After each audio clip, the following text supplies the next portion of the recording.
Jadis, il avait un grand pays légendaire.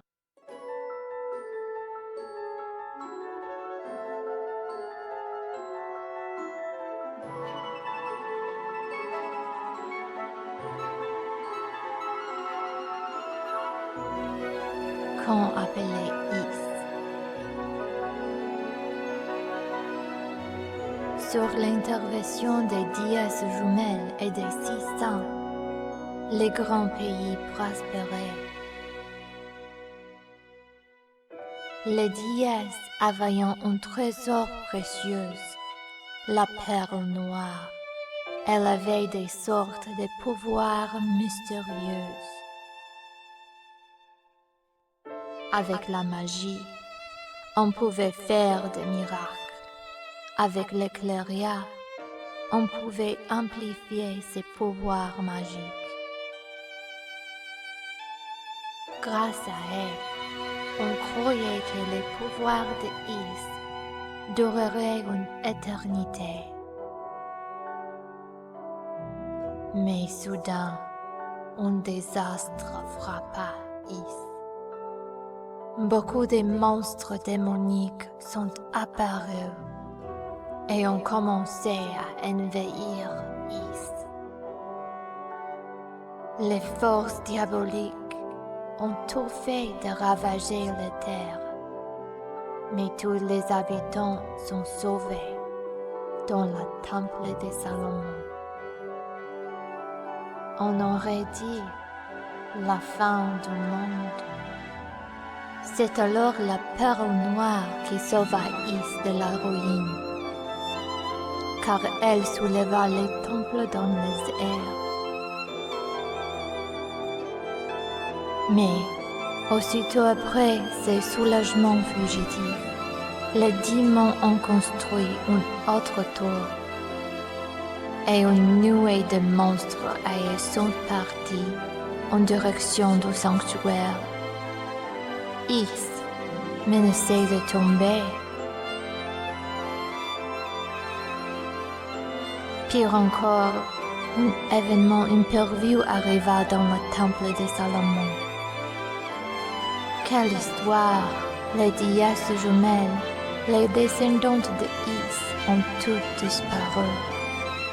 Dans une situation désespérée, les 600 ont pris une résolution. Pour constituer une équipe de recherche, ils ont organisé une sélection parmi des chevaliers et des sorciers. Enfin, les 100, ils envahiront à la terre dévastée.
Hello, good evening, konbanwa, and how's it going for you? I hope you have been having a good day so far. For me, it's actually been quite a decent day. A bit on the hot side, but it's not too bad this time.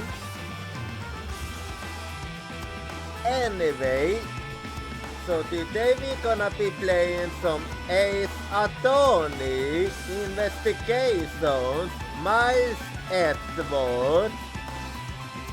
But before we do that, so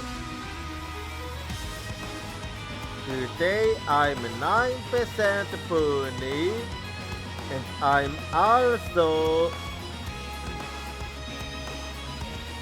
48% delicious, and well, oh yeah, I did forget something I wanted to talk about.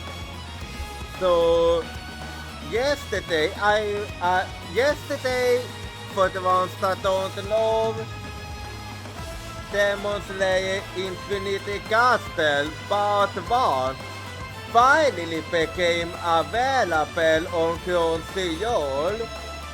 So I did decide to watch it yesterday, and boy, it was actually a who's fucking banger.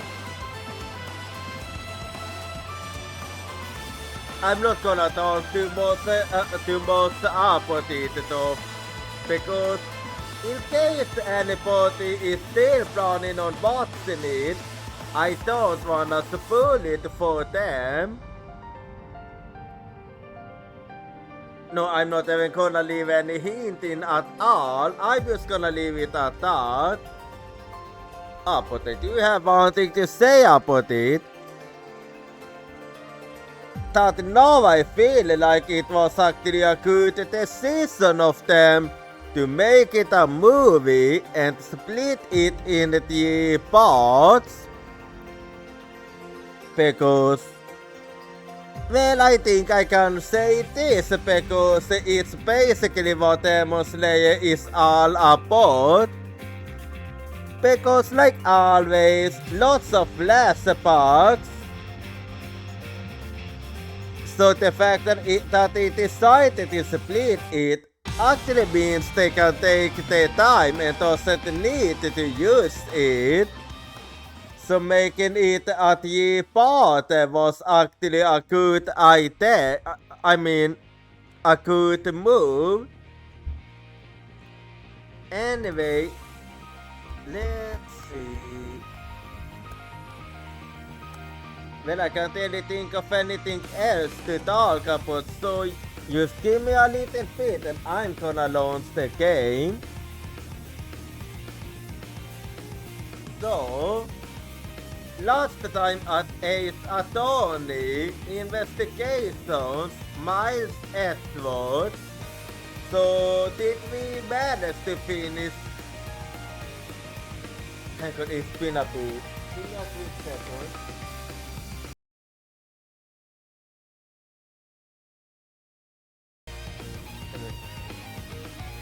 So did we manage to finish episode 3? And we got to learn that Honest was actually directly involved with the smuggling case from 10 years ago. And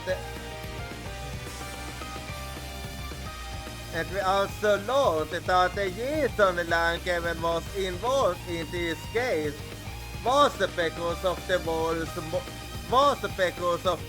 smuggling from 10 years ago, and well, what was I gonna say? Oh yeah. And now we're gonna go 7 years in the back to learn about when Edward first met Gay as we're gonna get started with episode 4. So let's get to the gaming. So I'll be doing this, that, that, that, that, that. And there we go. Let's get to the gaming. Hang on, it's been a bit. Sorry, it's been a bit scoff. Hang on. Sorry for the scoff.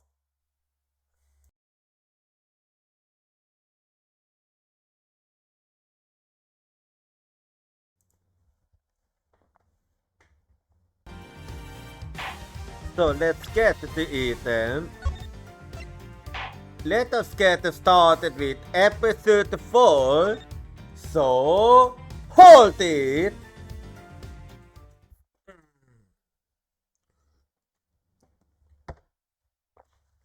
Episode 4. Tonapot Yeminiscans. Campfire Day. The young lady who calls herself the second Yatakayas. The piece of cloth that she conjured up has taken me back to many years ago. 7 years earlier.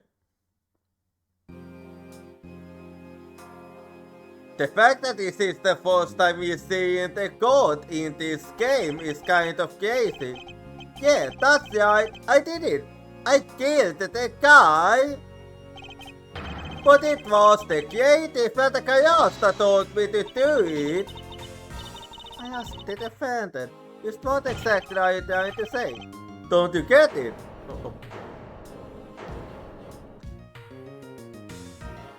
I know that you didn't have Yatakas. The Yatakayas is the master over there at the physical dispense. Are you saying that I am the Yatakas? Don't you deny it? You told me to kill him when you snuck into the embassy. Are you claiming that Mr. Faraday is the Yatakas? Mr. Yell, I think we will hold. Your Honor, please listen to me. I'm telling the truth. You will gotta believe me! It's going way too fast for me to keep up. In accordance with the defendant's accusation, an impeachment shall be called to replace Mr. Faraday. This code will be in your source onto the. Please let me eat! Man, it's going too fast.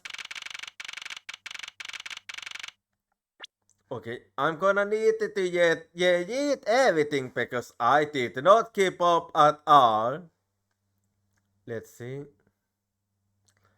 Campfire Day. The young lady who calls herself the second Yatakayas. The piece of cloth that she conjured up has taken me back to many years ago. Yeah, that's right. I did it. I killed the guy.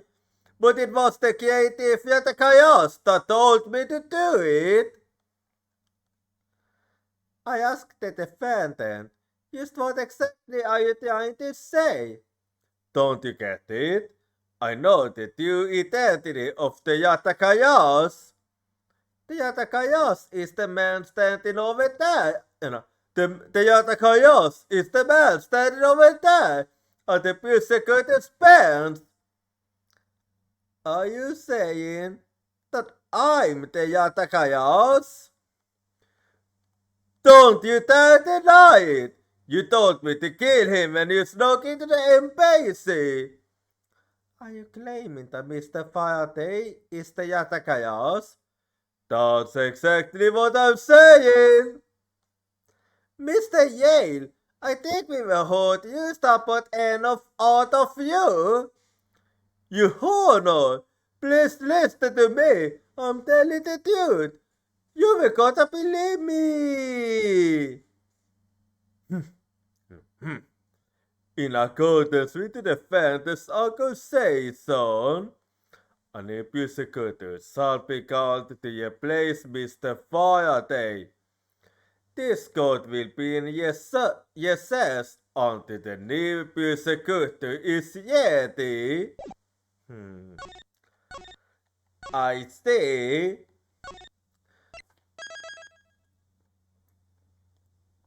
So that's how we got involved with Yatakayas.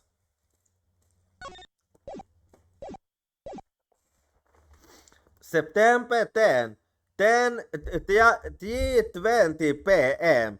District Court District Court, third floor lobby. It is actually kinda crazy how this is the first time we're in the court in this game. Because normally you are there in almost every single episode.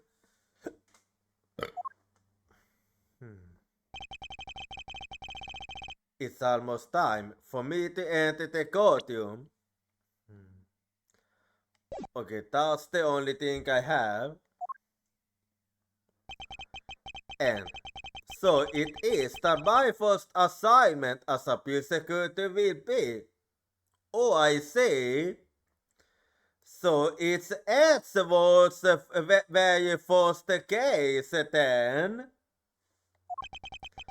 As a replacement for a prosecutor who has been accused by the defendant,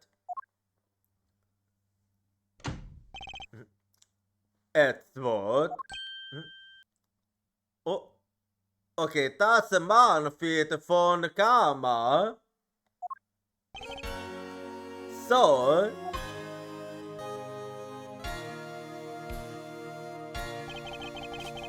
have you read over all of the documents regarding this trial? Yes, sir. I've memorized everything there is to know. Very good. The paperwork for the prosecutor substitution is used upon complete. Edward, always bear in mind that as your mentor, I, Manfred von Kammer,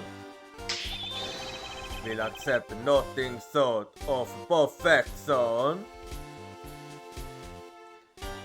Yeah, and UPI is actually quite toxic. I understand, sir. You have the sense to stand in court at such an early stage in my career. I am honored and proud. As I have watched over your studies, I am giving you this very rare chance. You yourself, just the defendant's pathetic lies into oblivion.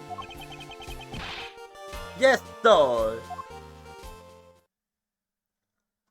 This is before we actually know that social legendary prosecutor will be watching and judging my performance. I have to be perfect in every way, which I'm far from being. Anyway, I'm just gonna look around and ask. He should lead to the defendant lobbies. Edward, where is your composer? If you wish to take a look at the enemy, do so in the courtroom. As you cross him. Wait. So you never actually go out of your way to meet the defendant beforehand? Indeed. Thank you. You are a man of wisdom and experience, sir.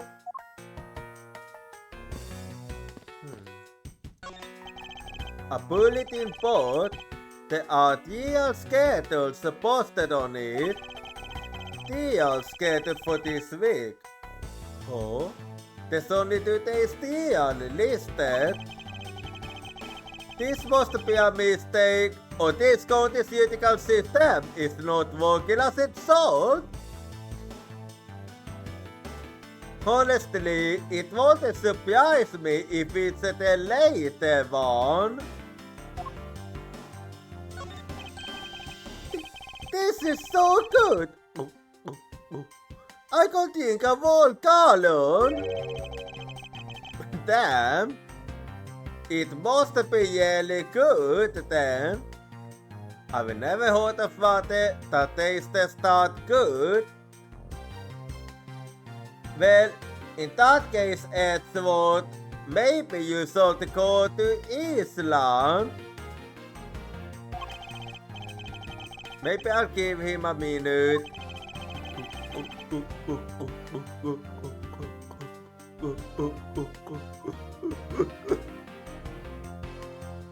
Damn, it's okay. You must really like it.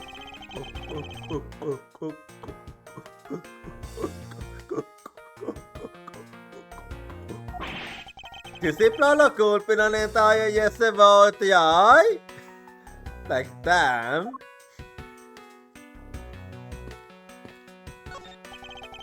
A model of the courthouse. It's pretty well constructed. Hands in the face. Don't tell me this thing transforms. What the fuck? Oh my fucking god. I hope it happens someday. I really wanna see the courtroom transform. That would be fucking crazy. Yet I wonder for what other purpose could they have been made.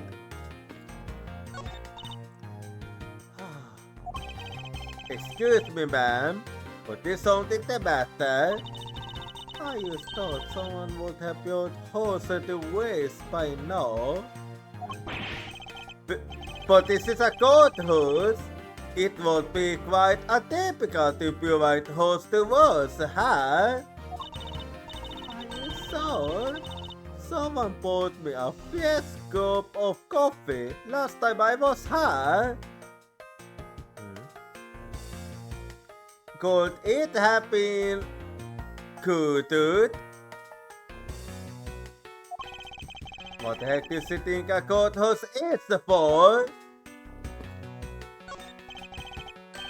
I ain't scared.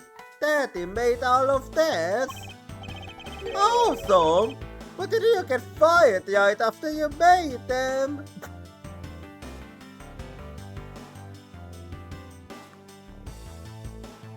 Oh, I'm sorry to hear that. I'm sorry to hear that. Yeah, I did. I spent the same amount of money on this model as it cost to build the yellow thing.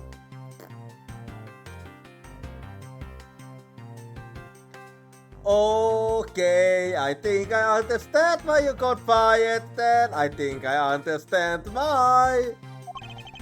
And my boss wasn't very happy with me. Haha.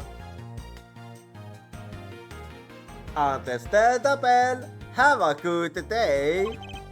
Hey Daddy, did you say you built a second mechanism inside of it?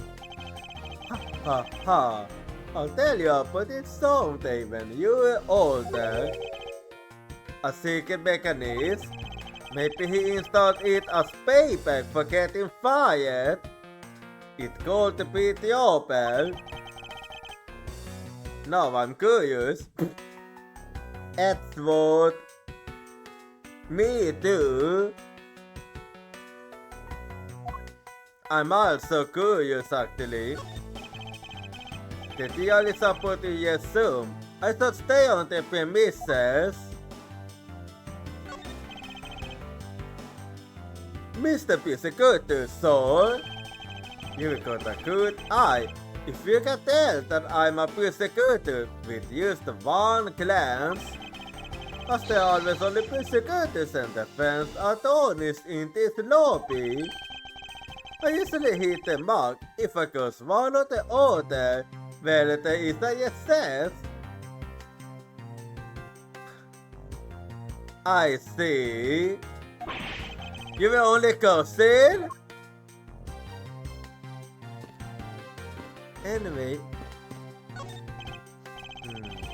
I look serious and beautiful leather sofa. I must say, every part of this courthouse is meticulously well kept. Although the positioning of this sofa puts one onto the direct gaze of the yachters. Every yacht in this courthouse history has had quite the bad. But the one that stands out the most to me is this guy. And has gallantly bought with a pelot head of heart, I see. Fyra yachts måste be a very stressful career. Or maybe they are all just senile. A god! What a cold stare he's given me! However, as a disciple of full gamma, there is no option but to win. What are you even doing, Edward? He's good. The power of his gold star equals my own. Since when did this become a competition? Of course. He's sleeping while standing up. That's quite the skill. The deal will resume shortly. Please wait a moment, sir. I was already well aware of that. Shortly, or in a moment. Which one is it? Be specific. The deal will resume shortly. Please wait a moment, sir. I was already well aware of that. Shortly or in a moment. Which one is it? Be specific. A bookshelf haul. Compendium of laws for beginners. I don't have the time to read this and second guess myself now. Second, you're not ever confident. Anyway.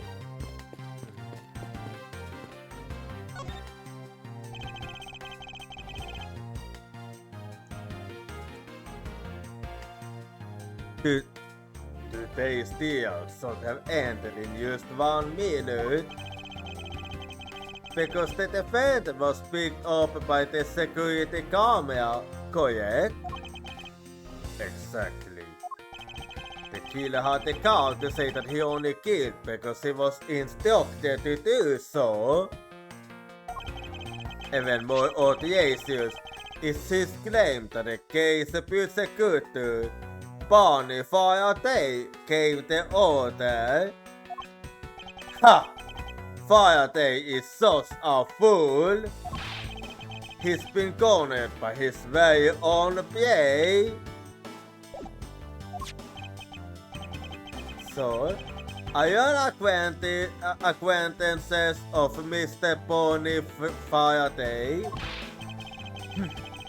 He is a pathetic man who speaks nothing but nonsense.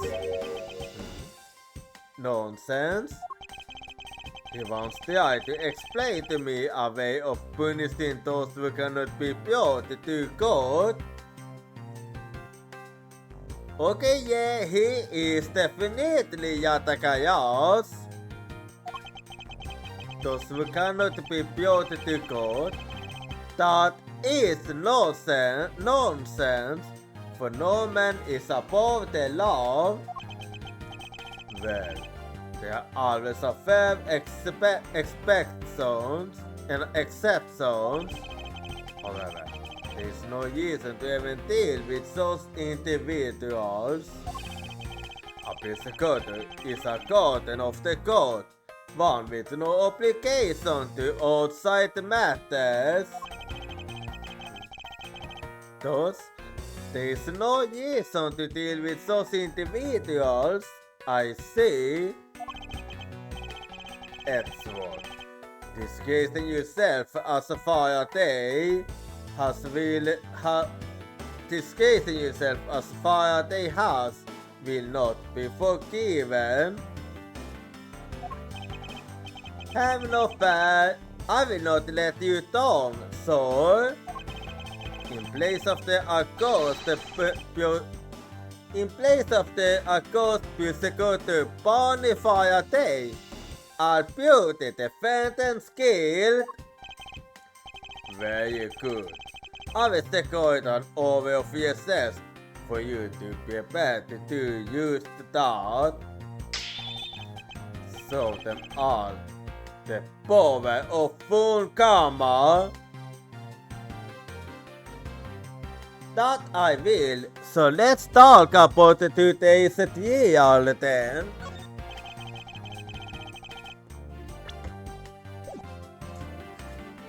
So, have you achieved a firm understanding of the case?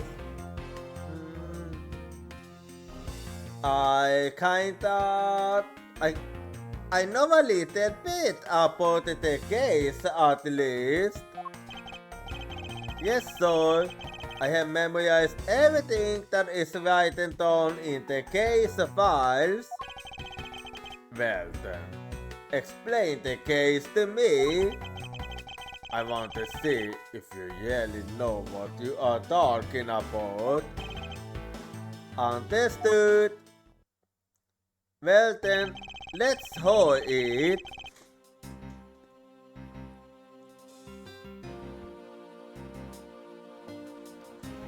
A murder was committed on September 8 in front of the Kutubian embassy. Wait, I never did check this one out. Persecutor space, proof of my profession. My mentor said it was more thick to keep it in my pocket.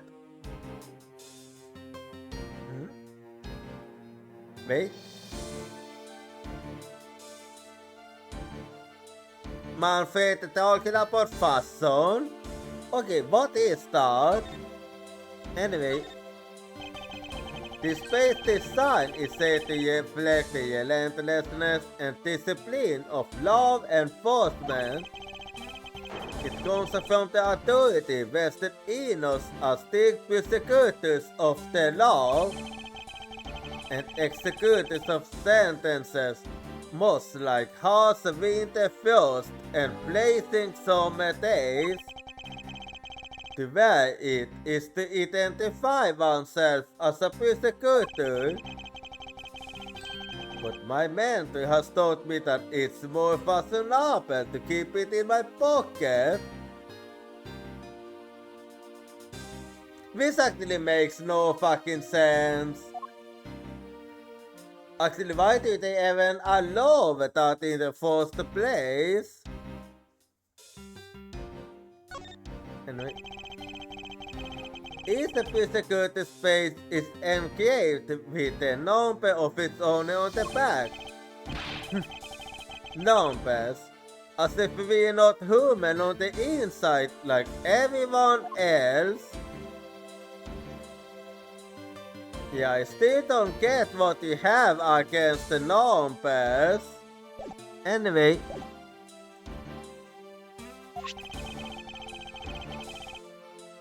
The victim, Mr. Tate Man. That fucking bone His name is literally that man. Okay, yeah, without the name, it is a given that he got killed off because he's a dead man. Was a staff member at the embassy. The defendant in this case, Mr. Maciel, man. This game never ceases to amuse me. Was held for questioning the night of the incident as he was deemed suspicious. He was quickly placed on the arrest for possession of the motor weapon, a gun. Furthermore, at the time of the murder, the creative Yatakayas had successfully infiltrated the Kutupian embassy as well. At first, Yale claimed that he himself was the Yatakayas, but that he did not kill the 8 men. I wonder what he expected to gain from such a desperate lie. It's possible that he wants to go down well in the spotlight if he is found guilty. There truly is no limit to people's inanity. But I think yes. Continue, Edward. Yes, sir. During the trial, the prosecution presented the security footage that captured the murder. I see. The footage clearly showed Mr. Yell as the murderer. The act of Mr. Yell finding the gun could be clearly seen from the visitor's gallery. Upon seeing that, the defendant retracted his statement and admitted to the murder. I did it because I was told to, by the Yale Yatakayas, finally for a day. So that's how it is. That sounds about right. However, you have forgotten one thing. And what have I forgotten? Well, it is apparent to simply be the murder of a Kuputian embassy staff member. People actually refer to it as the second Koki-8 incident. What for? The second Koki-8 incident? I'm very sorry, sir. I fear I will fail to start the hard enough. Well, even among the police, it's information that only a select few are privy to. Could you please enlighten me, sir? Yeah, I do wanna hold more.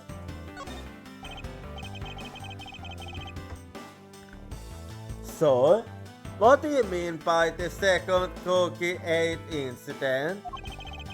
In order for me to tell you that, you must first learn about the original case. Take a look at this document. This is a 3-year-old newspaper. Koki-8 incident override. Det finns materials regarding the Koki-8 incident. I received them from my mentor. Koki-8 incident override data used down in my organizer.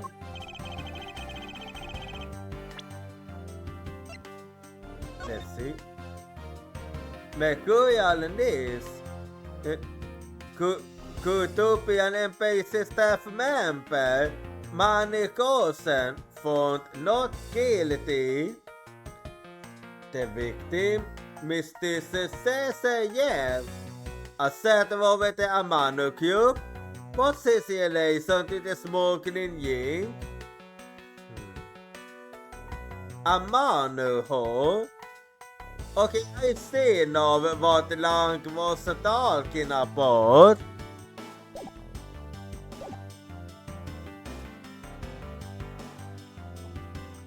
You have heard of the Amano Cube's counter before, right? I have, yes. Yes, I have. The secretary of Honest Amano, the Amano Cube's director, was arrested on the suspicion of smuggling. Correct. Cesayev was an employee of the Amano Cube and the sole witness to the smuggling operation. It was she who brought the crime to light. However, Mr. Yev was silenced before she could testify in court. Was it a Kutupian embassy staff member arrested for the murder? Yes, a Kutupian by the name of Manny Kosen was the suspect. However, due to lack of evidence, the case went unresolved. Lack of evidence? Ha! If only I was in charge of the case, I would have done everything in my power to prove his guilt. To make sure that all criminals are found guilty, my mentor really is dedicated. Faraday was the prosecutor on the case then, and he was as pathetic as ever. Huh? So he was involved in that case too, huh? Mr. Faraday was in charge of the Corky 8 incident as well. That's right. And now, once again, the victim of the case you are currently assigned to was someone who was scared to testify against the smoking organization.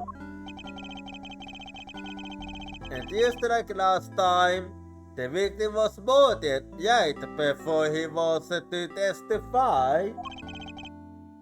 You got it on. The victim was murdered just before he stayed in court against the smuggling organization. So he might be related, I see.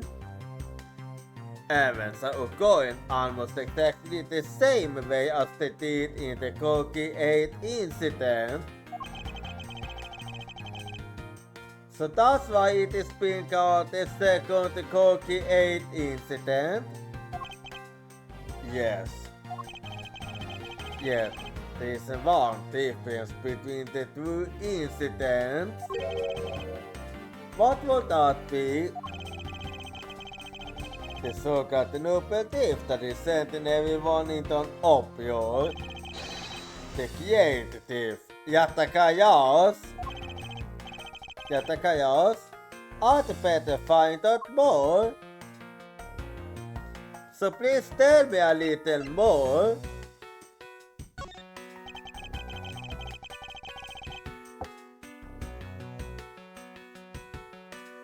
If it is true that the Yatakaya sold up at the Kutupian embassy, what could he or she have been after? No stop to steal any suspicious accounting records and release them publicly, or more likely, to is still secrets from the Cotopian embassy itself. Since the itinerary Yatakayo stole from there was sent to the police. What was it that Yatakayo sent to the police? I don't know the details. Anything related to Yatakayos is getting the top secret treatment. Still, I find it very unique. But yet only the stolen item to the police. It was proof positive that the Yatakayos had infiltrated the embassy on the same day the staff member was killed. Criminals have a way of incriminating themselves. What did you say?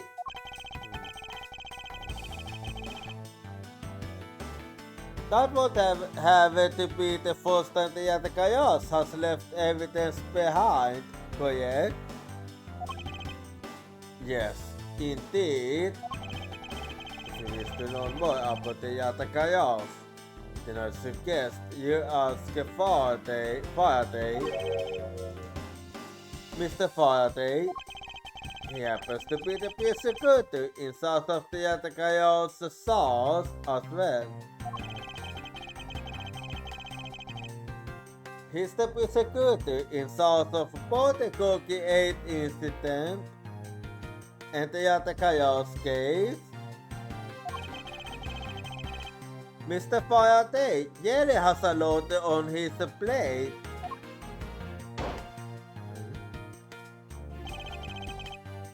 Wait, that looks kinda like a K. Could it be K?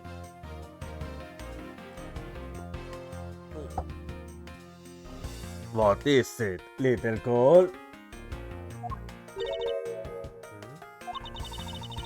You scary, mister. Well, he is scary, yes. Did you need something? Oh, I wanted to trade test coins with you. But why?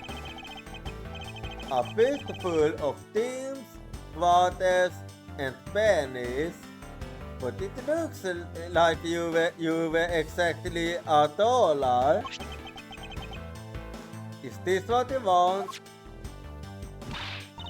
Thanks! That's exactly what I needed.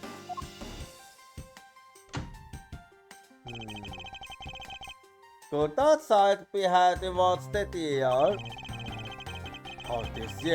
How disrespectful for a child like that to be on an iron inside the courthouse. Does no one have respect for this constitutional system anymore?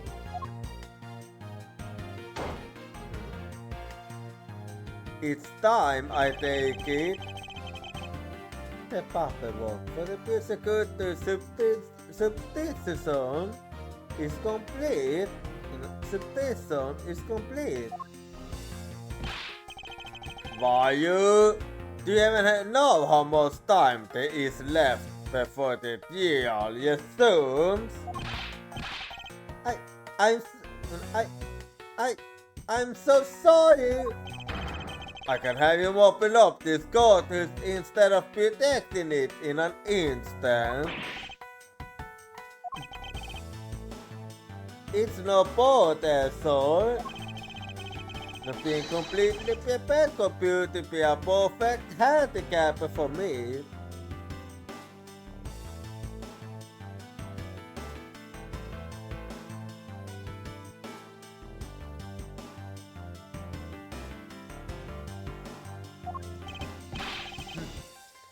A pure one you are. You had better collect the evidence from a fire day and prepare yourself. It's time for you to put Edward. Well then, have you gotten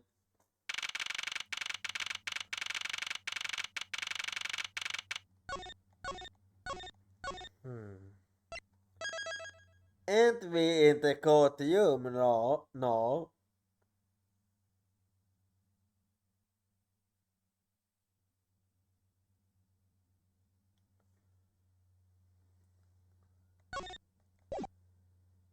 Anyway.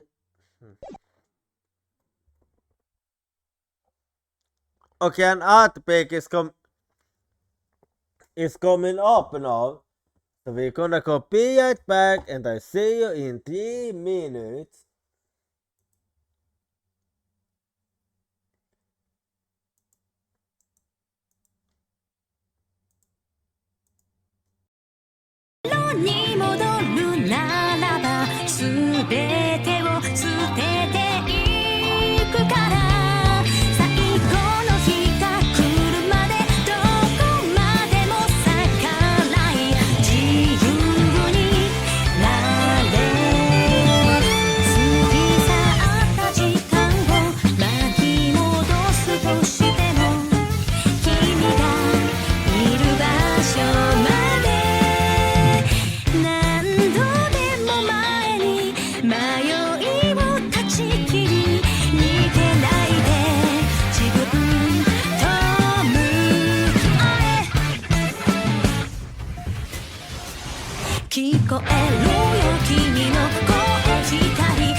Okay, I'm back now. So let's get this deal started then. September 10, 4:00 p.m. District Court, Courtroom number 3.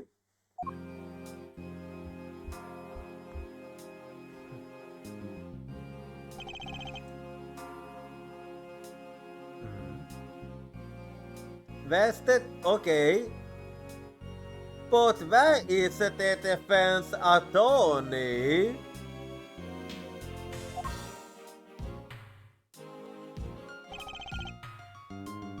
I'm waiting.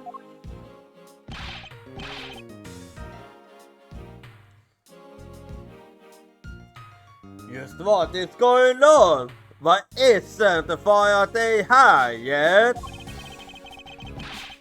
How is it possible that the defense is not prepared yet either? Yeah, what's going on? Believe, where is Mr. Faraday? I'm not sure. I wasn't really paying attention. Well, the yacht is here. Oh, you must be the one Mr. Funkama recommended. That is me, yes. It feels weird not seeing you face forward. I hope this will be your first year. I look forward to seeing how you perform. Oh, by the way, was there someone celebrating a birthday during the research? No? Why do you ask? I could have sworn that I heard a popper going off. A popper? Come to think of it, the other day with my grandson. Oh, he's the alien again! He's the alien again! He's a fucking the alien again! So, it looks like the deal is about to get some. However, yes, it will all be both impossible to prove the witness a liar.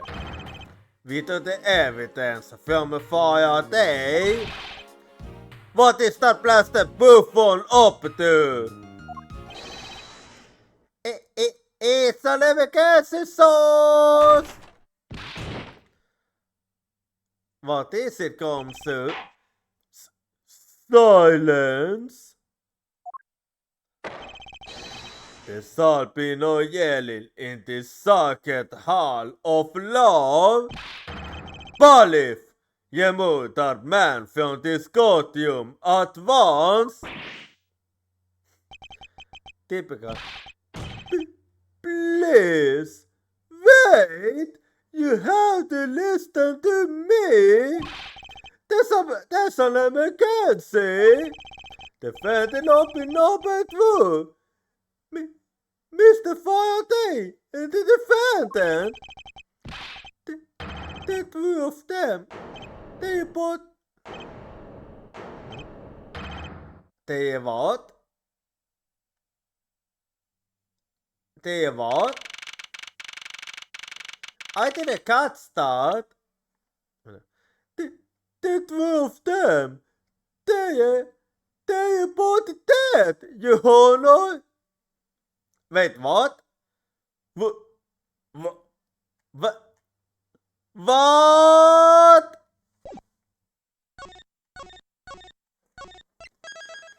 Okay, what the fuck is going on? September 10, District Court, Hallway.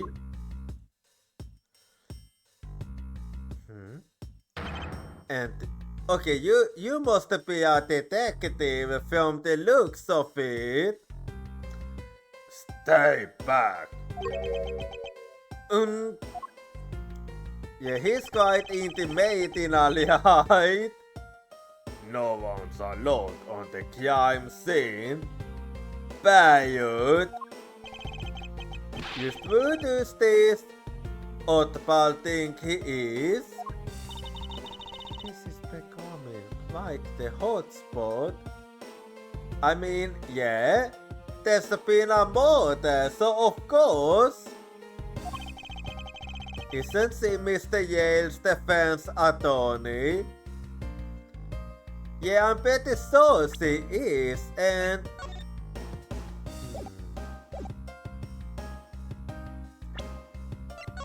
I can't put my finger on it, but they somehow look smiler.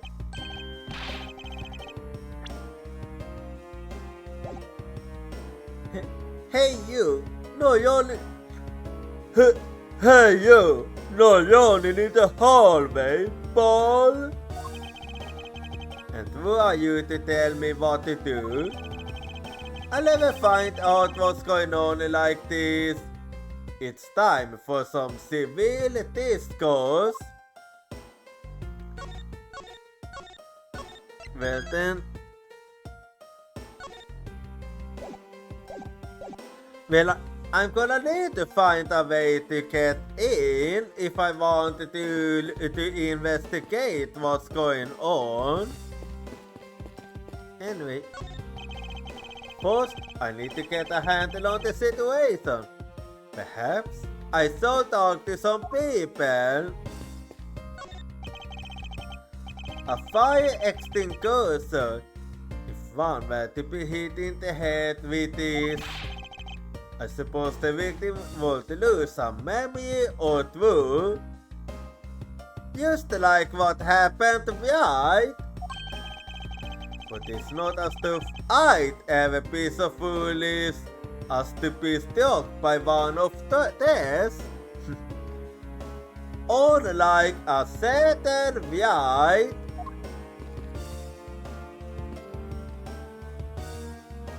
Young Yacht says, for justice. Young, I've only seen all at once. A poster of the yacht.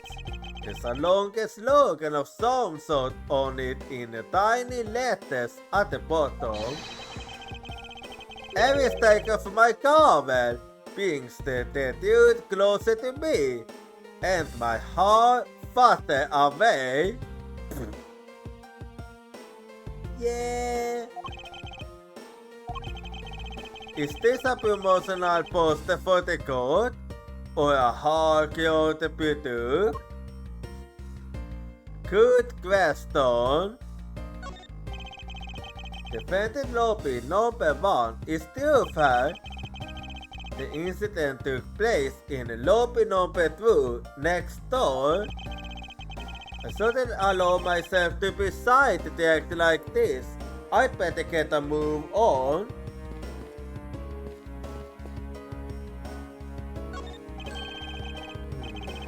A thing went in machine. No, it's not the time to be pointing what kind of thing I want. Oh, you. Interesting. They are selling special code themed food products here. Many of them seem sort of troublesome and suspicious. Objection, I suppose.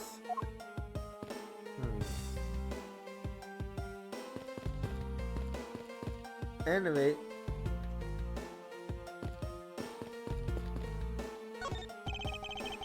This sofa looks like it's seen its fair share of use. And it looks like another part of the courthouse is visible from the window. My eyes have locked with my reflection's eyes in the part window. Alltså stöten och från kamma. I är första back down. What? The fuck? Edward, are you okay? I won. Oh, what the fuck? What even was that about? And also, why the fuck are there a lot of ants here? Anyway. And you are... Who? Me? Hey, pal. It's common courtesy to tell someone your name first before asking this. Point taken. My name is Miles Edgeworth. I am a district prosecutor. Oh, prosecutor? I've never seen a prosecutor as young as you, pal. I've told you my name. Now would you mind telling me yours? Detective Dick Gomsu, and just recently, I have saved my team of becoming a detective. More than a team. It's what I was born to do. Wait, maybe I should check and make sure I'm not in some crazy team first. I wish it was a team. This detective is entirely too excited to be at a motor scene. Will I speak with you more later? Do you have a minute? No, I'm not getting to talking to people I don't know, especially at a time like this. I apologize for not introducing myself before boarding you. My name is Miles Edgeworth. I was to take Mr. Faraday's place in court. Edgeworth, huh? Never heard of you. Well, no surprise there. So Faraday's substitute is a newbie, huh? I'll have you know, ma'am, that I started on the Manfred von Karma. Do not take me for some naive newbies.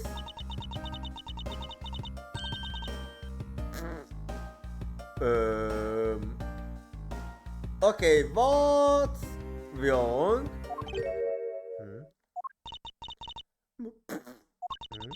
Do not take me for some naive newbies.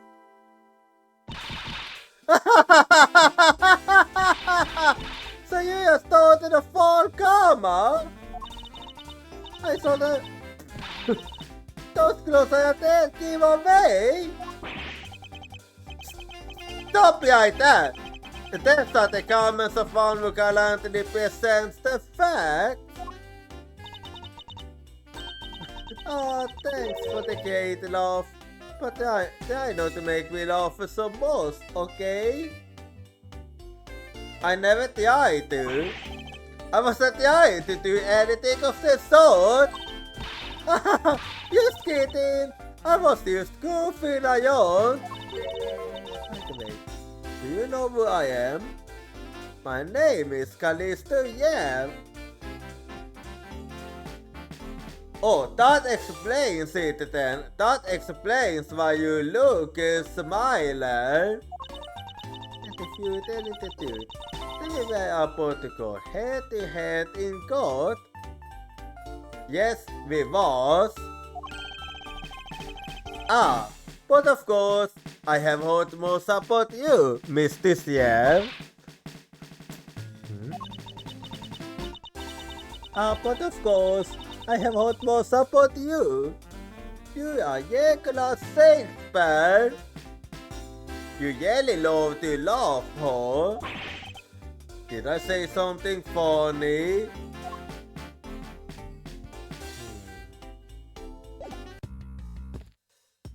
And how about you then? Excuse me, but who are you? Detective Gilbert. Homicide. I was informed of the situation and came as quickly as possible. So how did I even inspect the body before me? Fire they requested for me to testify in the year. Plain and simple. That is the way I imagine him speaking. Mr. Faraday requested that you be here. Well, I'm gonna start with the comsu. So let's talk about the crime scene then.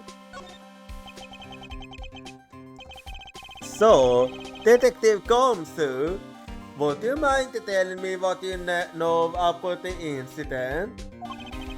You know that I don't have to tell you anything, right? I know that.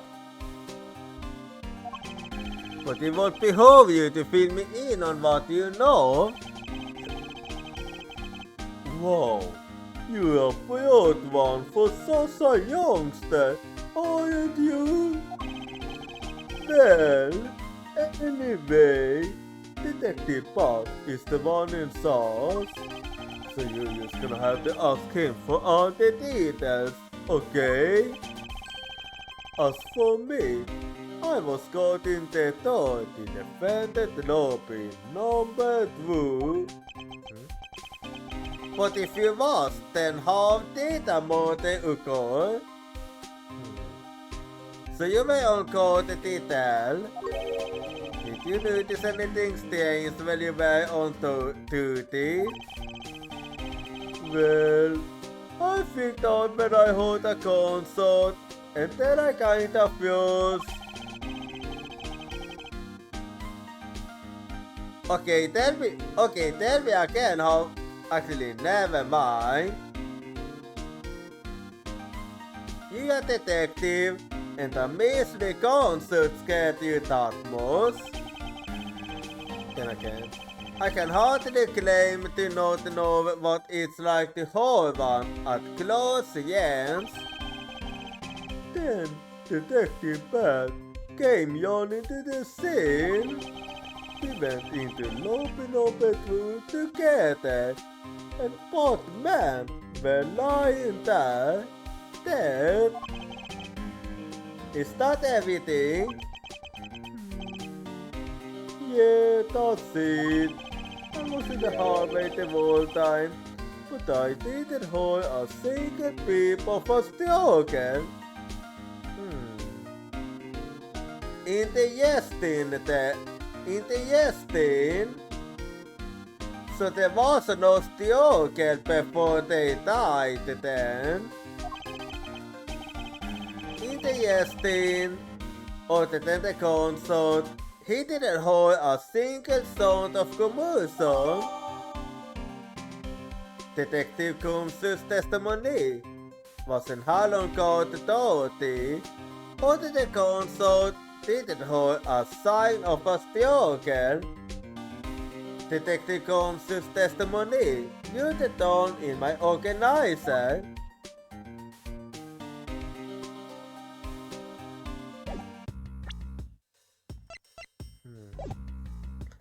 Anyway, then I'm gonna speak with you. So, let's talk about the crime scene then.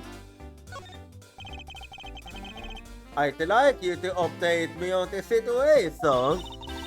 I don't really know anything. I thought you were talking to those detectives over there. If that's the case, then why are you here?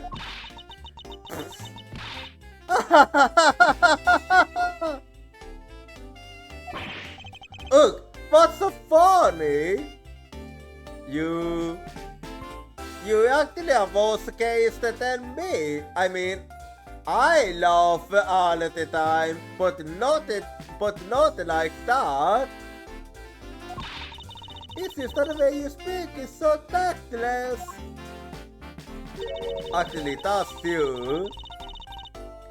The person I was going against in court until only a little while ago was used motive. It's not like I could go back into the courtroom pretending as though nothing happened. That's a good point. I apologize for asking such an insensitive question. It's fine. Don't worry about it. Anyway, let's see what I can learn from you. So, how's the crime scene looking? I'm already contacted Hoku about the situation. I've nothing to say to you, Kid. I'm Mr. Faraday's substitute in today's trial. Therefore, I insist that you update me on the situation. I can't back down here. I have a right to know. I need to teach you a thing or two about how to talk to adults, kid. Oh. Yeah, I wouldn't wanna get in a fight against him. Is he threatening me? Is he gonna... Is he going for his gun? It's just a mail. How dare he trick me like that? Faraday was stabbed to death with some kind of blade, and he had a gun in his hand. The other man, a Mr. McYell, was shot and killed. He was found holding a bloody knife in his hand. Was there anyone else who went into the defendant lobby number 2? Yeah, the big log over there. His name's Gomsu. So he then, he wasn't some of God in the place.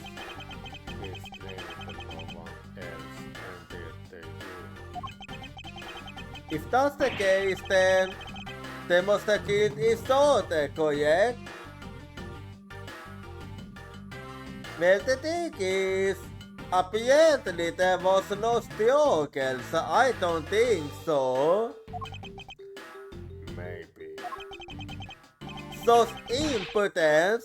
This guy is really testing my patience. So, about the witness then.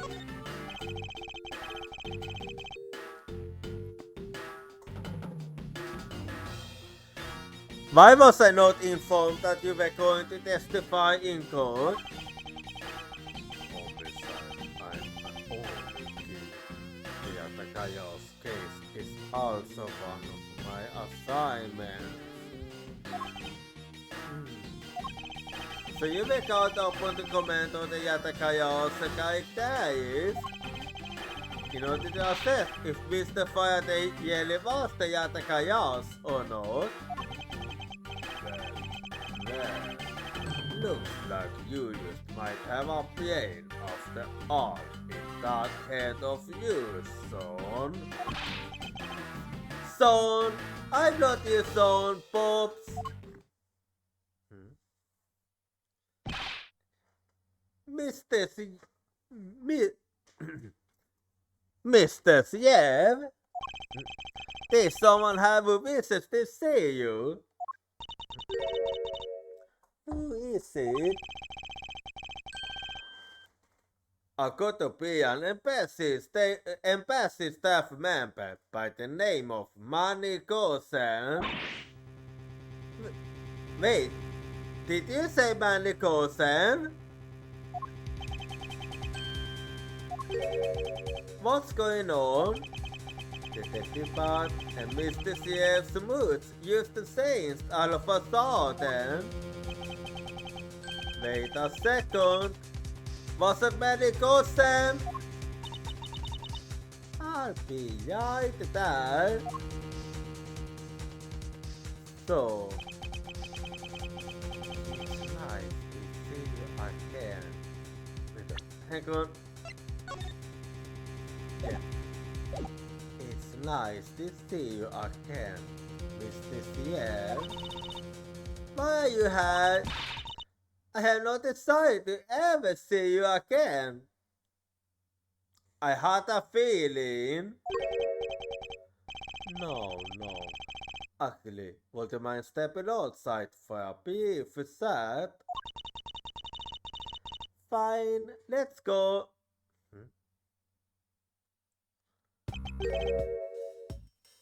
But, come on. It's been a long time. I know you won't solve up. You usually do when the other chaos is involved, and I see this case is no exception. You know we saw that? Do you know Detective Bat, son? Yes, he's like an old blue hound that never leaves the scene of a crime. If only he will get a few moves on and move on. It's the crime scene where detective is most useful and effective. It's not like I don't know that. Moving on to about the man that I just passed by. Was he not a suspect from the Corky 8 incident?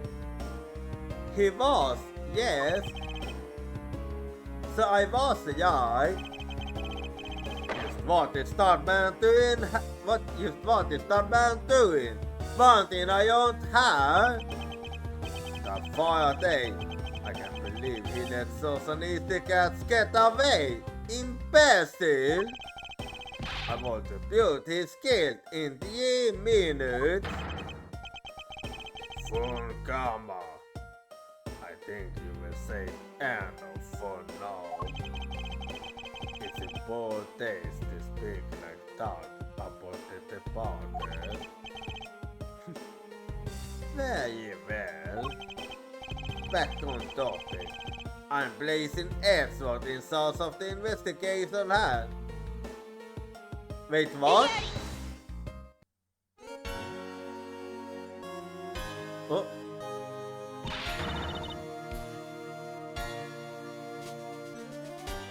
Okay, so it's you then. Francisca, huh? Papa, how can you place him in sauce? Francisca, what are you doing here? I'm here for summer vacation. What else?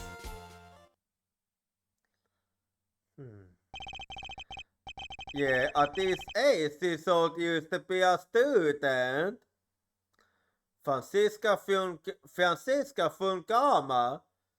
So she is here on vacation from Germany. She's the daughter of Manfred Fungama, and a student of his was also junior to me. You're the one was junior to me, and don't you forget it. Fine. You're not conveniently avoiding the bar examination, are you?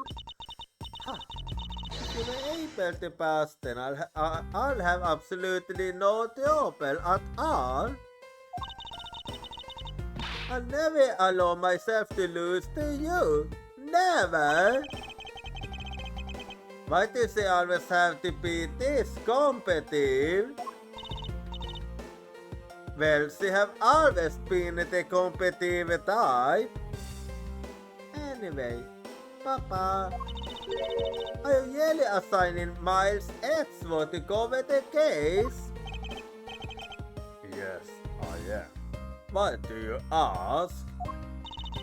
Well, you know, I'm close to becoming a prosecutor myself. And I am 100% confident that I can do a better job than him. Typical. That's just like Francesca. She has no problem badmouthing someone right in front of them. But, yeah, Test will be conducting the investigation. What?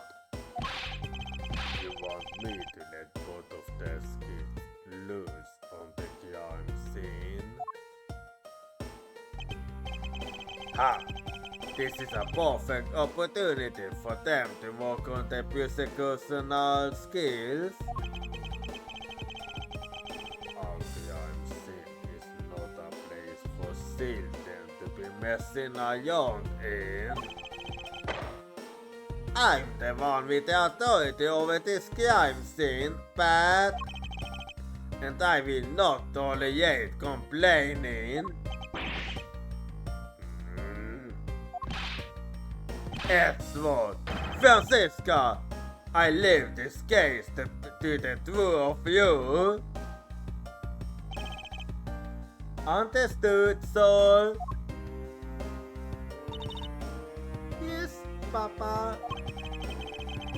I'll go take care of the paperwork now. Remember, I'll accept nothing but a perfect effort from the both of you. Do not disappoint me. I won't. Hold up, phone karma. I still haven't a key to this. Miles Edgeworth. It's been quite some time, Francisca. This will be the perfect chance for us. The series of us is truly worthy of the full karma name. Won't it kill you to at least say hello? Long time no see. Very good. Just because you became a prosecutor first doesn't mean you can act all pure. She has changed a bit. Yeah, I don't think that's ever gonna change. Miles Edgeworth. As I was saying, we shall see which one of us is worthy of the full common name. Okay, I not Lord. I've been your thirst to a babysitter. Oh? It looks like Mr. Funkama was successful in convincing the detective. That's just like him. He never fails. No, I'd appreciate it if you could quickly on me to the facts, Detective Bart. You better check things out on your own. Very well. Seems like getting help from Detective Bart will be a most arduous task. But anyway, let's get to the investigating.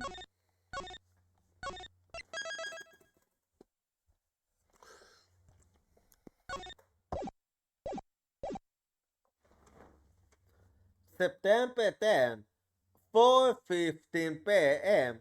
District Court, Defendant Lobby, number 2.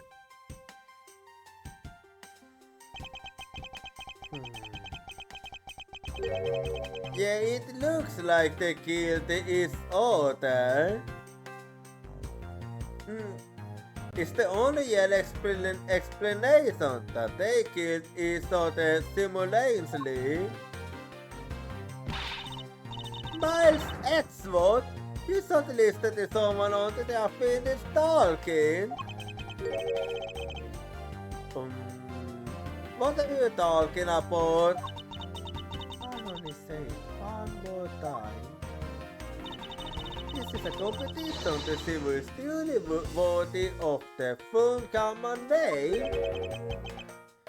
A competition? The person that figures out the dude first wins.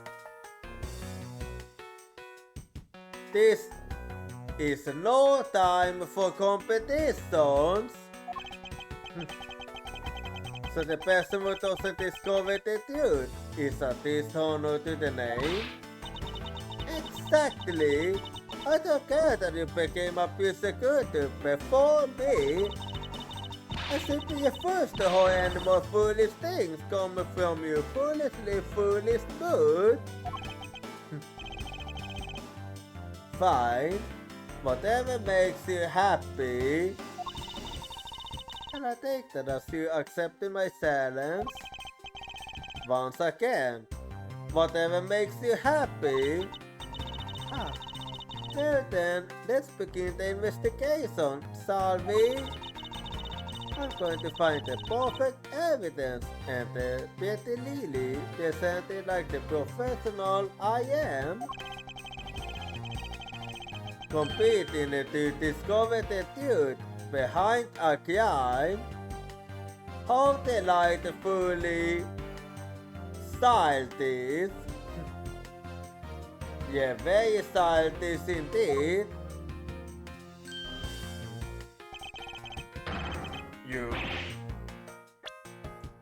You kids over there, hold it. Kid? Ha! So she's right, Miles. He just called you a kid. Well, what to start making you then when you were younger than Edgeworth? I said kids, kid. How dare you call me a kid as well? I'll do what I please, and I won't allow you because I use on my young sin. Hey, big guy, you going to watch over this too? Yes, sir, Detective Batson. No, do what I say from now on, kids. Okay? You better not get in my way, Scoffy. You feel the bite of my whip if you do. Tell you, yes, a good boy. Let's get the investigation started already, alright? Yet, no even thought the detective is treating me like a child. Alright, it's time to get investigating. Get a move on, persecuted boy. My name is Miles Edgeworth. And if you were to call me persecuted boy one more time, it will be my duty as a persecutor to look into your monthly salary. What? And what will you do with my salary after somehow most it was? That's up to you, no, isn't it? Really? Sounds good, Paul. Well, he's so naive. Well, time to begin investigating then. Defendant lobby number 2.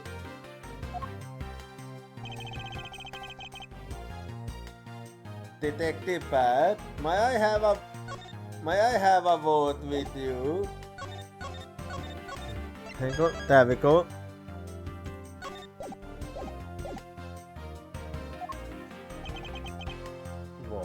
What is this? It appears that both a knife and a gun were used as more than weapons. Yeah, it is. That leads us to the first question of the investigation. Where did the man acquire the weapons? The gun was inside a fireplace bag. It was a piece of evidence that was presented in the DA earlier today. It was used to keep the European and basic staff member. But I don't know anything about the knife. Mr. Yell was being held by the police. There's no way he could have brought it in.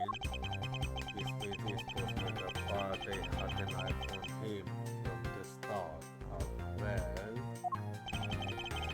Well, could it have been a piece of evidence that had yet to be presented? But then, why doesn't Detective Pat know about it? Wait, what if it's possible that Mr. Faraday brought the knife in under the guise of physical evidence? He could have then brought it out and attacked Mr. Yale with it. Oh, maybe you were caught up in it there after all, kid. Is he going to treat me like a child forever? It looks like Mr. Faraday attacked Mr. Yale first, but then counterattacked.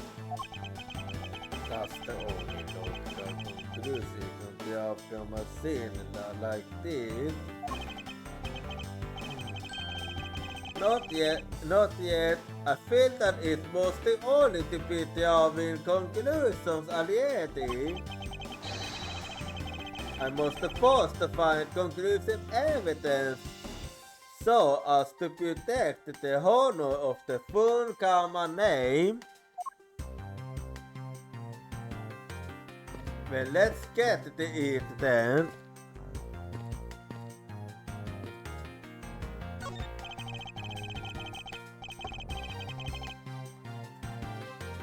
His decorative plans foolish is quite nice. It's actually suiting to be ironed.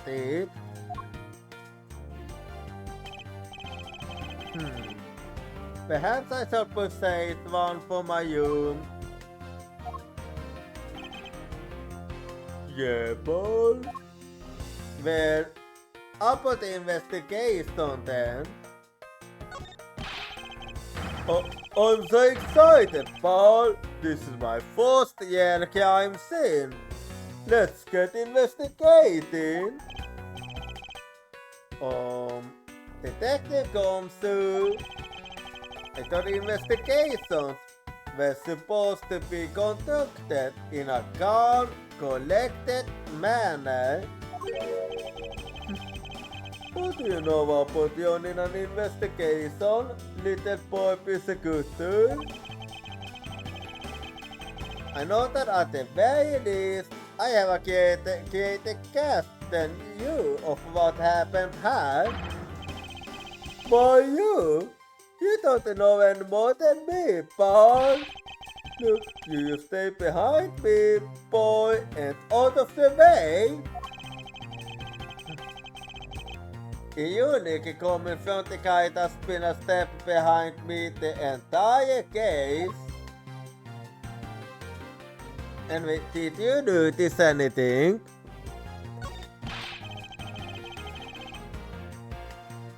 This is my fourth time setting foot inside the courthouse. Who would have thought it'd be for my first case as a detective? But you know, I get the feeling I'll be coming here a lot more in the future. As a suspect, detective? Of course not, pal! Anyway, this slope is actually pretty luxurious. I mean, for the better sloppy, it's got a pretty big TV. Oh, there's the TV on the table over there. I didn't know that I like to drink tea. Wow, this room really is packed up. If it means spending time in here, maybe being a suspect isn't such a bad thing after all.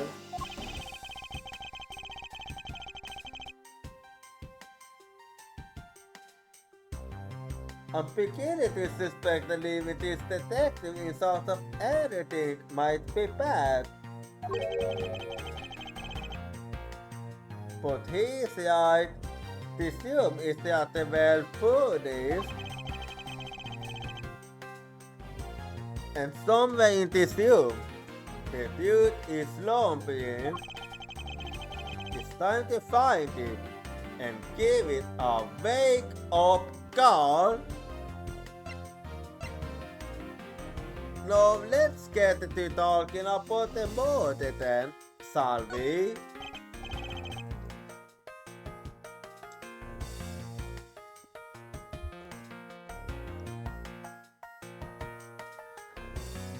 So, Detective Kumsu. Yeah, what is it? Of all the people to call me that, this detective is by far the least qualified. I wanted to ask you about how the investigation is proceeding. See for yourself, Paul. Oh, you are created detective bad, or what? Is this man not a professional pawn in his party? Very well, then I will inspect the victim's bodies myself. Anyway, let's continue investigating now.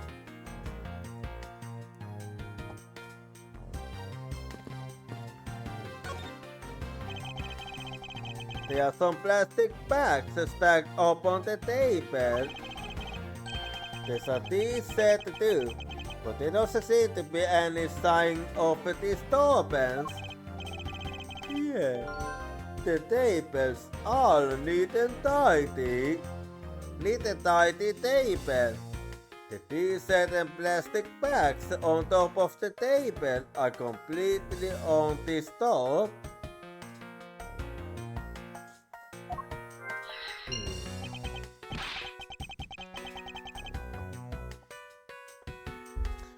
Maybe they were super quiet in a scuffle. Yeah, I don't think that's the case. After all, I didn't know anything from out in the hallway, you know.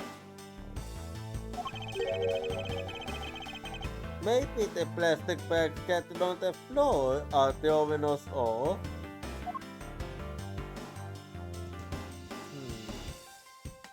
Possibly, yes, actually, possibly.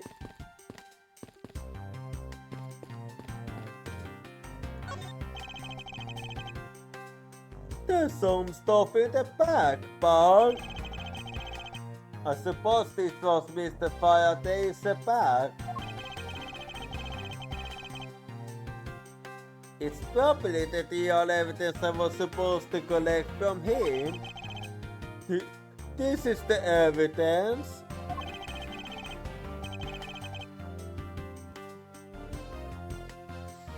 Oh, I better not toss it. I'll leave beans on it. Do you used to not pay attention to anything you do? He doesn't, I think. Detective Pat, do you have any thoughts on the case? Faraday and the yell. It looks like the kill is salty to me.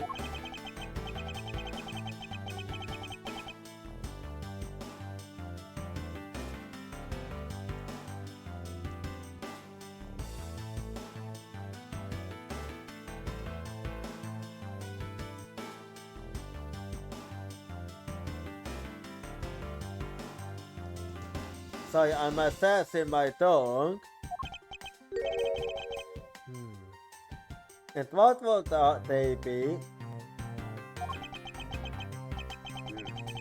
I don't know. Yeah, I think you know your own boss. But you bought me, boy. Now I've been truncated to use boy. Anyway. Whoa. What is it, Detective Kumsu? My Davia told me so tiny compared to this one.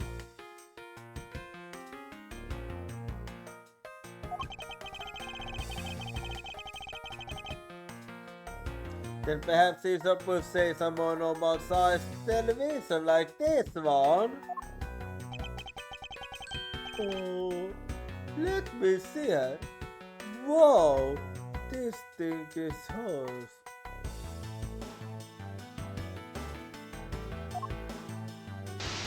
What?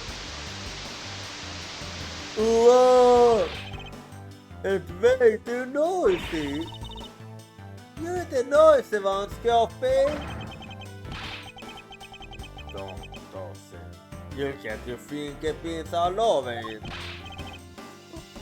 But I didn't toss it. Preservation of the crime scene is the foundation of detective work.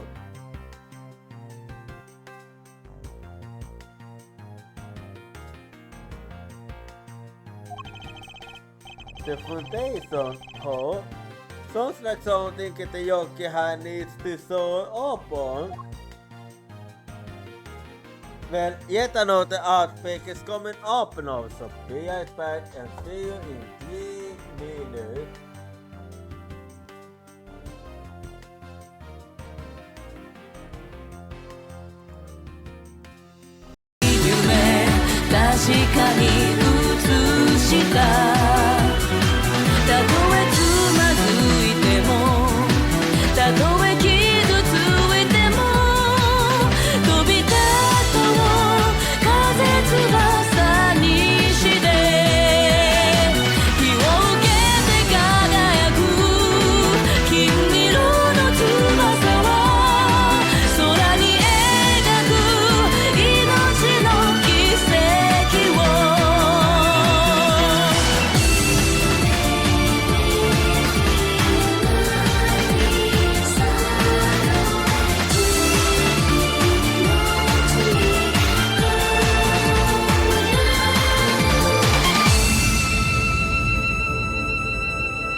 Cry for me 君の声が聞こえてる叫んでる僕の名前を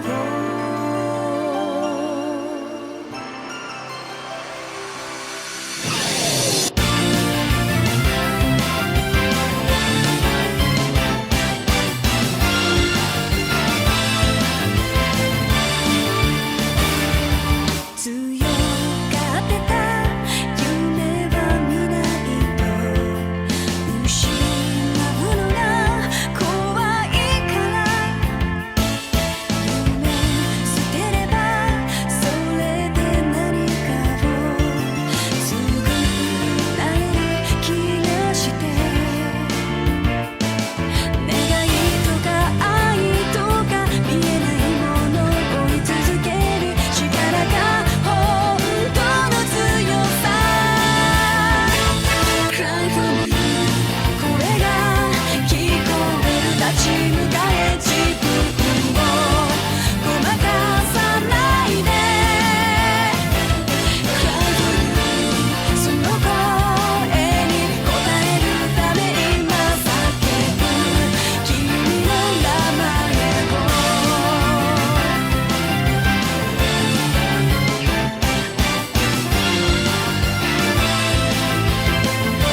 生きてるその意味を探し続けるそれが生きることさきっと理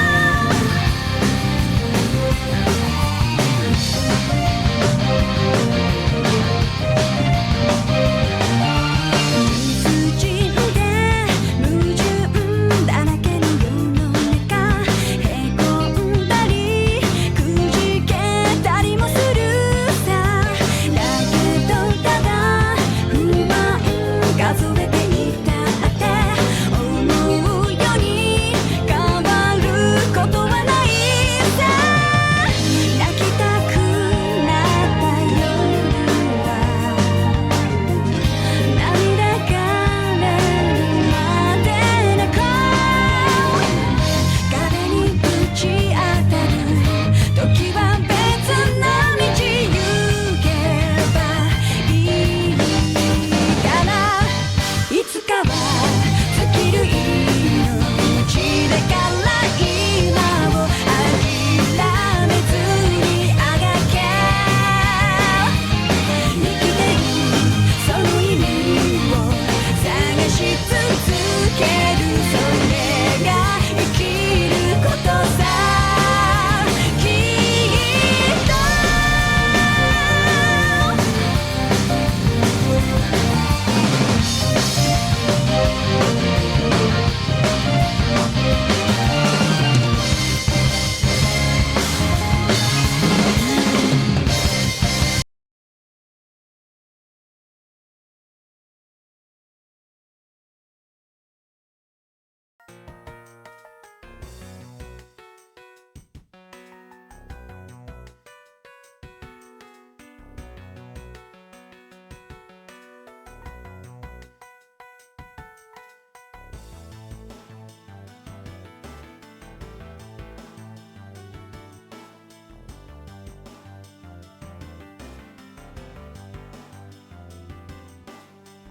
Okay, I'm back now.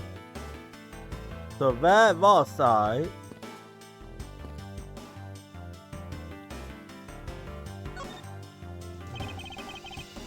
The devil has been left on.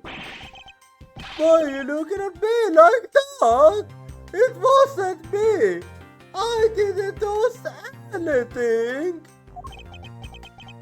Oh, so you say. Come, sir. You do know what will happen to you if you do something again.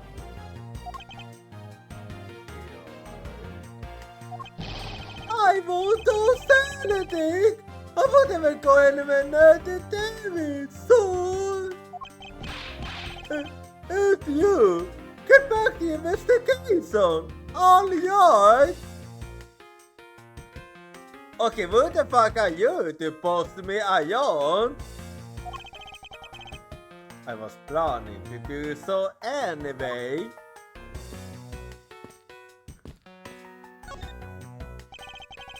The window is open and there's a fierce flowy scant in the air. Ooh, the flowers in the garden down there are so gross and ghastly.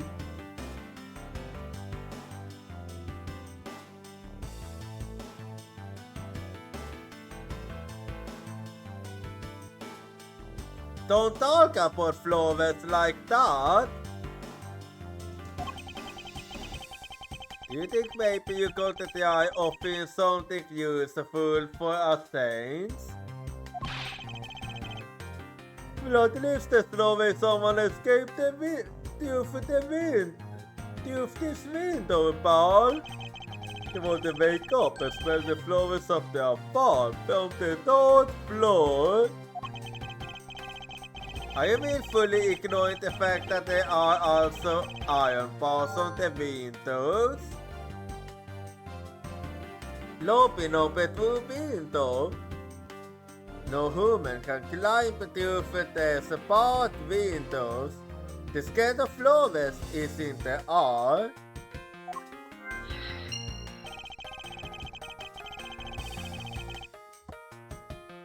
Yeah, I guess that's that too. Either way, I'm gonna get you for this windows, right? They thought of everything when they was designing this courthouse. Very nice. Yeah, nice indeed. It looks like this sofa is yet to be disposed of. It's so soft. I can sleep for all 25 hours of the day on this thing.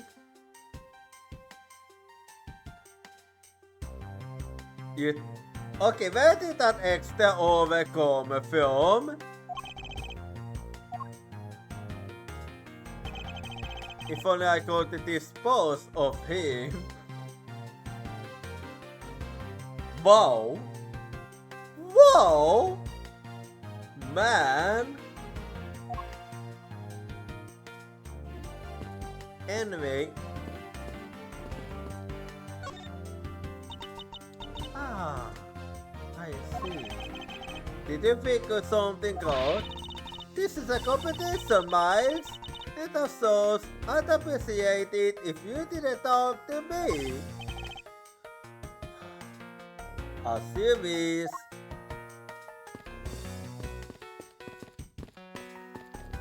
Well then, let's take a closer look then. It looks like Mr. Faraday fell on top of Mr. Yell. At first glance, it seems like they must have killed each other. However, using logic, the only logical conclusion is... What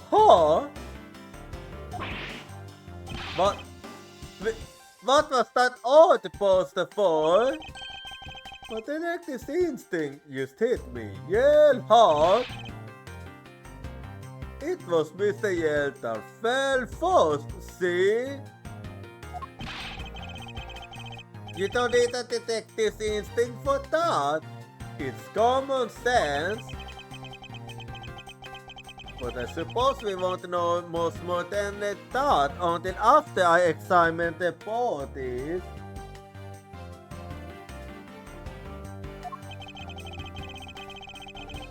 Well then, let's see what I can learn.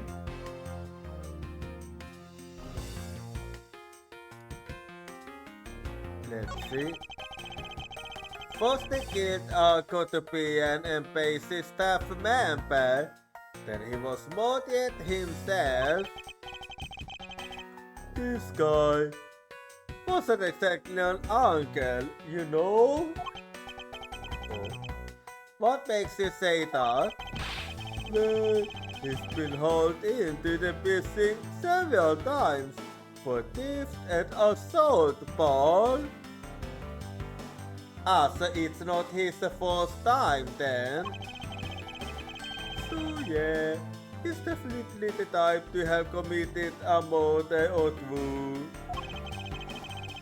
But he did admit to killing Mr. Tate, man. Hey, good point, Paul. I never detective Sintoso was telling me something. Detective's intuition? Yup, do you know about it? It's a special feeling that I detect. We don't have time for this conversation right now. Let's get down to the investigation. And we... Mr. Faraday, how unique it is for him to lose his life in a courthouse. Yeah, why did it have to be like this? I don't know what to say. I just believe this happened when I was on watch, You had to beat yourself up. You spent your time continuing the investigation. Did you become a detective in order to solve crimes? Yeah. Then get back to work. fight articles of his boat, Yeah, I bought it, but... Well then, let's see. Looks like Mr. Faraday died when holding the gun in his right hand. So he shot Mr. Yell and then fell on top of him, while still keeping on to the gun. I could start to seem kind of stain, so... I mean, why would Mr. Faraday know how to fire a gun? I don't think that's the issue here. It's not exactly rocket science, even I love how to pull a trigger. How to fight up I'll ever need to use one. I hope I never have to fire a gun either, but it is sort of look cool to hold a gun in your hand. It appears that the police killing the fugitives neither do you survive. Anyway, I thought you'd done some news. I put the handgun in Mr. Faraday's hand.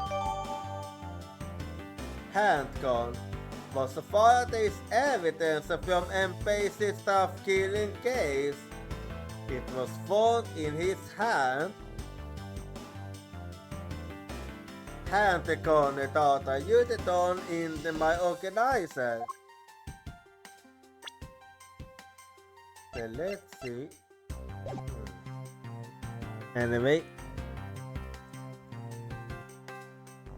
What else then? Looks like Mr. Yell died with a knife in his hand. There's some blood stock on it. Then he must have used this as a weapon. Yup, no doubt about it. Was Mr. Faraday carrying this on his personnel? Did he think this as a piece of evidence for the trial? Or did he pick it with a very different intention in mind? I thought you done some notes done about it. Knife. I believe Faraday brought this as evidence. It was found in Yale's hand. Okay. Let's skip at it.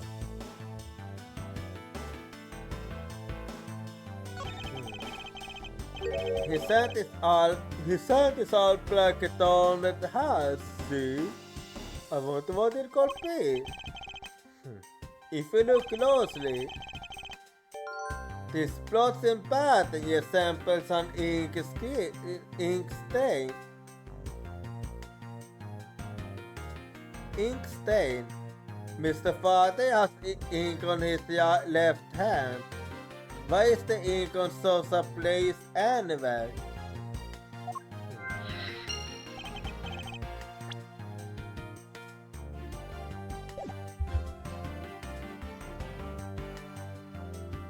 Oh, ink stain?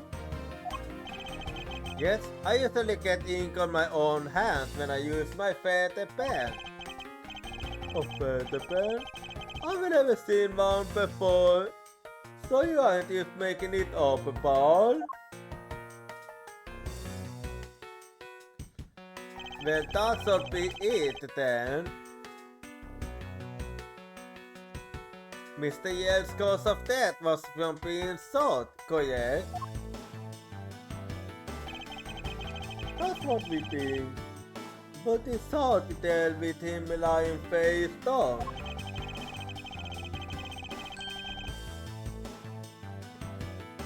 That is bad enough, but it's still lamentable that someone would try to hide the truth. I thought they were trying to hide something. Well, I don't know. But it's hard to tell with him lying face down. That is bad enough, but it's still lamentable that someone would try to hide the truth. I thought they were trying to hide something. I can confirm Mr. Yale's cause of death with his sporty precision like that.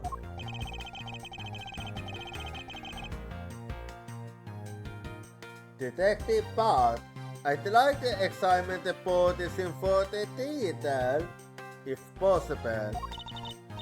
What's this? You're not able to form a theory with them the way they are? I believe an examination of the bodies is vital to find the perfect evidence, don't you? I suppose you do have a point. Well, hurry up and get on with it. Lappy. Yes, sir. We've taken a photo of the scene, sir. And there you have it. Alright, with your permission then.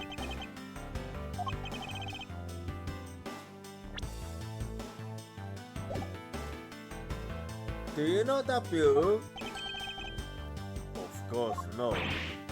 But investigation of a crime scene is the work of a detective, so don't do such thing. Hey big fella, turn over the bodies for me, will you? Okay. Please forgive me, Mr. Faraday, sir. Come soon. You're not getting personally involved. Remember, you are detective. Yes, sir. Understood, sir.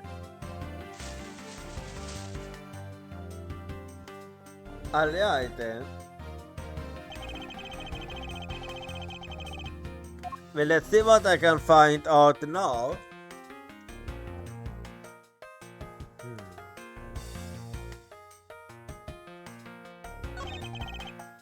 So, it says it takes some codes to fire a gun in a courthouse. I mean, I've been a detective for a whole week and I still haven't found a single yacht yet. There aren't any pawn marks on his clothes. That must be... Wait, pawn marks? A yacht gloves very hot as it is discharged from a firearm. Therefore, pawn marks are usually left when a shot is fired from a point-blank range.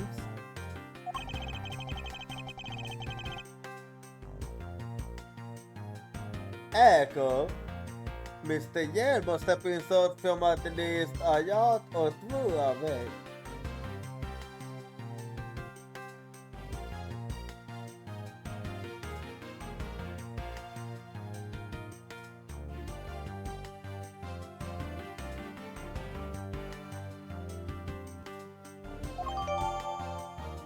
Handgun found in Faraday's hand. Bullet that killed Yale was fired from a 5 yards away. Handgun data updated in my organizer.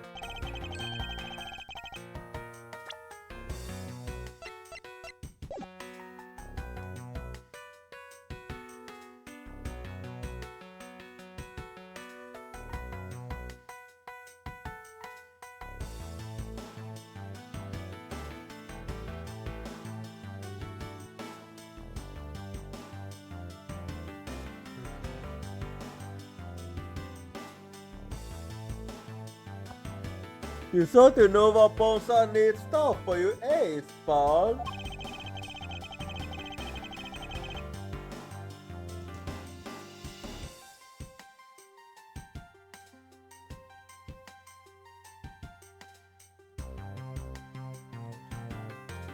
Apparently this detective has as most common knowledge as the everyday marsupial.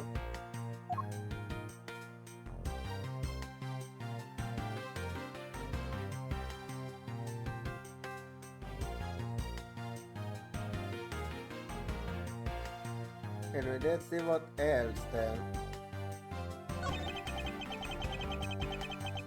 It looks like Mr. Fire was stabbed with this knife that Mr. Yell is holding.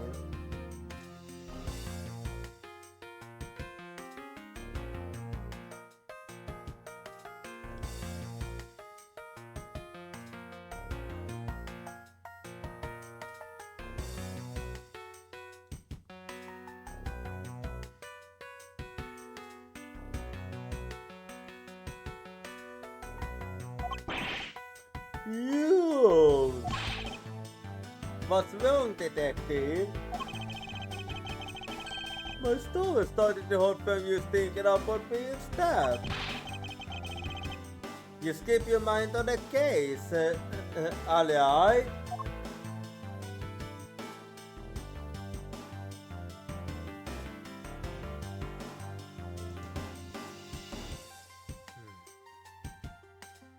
Let's see what else then. What's this?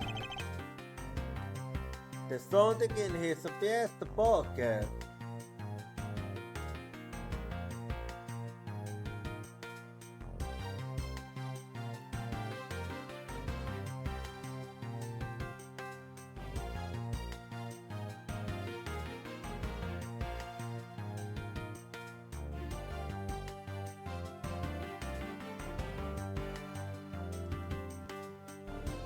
There's something in his vest pocket.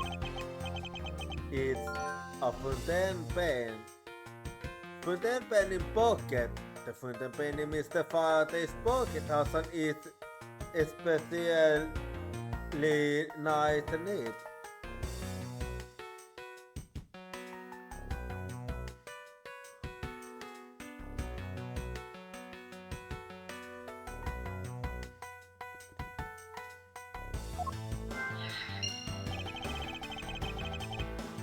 Hey, you know, I always keep a pencil behind my arm. It's because Detective Bart is always telling me you should always write your names on everything you own. Yes, somehow you do strike me as quite a forgetful in...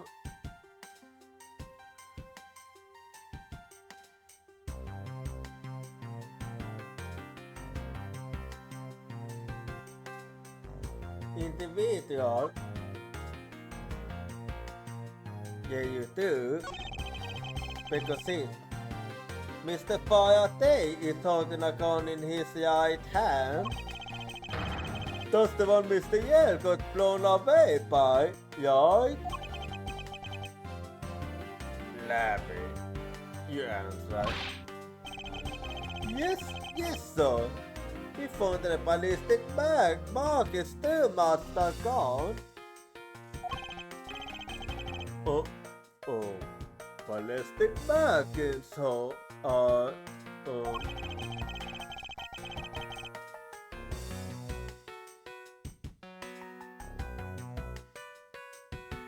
Att den picade fingerpinsa corner leaves on a bullet when fired.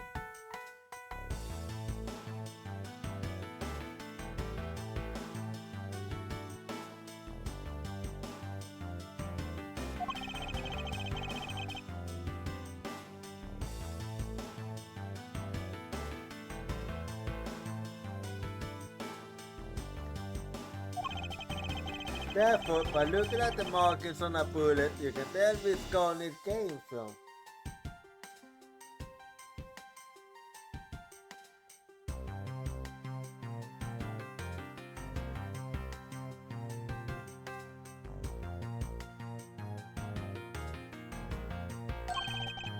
Yeah, that's it. Of course, I'll let you know all about that, Paul.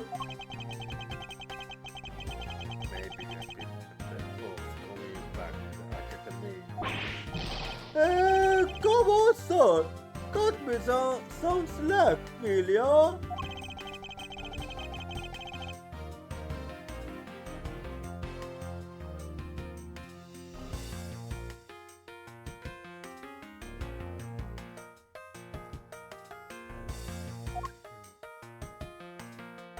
Let's see what else then. Mr. Faraday. How ironic it is for him to lose his life in a courthouse.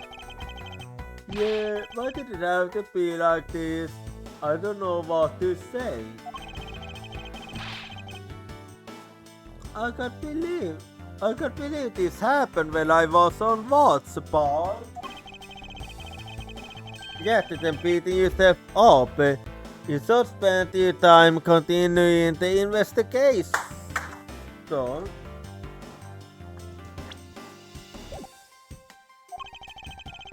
Did you become a detective in order to solve crimes? Yeah. Then get back to work. Find out what the cause of the murder is. Yeah, I'm on it, but...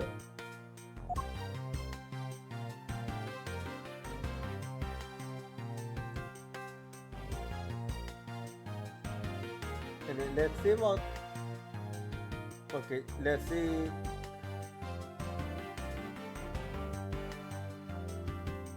Well, let's see. There's a knife and wound in his chest, has see? I wonder if the wound matches the knife Mr. Yell is holding. Lappy.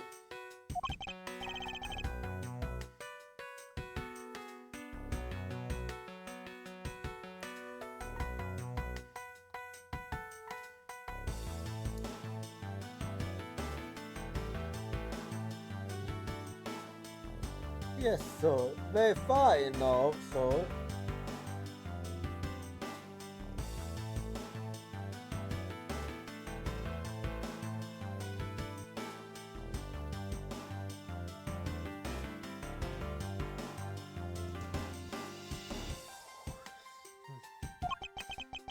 Make it quick.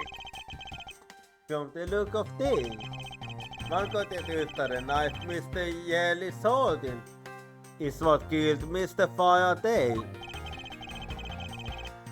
Let us know try to understand how the true man died. First, Mr. Faraday took the gun and the knife out from today's real evidence.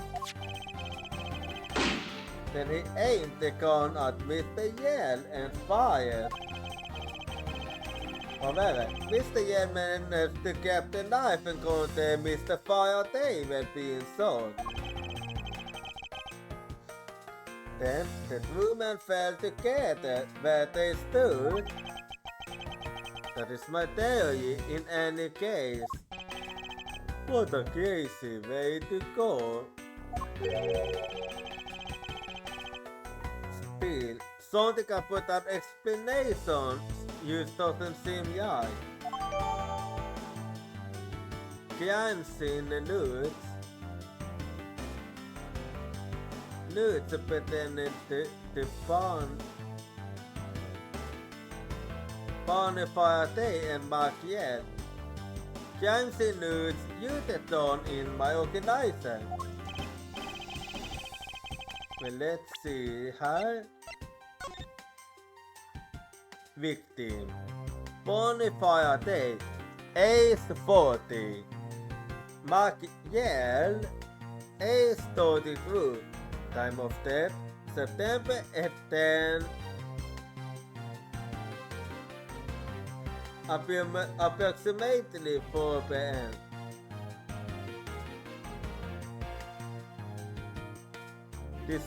Discovered immediately after concert was held. Marks upon the bodies. Father died of a knife stab to the chest. Yell died of bullet wound to the chest. There is no gunpowder upon on his clothes, suggesting he was shot from a pair yards away.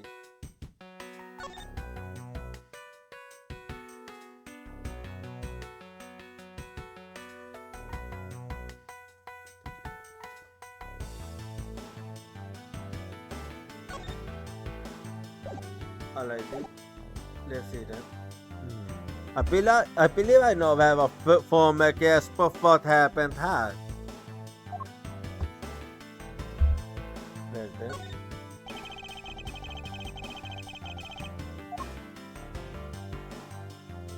Let's see.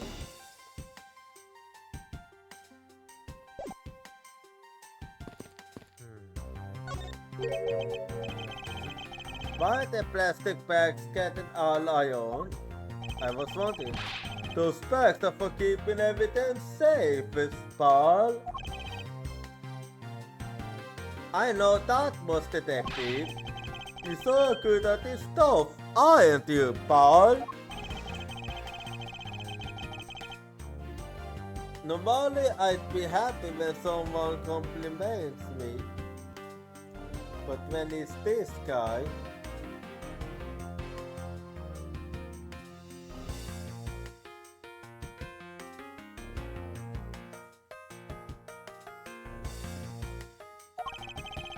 Anyway, could this plastic bags be evidence of a fight between the two of them?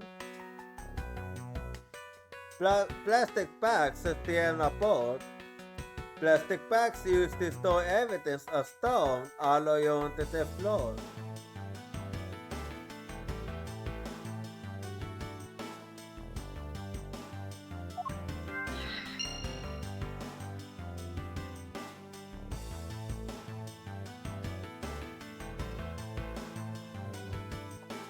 Let's see what else.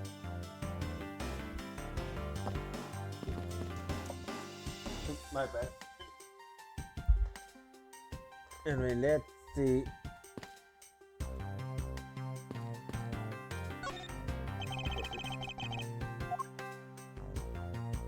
Wait, did I?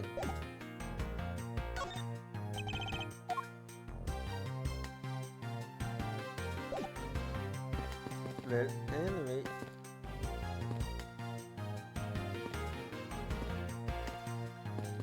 Well, let's see if I can use logic then. So let's see.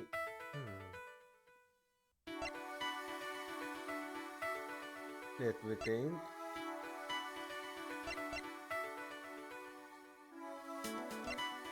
Let's see. I wanted those blue doors to be connected. Let's see. I was right.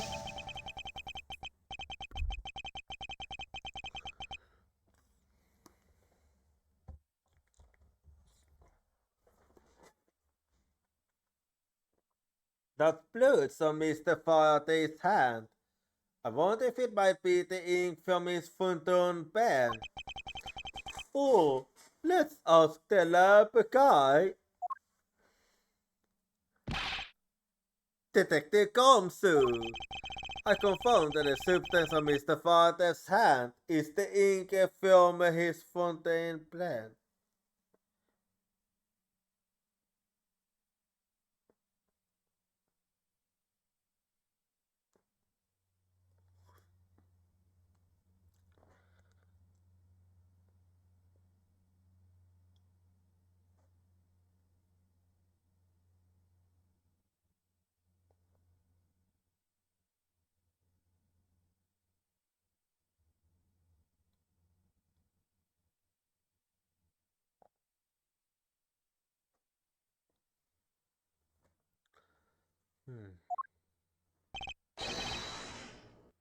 I see. Good work. Oh, I've always wanted to say that, even if it was just the one time in my life. It means the Faraday viewed with his fountain pen in his left hand.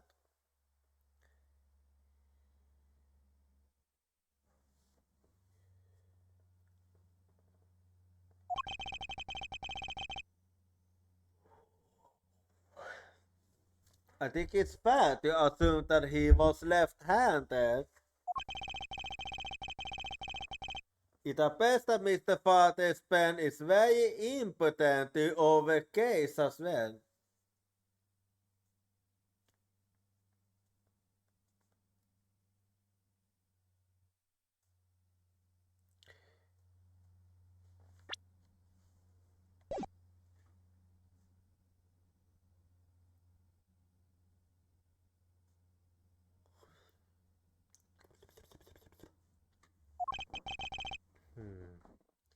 Okay, if you say so, Paul. Mr. Faraday's fountain pen. Fountain pen used by the left-hander Faraday.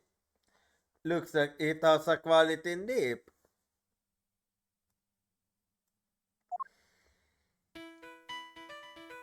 And let's see what else then. Okay, use tank on.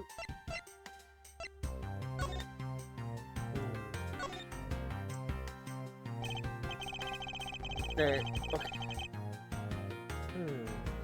It seems Mr. Faraday was in the habit of using very nice fountain pens.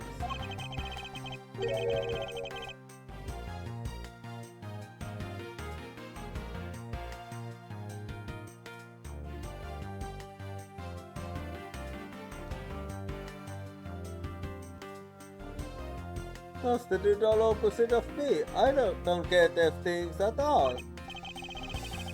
Heh, well, I think the pencil behind you all suits you just fine. Really? You think so, Pearl? Man, I knew it was worth something. That wasn't exactly a compliment, detective. Anyway.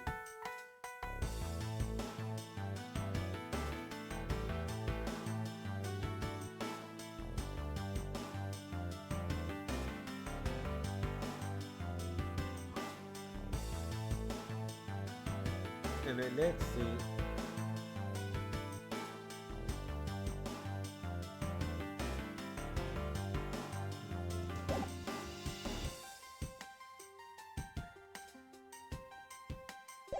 Okay, let's see what else then. Let me use logic again now. So let's see.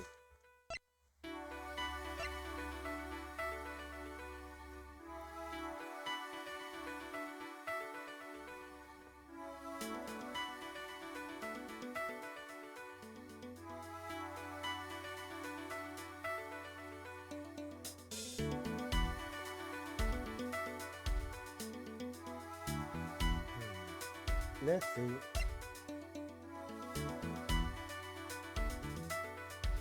Let me think.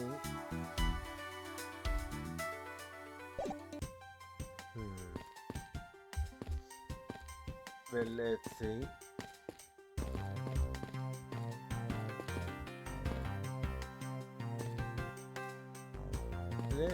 Okay, let's see.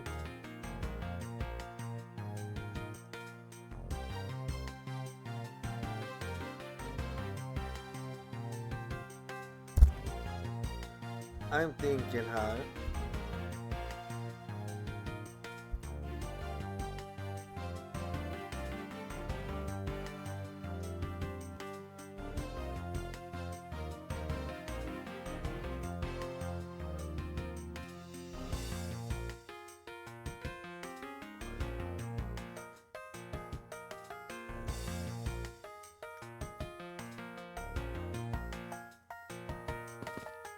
And let's see.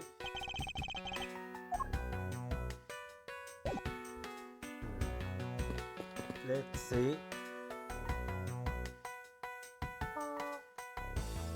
Okay, I'm thinking.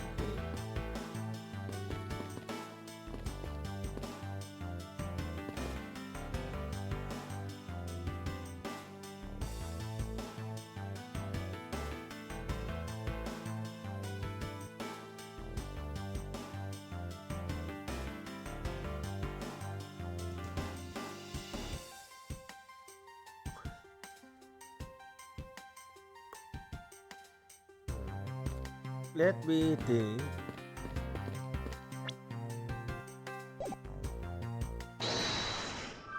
Let's see.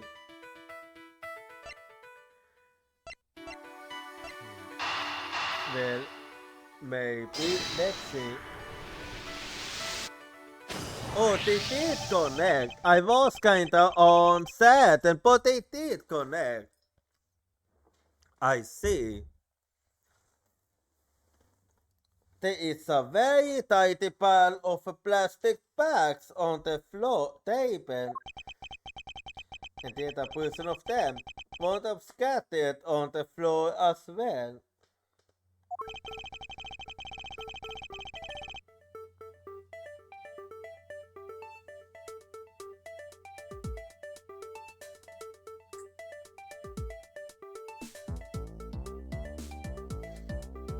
It's not likely that the ones on the floor were knocked over during a spill.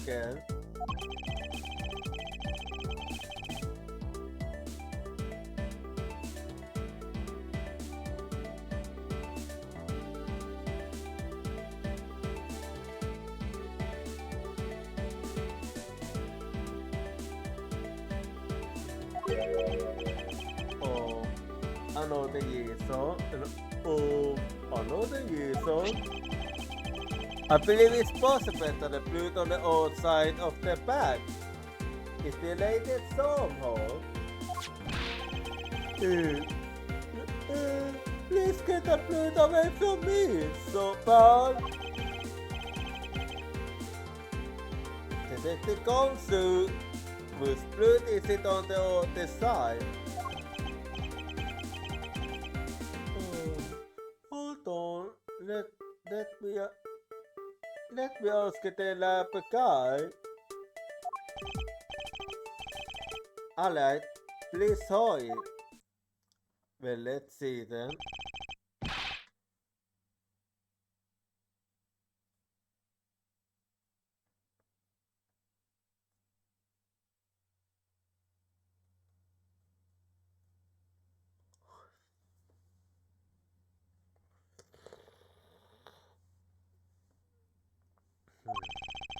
Oh, and the technique say they didn't find anything else or no in the bag, so.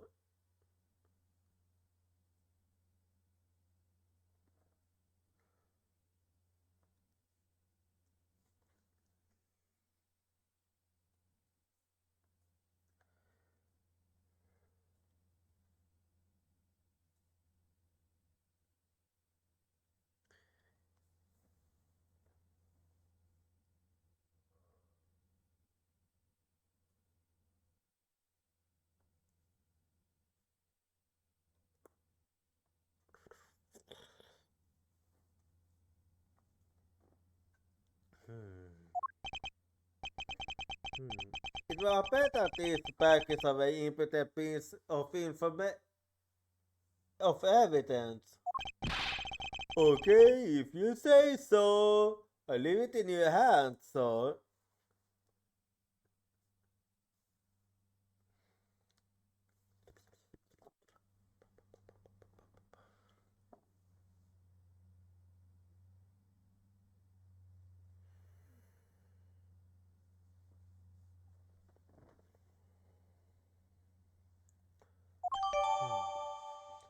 Plastic bag. One of the bags is standing on the floor of lobby number 2 has fired a blood on it.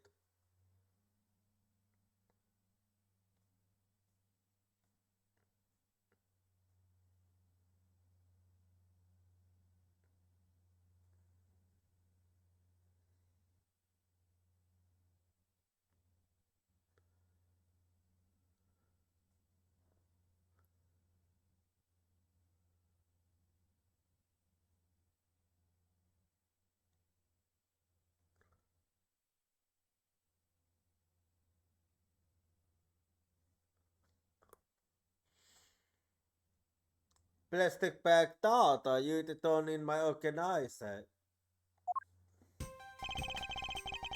Well, let's see.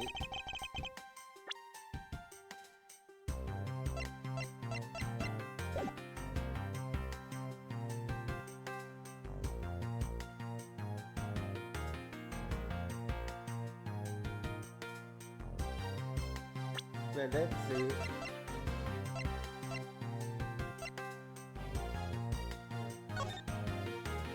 There we go. His blood height from Mr. Faraday. but there are no other clues to be found. Respects the question. Do I need to put this back inside another pack in order to preserve it as evidence? Yes, you do.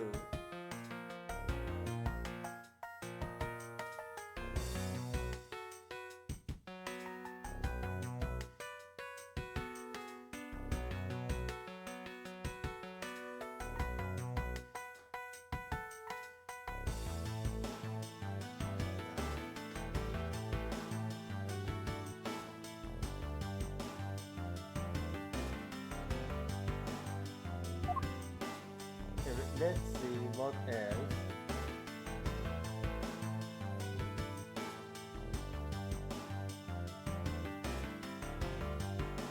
Let's see.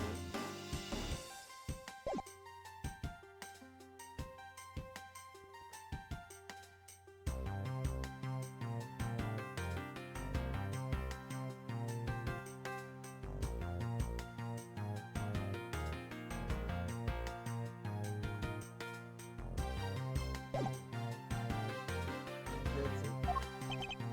No, we can conclude not quite yet.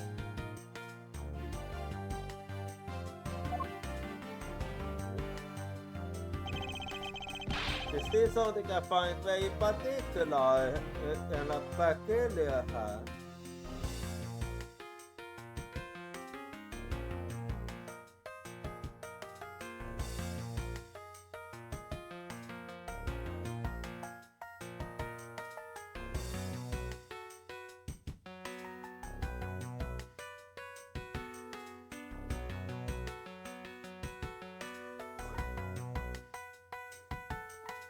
There's still something I find very peculiar too in her.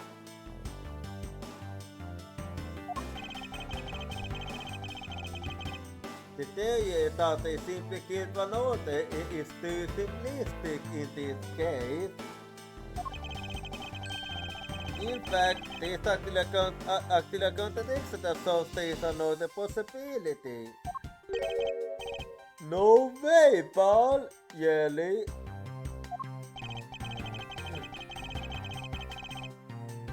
I suppose I will just have to solve you the contradiction in the crime scene.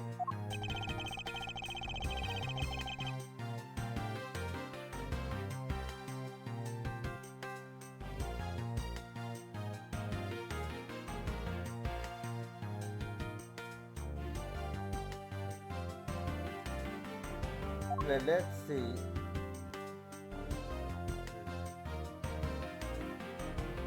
Anything else? Now let's see.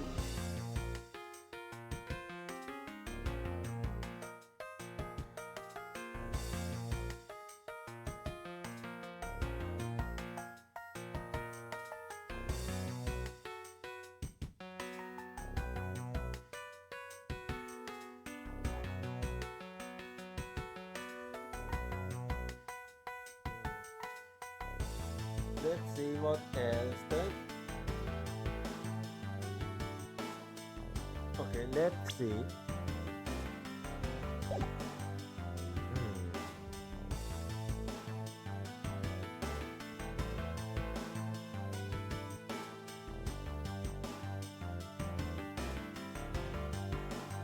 Okay, let me do.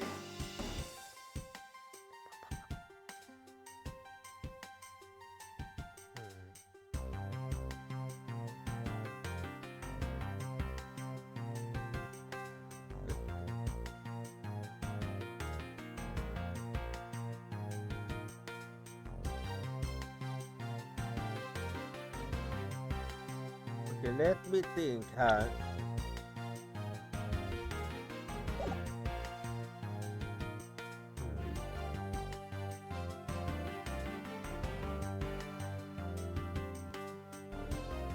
Let me think.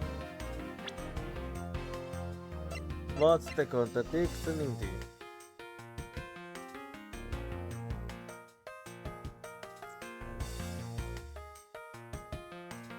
Okay, I'm just thinking.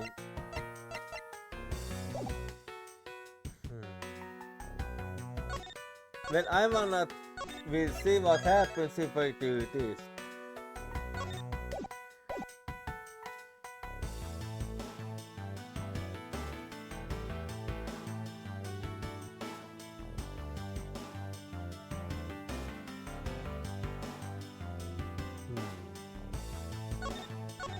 And I'm just thinking how what it could be.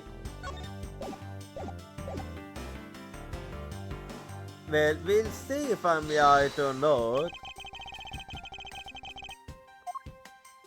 Let's see.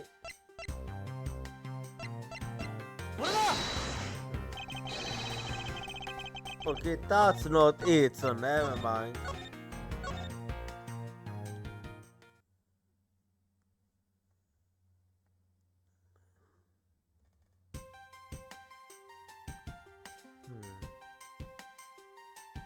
Well, I'm thinking hard.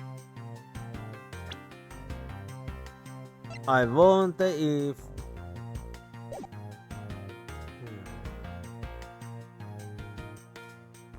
Well then.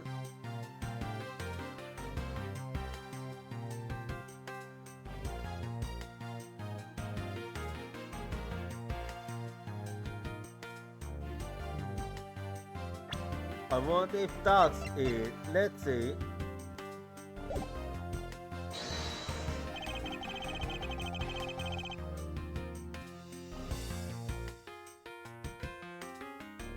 Let's see.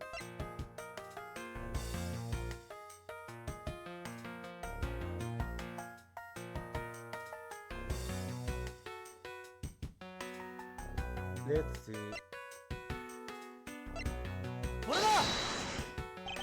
Okay, that has nothing to do with it then. Let's see.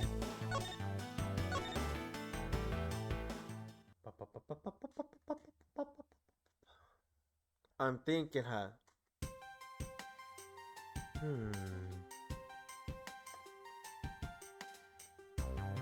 I wonder if that's it. Let's see. We'll see if I'm right or not. Let's see.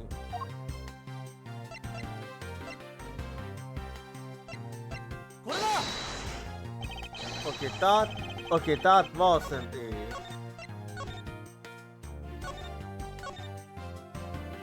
Let's see.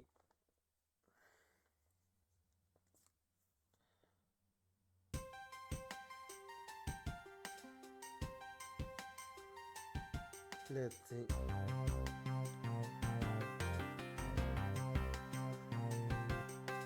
Here, I'm thinking hard. Let's see.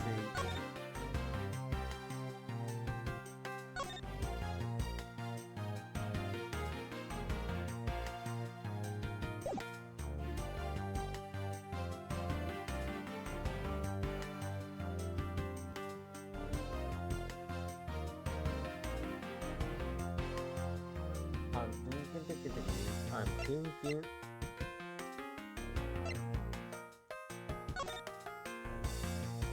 I'm thinking. What could it be?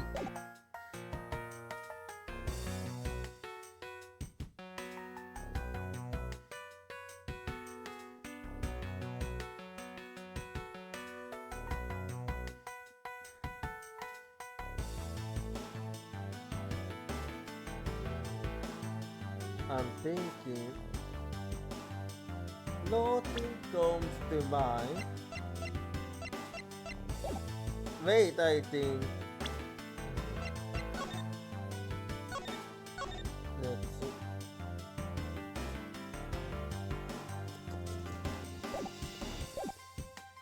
I wonder if that's it. Let's see.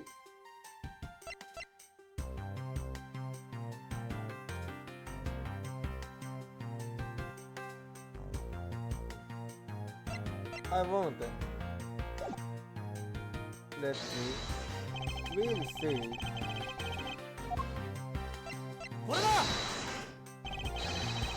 Okay, that was not it. But anyway, an outbreak is coming up, so be right back and see you in 3 minutes.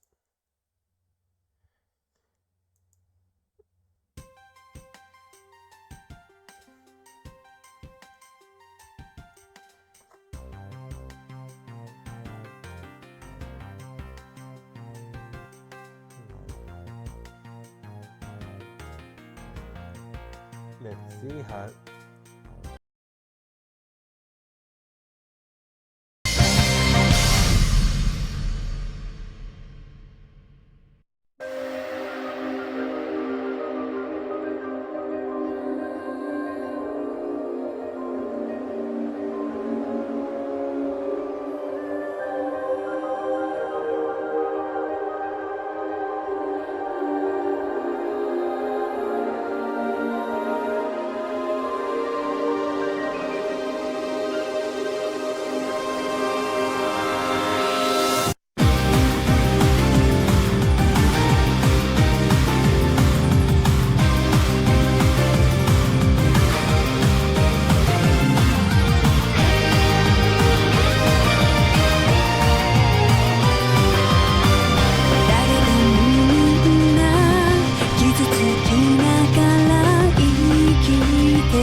No, I don't have an of the former note a low kick.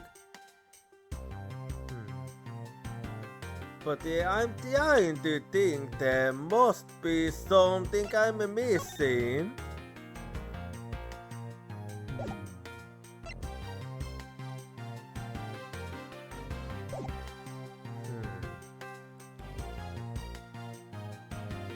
That might potentially be it.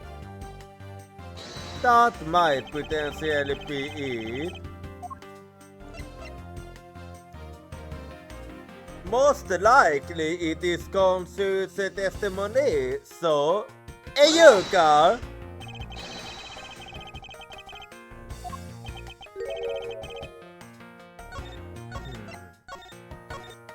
Well, I know Vamjait used the wrong spot, I assume. Well, if it's not, that's... Wait, hang on. Well, if it's not that spot, most likely this spot.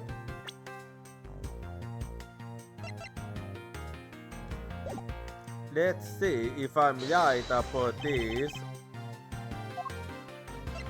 So, Ayuka. Not. Okay, then what is it then? Yeah, I'm trying to figure out what it is then.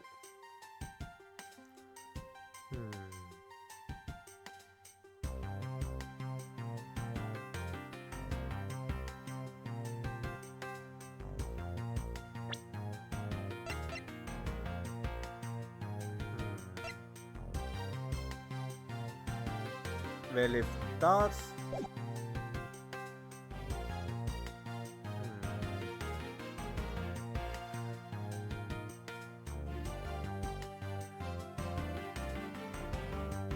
Well, if that's not it...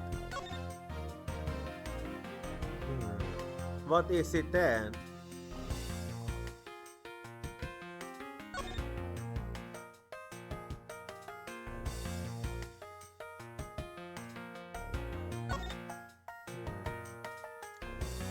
Yeah, I'm trying to figure out.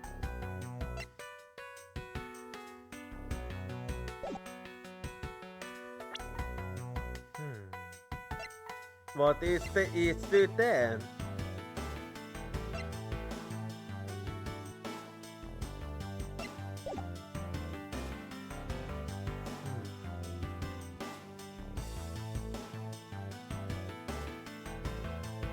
Actually, why does it look like he's holding something there now that I think about it? Let's see, if it's not that one, it's the other. Because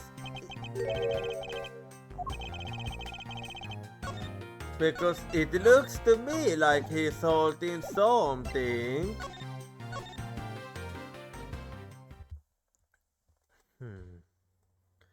Which makes me wonder.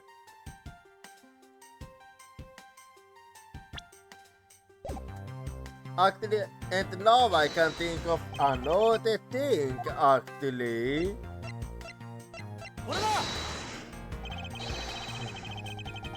Something just occurred to me. Something just occurred to me while I was thinking. Now that I think about it, is it really possible for there to be a knife in there? Let's see if I'm right or not. Ayuka! Oh. Oh. Well then, I was wrong. Then what is it?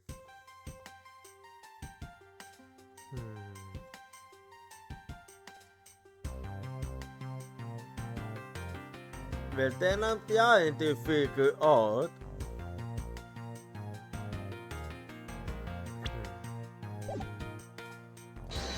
What if...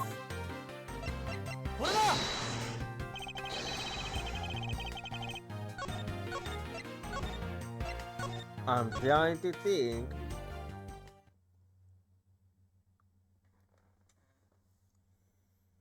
What if...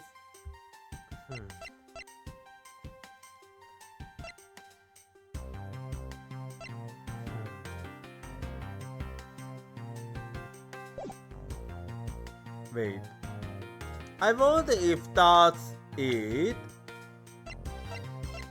If it is, it's gonna be very evil. Please don't Please don't. Please don't. I actually hope I'm wrong. Please. Please, I better be wrong about this. Fuck! No way! Oh my god! Oh my god! Left and right, not the left and right. Oh my god! Oh my god! Okay, if you want in what is här.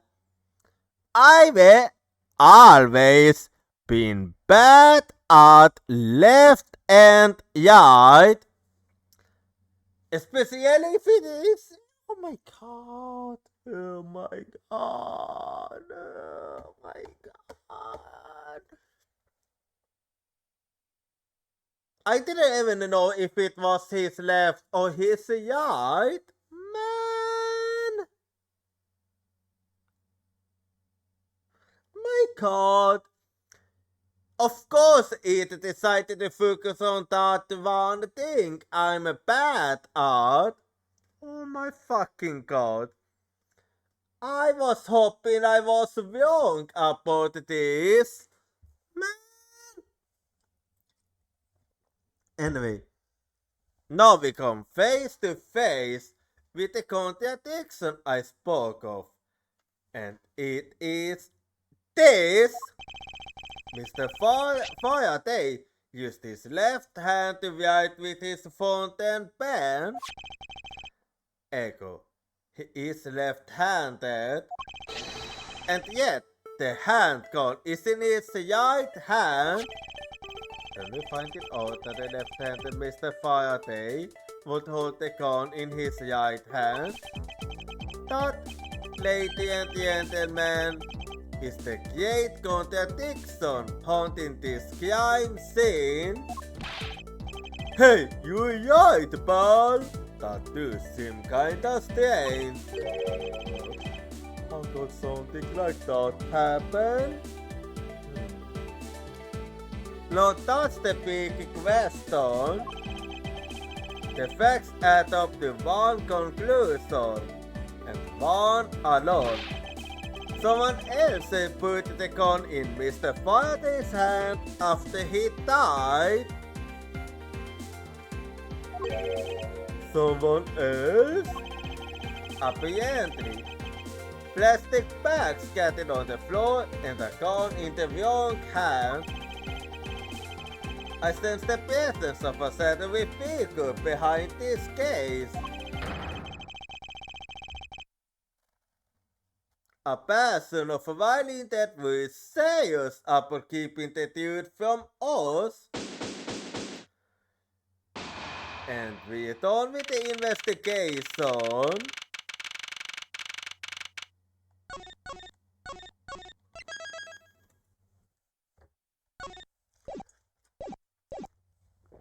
But this was really evil. Really evil.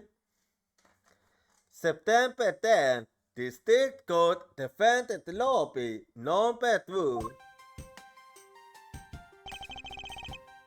Has the Arthur's fireball.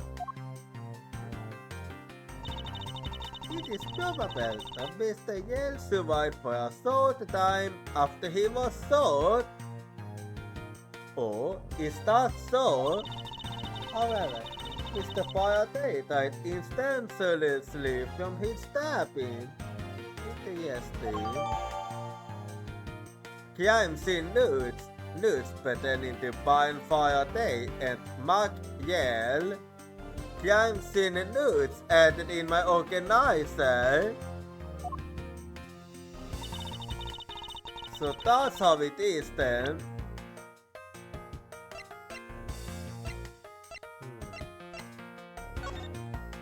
Let's see.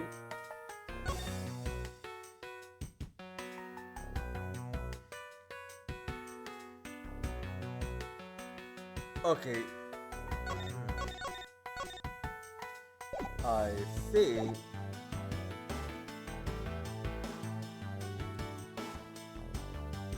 It looks like we know everything we need to know about this case. Are you sure we know everything? Of course, the incident began with Mr. Faraday attempting to get his revenge. The prosecutor went into a race from being a ghost and tried to kill the defendant. But the defendant fought back and they ended up killing his daughter. It's all very clear and simple. There is absolutely no margin for thought. Are you sure? Do you really believe that to be the truth? Ha! Are you saying that just because I figured out the truth before you, that you don't want to believe it's true? It's too early to say. Ning. It's alright. If you disagree with my argument, then prove me wrong. Well, if there are any contradictions to be found, that is... Don't worry, I will. So, you're on. What happened? Mr. Faraday's death was instantaneous when Mr. Yell survived for a short time. From this, it is obvious that Mr. Faraday died after he shot Mr. Yell. And Mr. Yell, well on the brink of death, stole Mr. Faraday's knife and stabbed him. Those are the facts of this case. Are you sure about that? Mr. Faraday's death was instantaneous. Therefore, he must be attacked first. Proving that logic to be false is probably the fastest way to solve her that she is wrong. In that case, I should first look for any holes in her theory. Well then, here we go. What happened?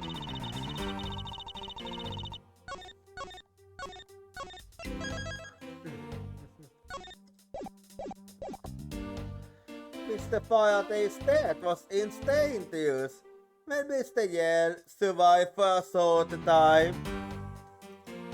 Well, I'm gonna agree with you on this point. So hold it. Do you really believe that Mr. Faraday died instantaneously? I had the murder report. Yeah, I had. Mr. Faraday died instantaneously of shock due to being stabbed in the chest. There, you see it. You see, it's been documented. Clear as day. On!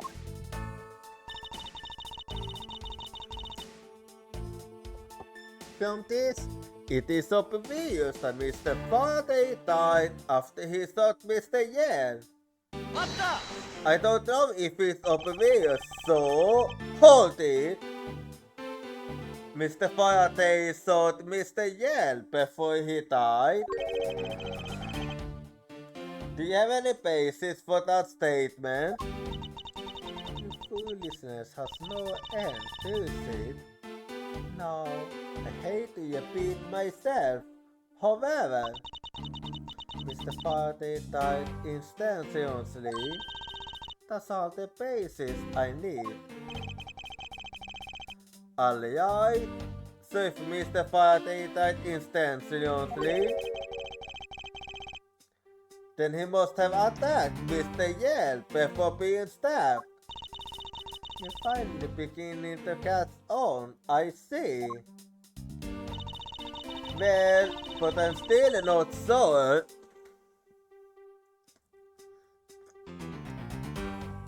And Mr. Yell, Well, on the brink of death, still Mr. Faraday's knife and stabbed him. Maybe he didn't.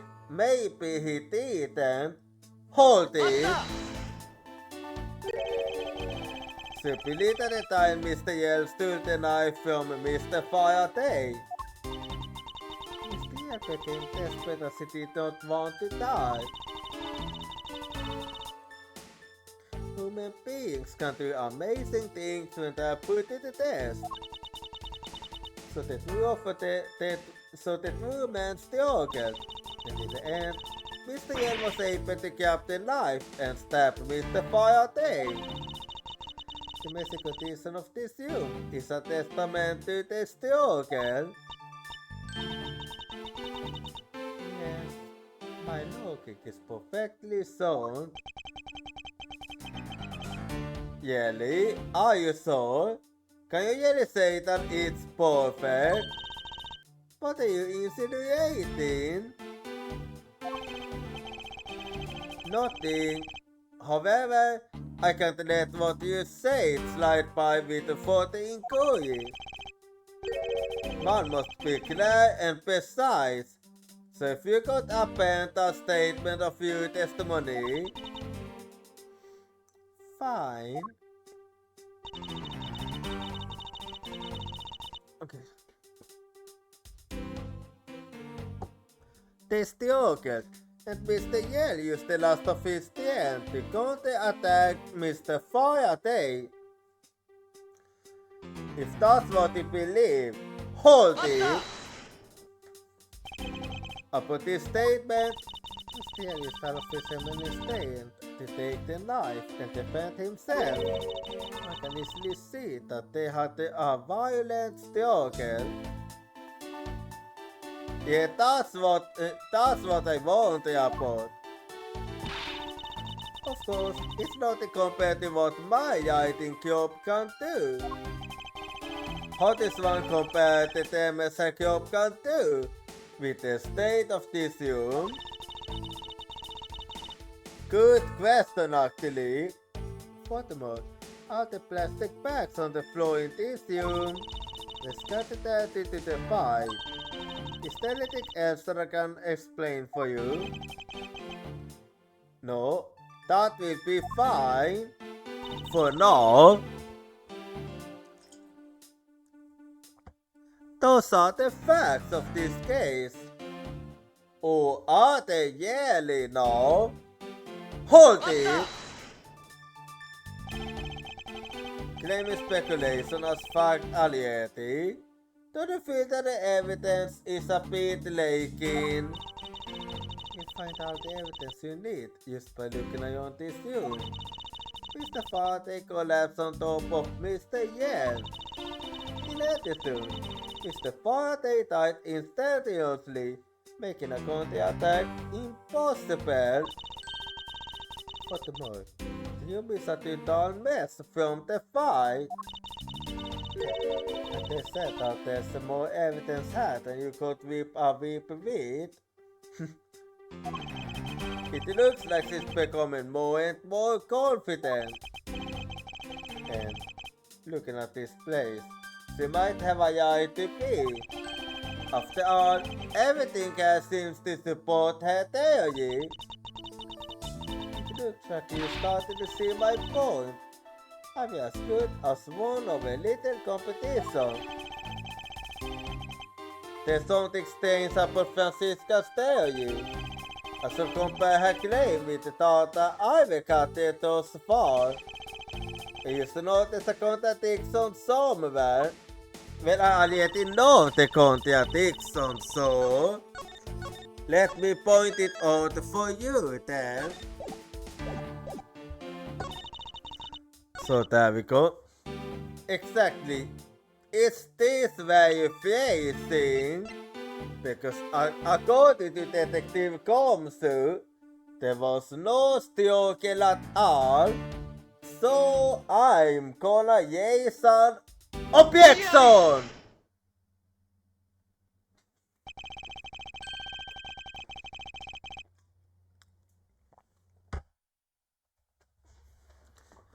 If the two men were fighting, the struggle would have surely caused quite a bit of noise.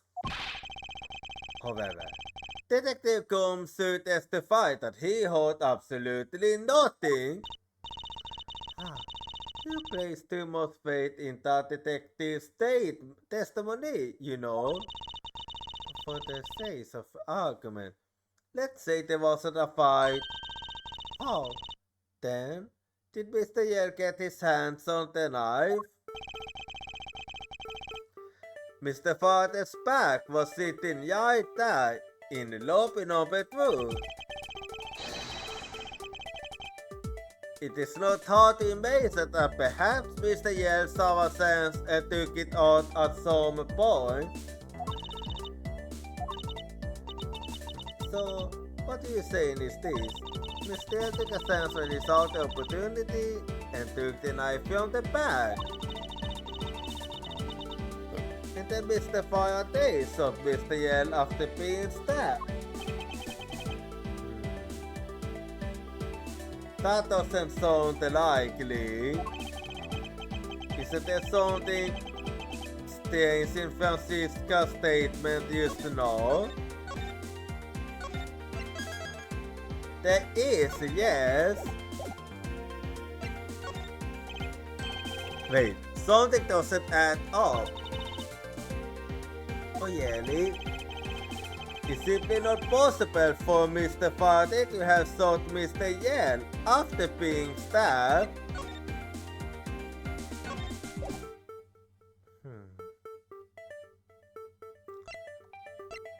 Yeah, because of this, so take that! According to the coroner's report, Mr. Faraday died instantaneously, meaning that he died immediately upon being stabbed by the knife. Ergo, he could not possibly have fired the gun after that. Oh, you got me. But of course, and then, if the report is correct, then there is only one correct explanation. If we suppose that Mr. Yell attacked first, then Mr. Faraday, who died instantaneously, would have been unable to kill Mr. Yell. And that's exactly my point. Therefore, we still must have stabbed Mr. Faraday after he was shot. Then they both died. I'm not too sorry about that. That is the only explanation that makes logical sense. Jelly. Negating your opponent's eye test in order to prove your own theory. I see you have been studying, Francisca. I started to explain it to you as simply as possible. But you foolishly propose a foolish theory that only a foolish fool like you could.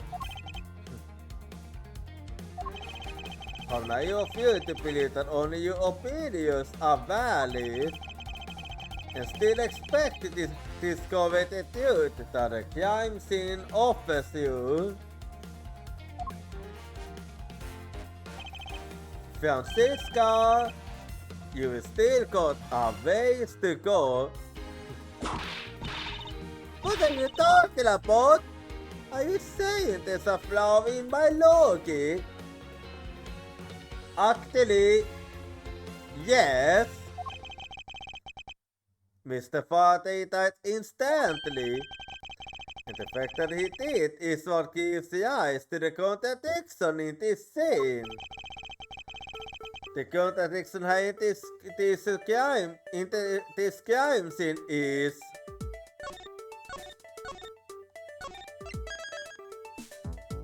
let's see.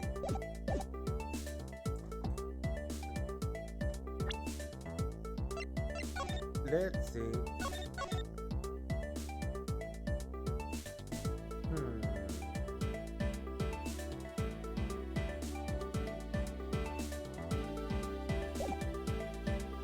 Yeah, I think it is the order the Potis fell. Let me get this right. What you are arguing is this. Mr. Faraday took the gun from his evidence bag and shot Mr. Yell.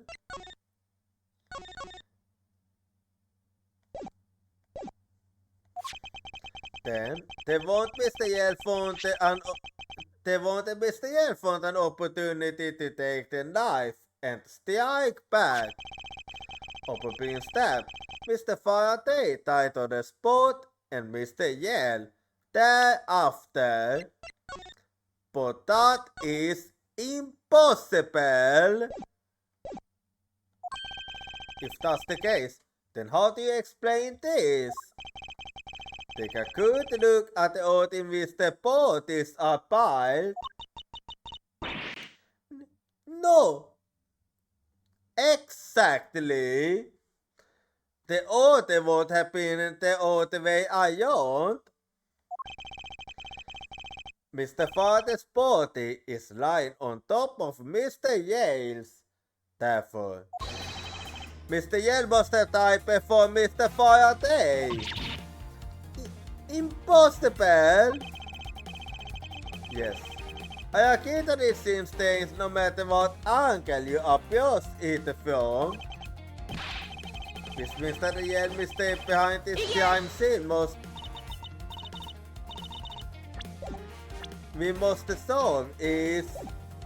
No, not so fast, Miles Edgeworth. What now? I simply think that you ought to think a bit more outside the box. And that it's very clear now that the incident started with Mr. Faraday's malicious intent. You go it quickly there. Cesar bounced back quickly. An explanation won't be enough this time. It's going to take some very decisive evidence to prove her wrong. Well then, let's talk what you think now. What happened? Part 2. It was his sense that Mr. Faraday's body fell on top of Mr. Yale's.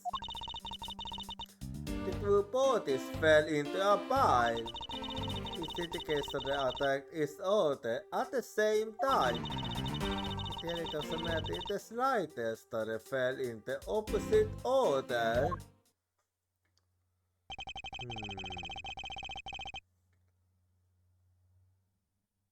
I'm not really too sure about that.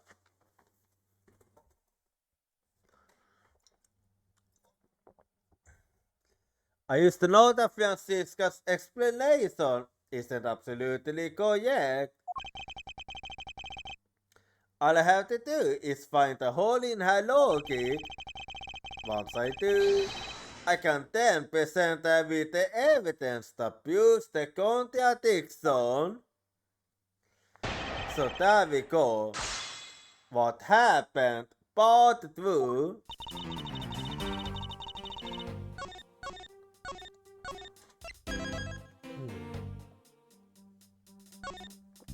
Let's see her then. It was his sense that Mr. Faraday's body fell on top of Mr. Yale's. Was it really now? Hold it! About that. This is someone's testimony in order to gain some time to think. You are Yale one big pony, aren't you? It's the bad you think only works on fools. That wasn't my intent. I simply wish for more details as to how Mr. Faraday ended up on the top of Mr. Yale. Someone's impatient. I must sit up to explain everything to you. So do you think you could hold on for a minute? Ah! Francisca, I'll make you a deal. I'll hold on if you hold on to that we both use. I'll hold on to it, ally, as I whip you. Ah! Well, now that you've quieted down a bit, I'd like to continue if you don't mind.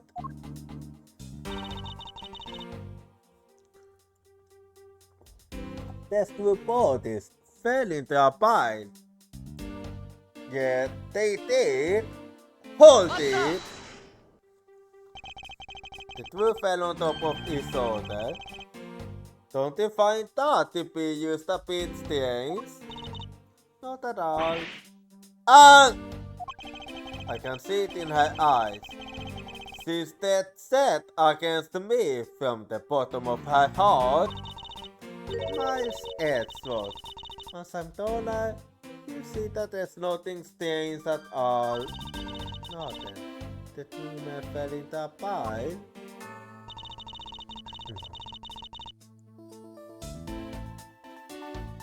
Which indicates that they attack each other at the same time. Well, I'm pretty sure that isn't the case, so hold it! What do you mean by the attack each other at the same time? I assume Mr. Fatty had two different weapons in his hands. Made the attack Mr. Yell while holding both the knife and the revolver. And then, after Mr. Fatty fired the gun, Mr. Yell grabbed the knife as he was falling and stabbed Mr. Faraday. That is how Mr. Yell wound up on the bottom with Mr. Faraday on top. At close yells, that is more than possible. Yes, it's possible, but if you have any other ideas, then show me what you will caught. Oh, I will. I promise you that. And to that extent, I'd like for you to append what you used to say to your testimony. I don't see any point in that. Put us in, please.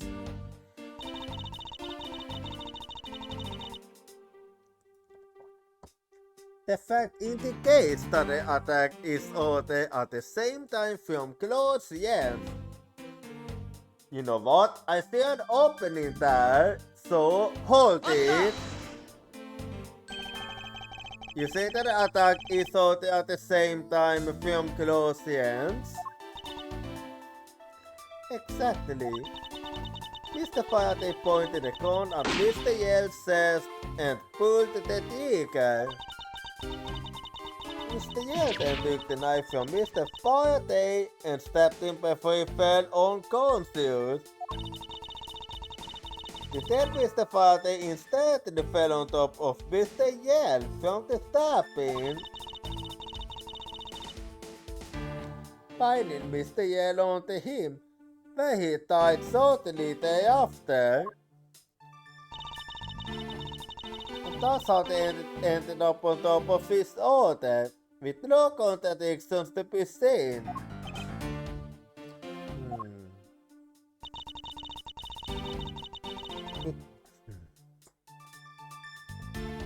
It really doesn't matter in the slightest that I fell in the opposite order. Well, I believe it does, so take that! Hold it! Do you really believe they fell in the exact opposite order in which they attacked? Miles Edgeworth, you don't listen to a word that I'm saying. They both attacked each other at the same time, and Mr. Yell fell first by stance. Even Mr. Faraday used happened to fall on top of him. Then Mr. Yell told slightly thereafter, pinned underneath Mr. Faraday. That's how it happened. So the two men attack Isote with Mr. Yelp randomly falling down first. The fact that the attack Isote in Vice from the order they fell in doesn't cause a problem for me. However, there's definitely one certain aspect that I'm having trouble swallowing. And I'm gonna point it out now what it is. So, there you go. Let me show you what the issue is. It is this very statement actually. So, take that. Objection.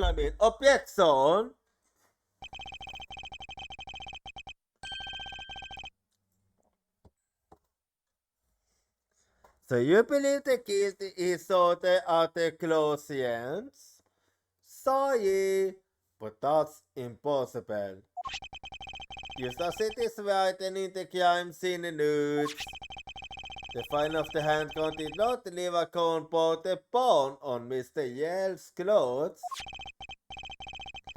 Therefore, Mr. Yale and the gun must have been separated by a distance of at least 2 or 3 yards. Yes, this is by far the biggest contradiction. The two bodies are piled up on each other, yet the gun was fired from a distance. And with there being no sense that Mr. Yale moved that far after being sold. That leaves only one possible explanation. What a completely foolish line of foolish stuff from a thoroughly foolish fool. If I'm not right, then we mustn't have made the first move with the intent to kill. Huh? Woo! I actually believe there was a third party. The person that attacked first with malicious intent, that would be...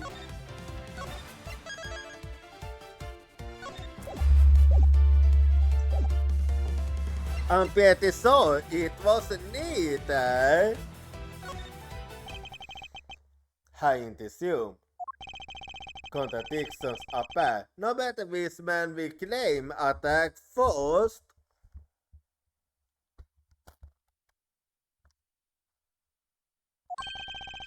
Thus, there can only be one explanation. There was a third person here. It was the third person who killed both Mr. Faraday and Mr. Yale and set the bodies up to make it look like a double murder. The third person is the Yale culprit. Miles Edgeworth, this is one thing you're missing. Or to tell me. Evidence. Correct. Exactly. Everything you said up until now is nothing but a story played out in your head. However, this is where the Yale test begins. Can you prove that there was a third person involved in this crime? Of course. If a third person was truly here, that fact would resolve the clear contradiction. The proof that it has all been set up made it look like the killed is order. I present it and lay bare the final piece of the puzzle that's not yet in place. What is the piece of evidence that proves there is the third a third person involved. Well, let's see.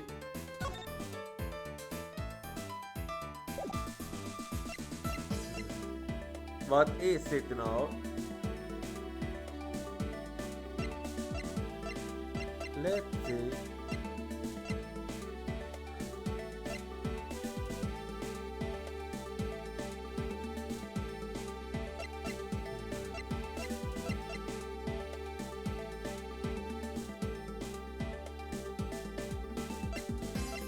Well, let me think.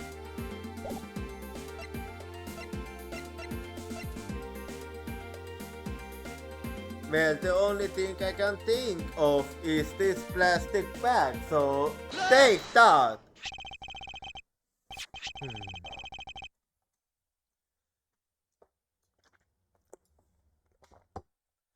The gun in Mr. Faraday's hand and the plastic bag with his blood on it.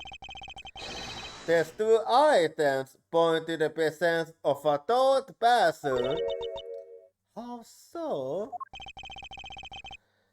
Jekal, detektiv Komsus testimony. I was in the hallway the whole time, but I didn't hear a single peep of a struggle. If there wasn't a struggle in this room, then there shouldn't be any plastic bags on the ground. Meaning that someone else must deliberately scattered them around.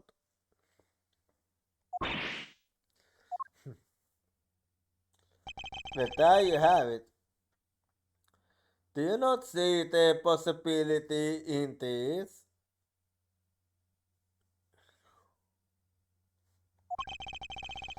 Disregarding the gun for the movement. There's a high probability of blood splatter when a knife is used on a person. If the culprit held the knife with a plastic bag around it, they could use the bag to catch any pure blood splatter from when they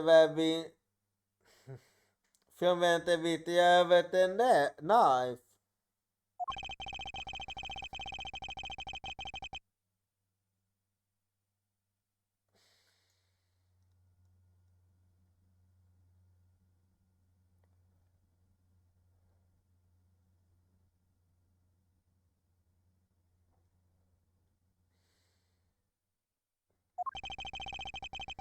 And I aims in the room to make it look like there was a struggle between the two. They were able to conceal the presence.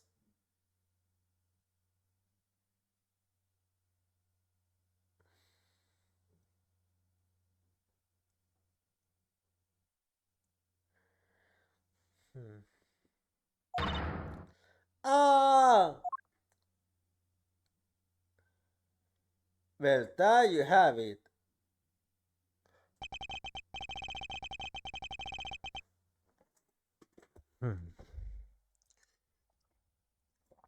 Looks like we will still got a long way to go in this investigation. Yeah, thought we do. Yes. What is it now?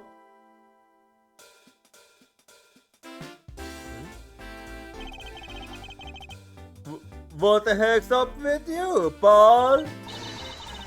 Mr. Bat, I advise you to place Detective Komsu on the arrest. But why? What?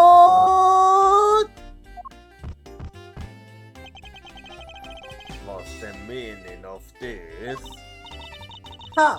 Looks like you're not man enough to discipline your own subordinate. Don't do that. That detective claims he was there, standing in front of the door the entire time. But I have it on good authority that it was all a giant lie. Hmm? Mr. Yep, I ask that you please explain that last statement. I'll let his honor explain it himself. I, I saw it with my own eyes. I tell you. Dude, you says there was a period of time when there was no one in the hallway. What? See, Mr. Pat, I ask you, why was the detective was supposedly doing his job the whole time? Want to fabricate such a lie?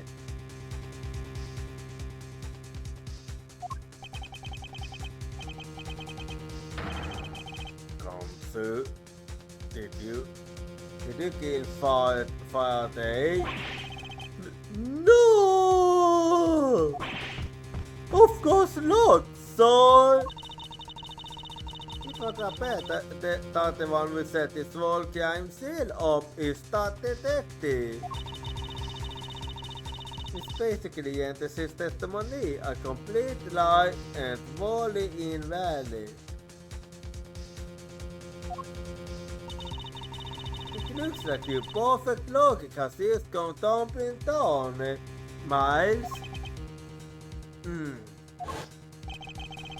I was in the hallway the whole time, but I didn't hold a single people for struggle.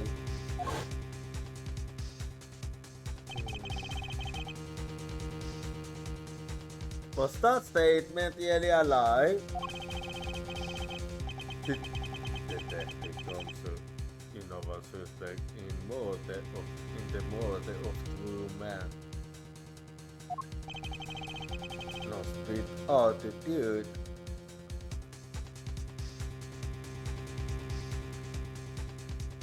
Also help me.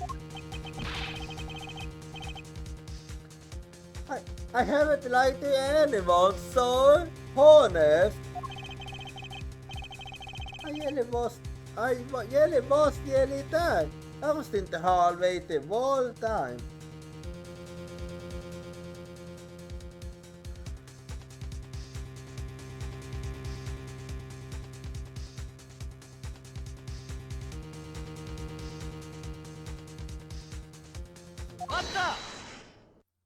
Oh. Detective Pat, I ask that you please do not act without my permission. After all, I'm the one that is heading up the investigation, am I not? Don't talk like you know what's going on, boy. Well, I do know what's going on. All I want is for this investigation to yawn perfectly. Perfectly is the only way of a disciple of full gamma after all.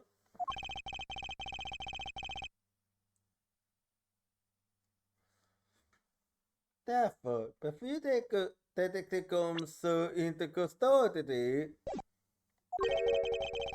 I'd like to set a record straight on something. And what's that? What's the ask Detective comes about?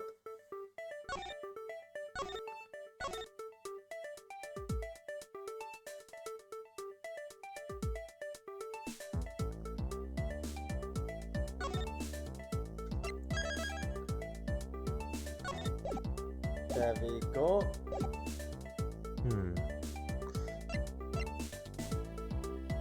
Well, what's you...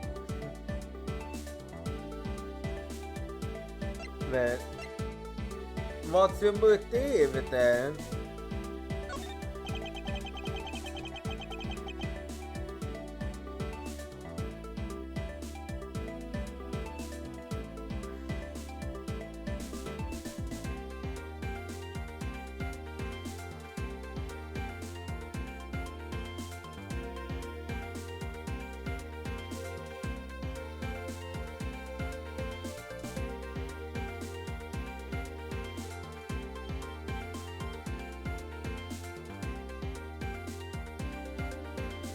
supposed to want to get like let you fight. Is Detective Combs' motive for committing this crime? Motive. Oh? Combs, you got a case against Faraday or anything? No, sir, not me. Not a single bad thing against Mr. Faraday, sir. Is that a fact? You really have a problem with lying, don't you, Detective Combs?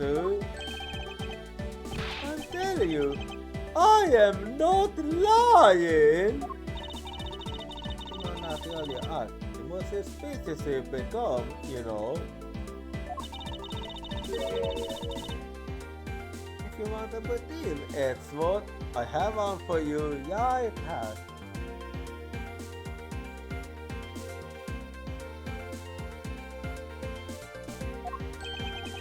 Could you please say it with us? However, before then, I won't hesitate to object to flights of fancy.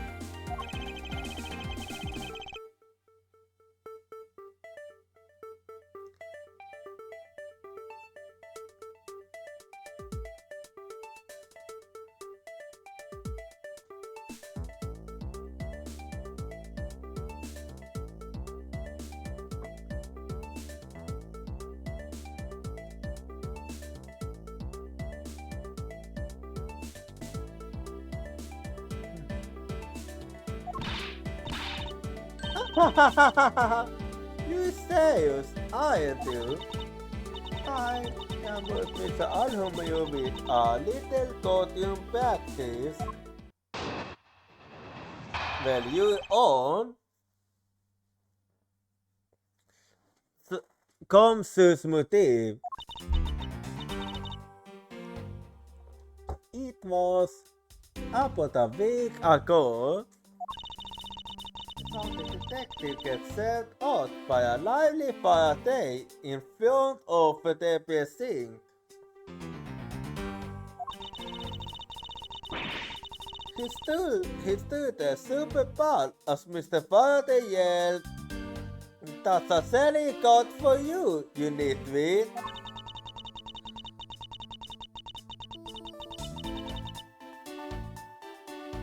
Apparently, the detective certainly getting his silly caught. That's easy enough for yours. Well, I'm stuck for the perfect explanation.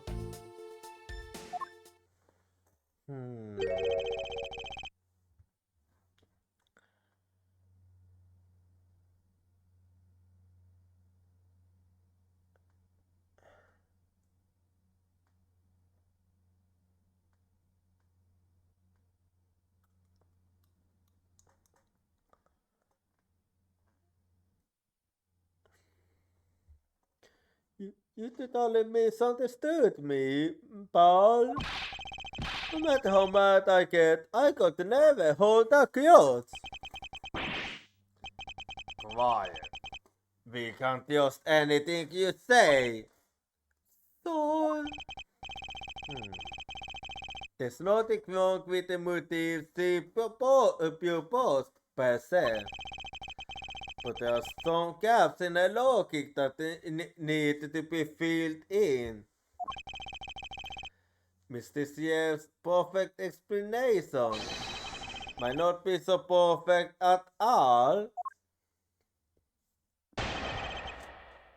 Combs' motive.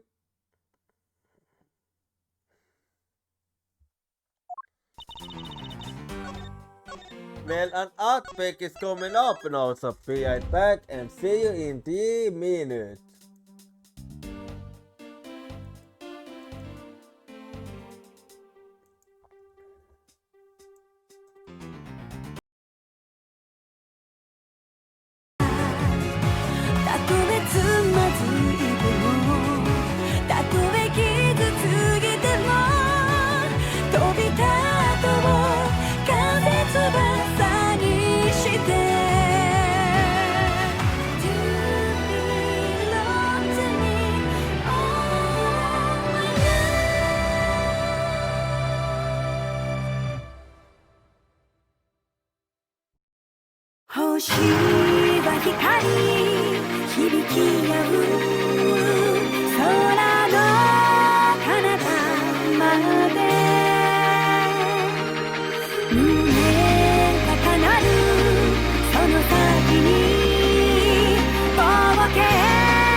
Okay, I'm back now.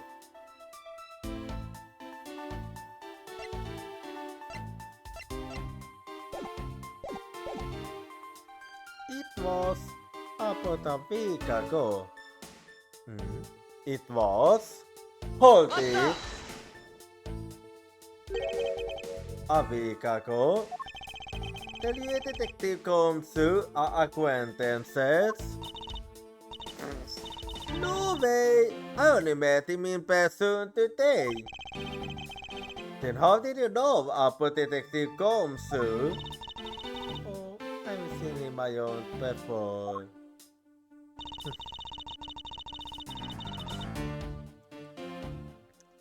I saw the detective get served out by a livid fire day in front of the precinct. Like always then, hold it!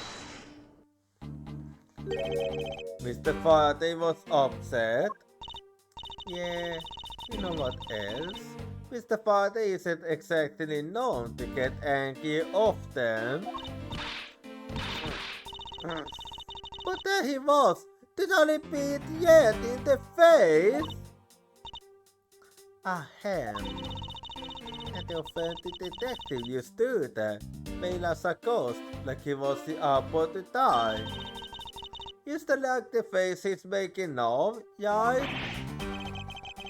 Oh, I'm completely innocent, I tell you.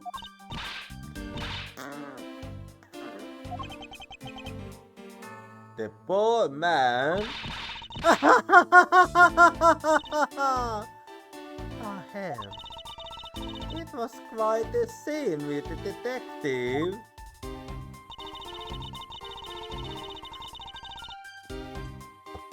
He stood there super bald as Mr. Father yelled, "That's a selling card for you, you nitwit!" Another selling card then, ho. Hold it!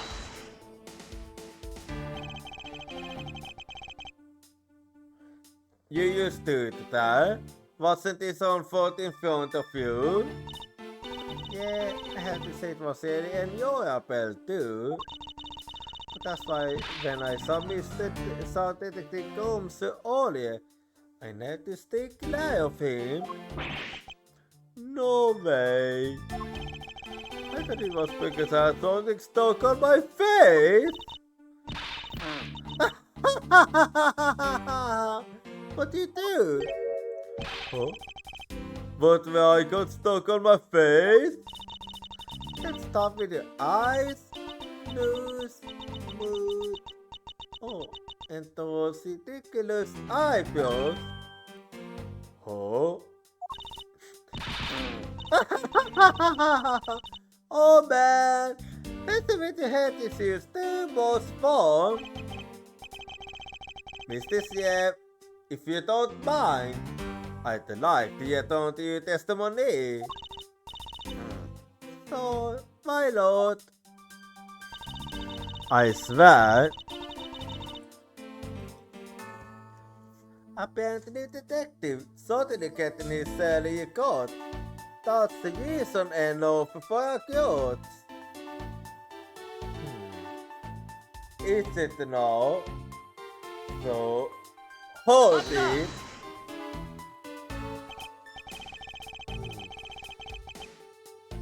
To cut a new detective salary right off the bat like that. I'm not really familiar with the way you guys relate, but is that a common practice?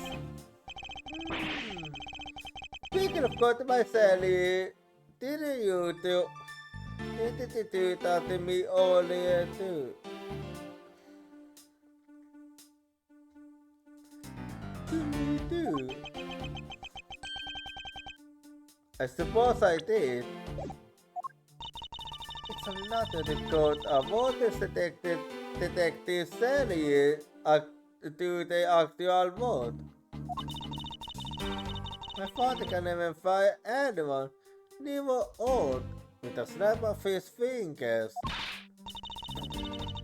do you think that maybe there's that season enough of detectives to hate you people? Well, I could.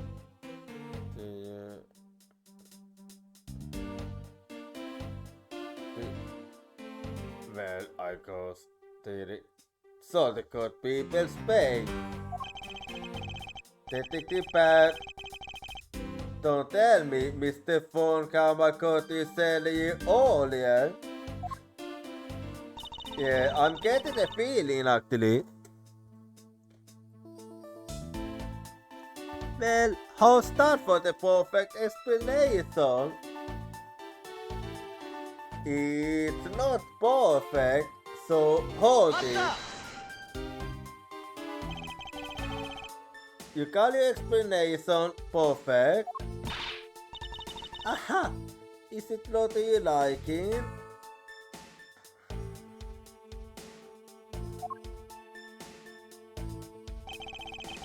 Unfortunately for you, it's just not up to my standards. Oh, is there something you want me to clarify? In that case, what should I do? Should I raise an objection? Not yet. Maybe I should wait and listen to what she has to say for a bit longer.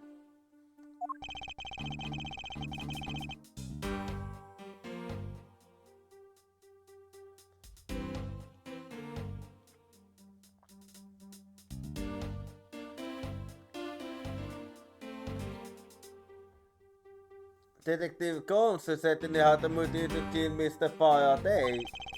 Alright, this is one thing I can wrap my head around in this explanation.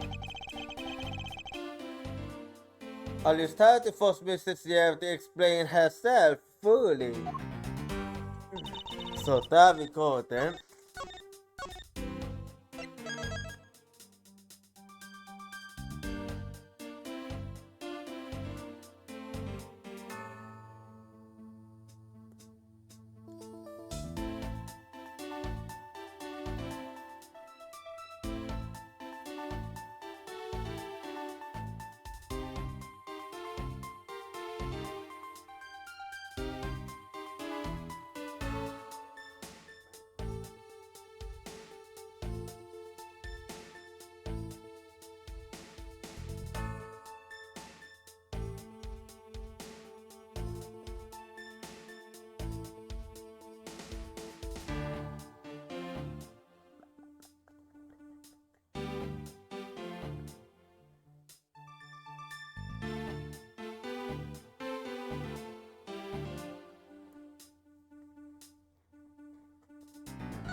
Anyway.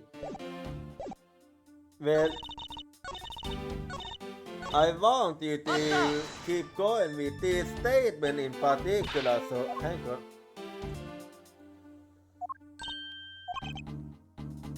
Yeah, I'm gonna raise an objection here.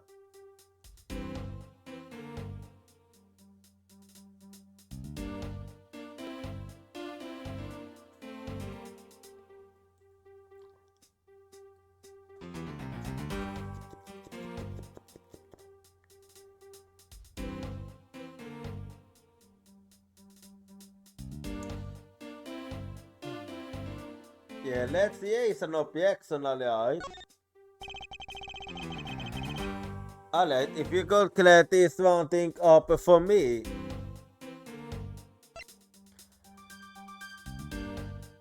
Well, how was Mr. Faraday killed then?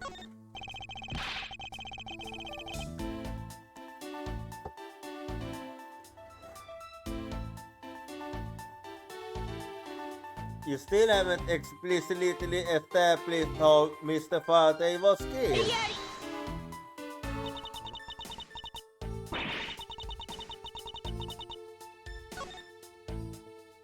Well then, let's see.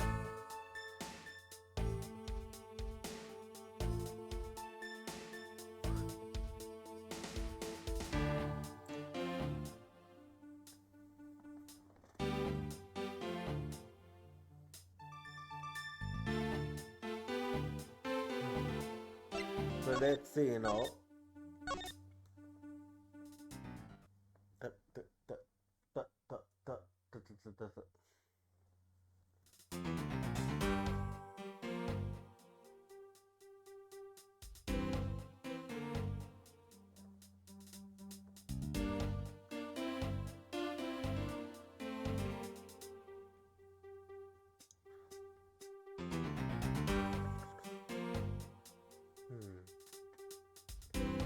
Let's see. So if I do this then.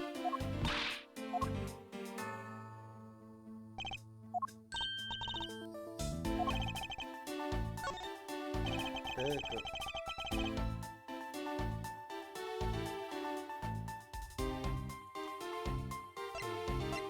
Let's see.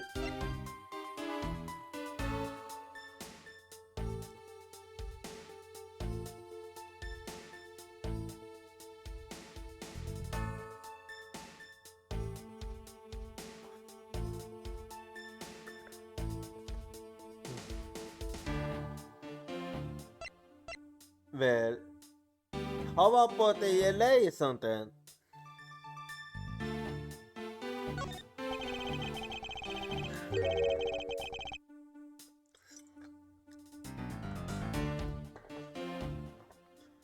Actually, allow me to ask the detective directly. What was the AAI something, Mr. Faraday? Mr. Faraday was in charge of training jockey detectives to testify in trial.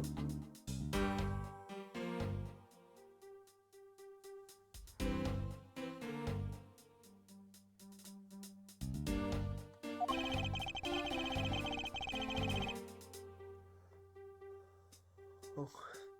I met him on the very first day I entered the criminal affairs department, but... Oh, I had no idea Mr. Faraday was so involved. Faraday. He might look like an easygoing guy, but he's actually a bit of a nod for strict discipline and manners.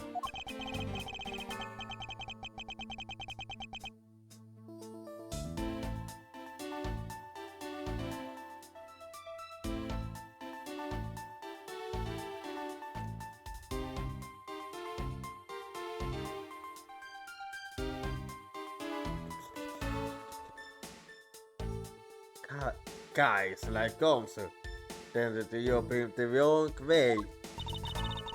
Now we know how the detective and Mr. Faraday were related.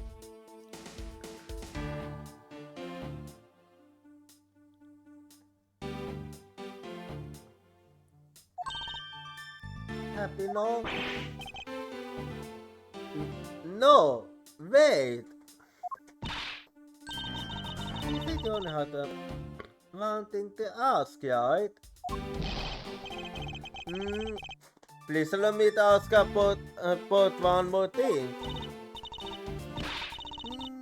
Oh, you are right, Edward.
Poor baby. Tell you what, I'll let you have another go. How's that? Alright, if you could please clear this one thing up for me. Well, what was the relation then? Actually, allow me to ask the detective directly. What was the relation to Mr. Fatty?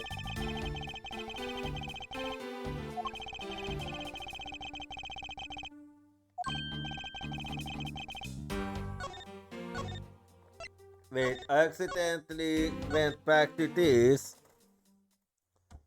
So let me see.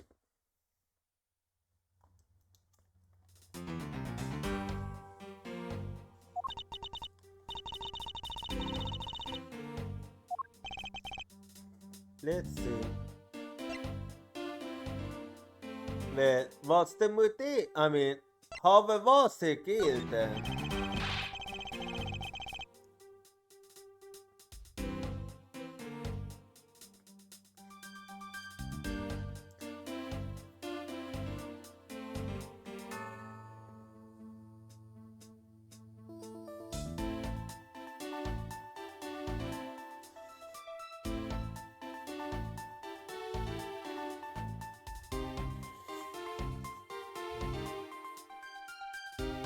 You still haven't explicitly established how Mr. Fatty was killed.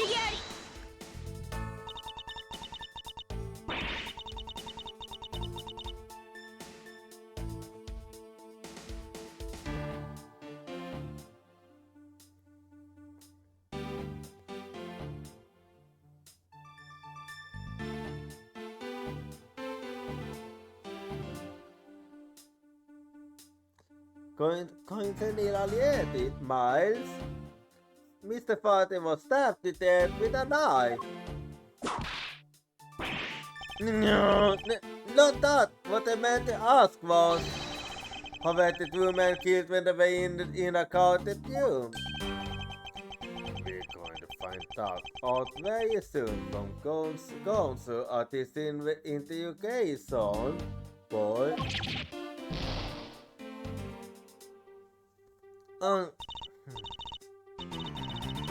Well, in that case,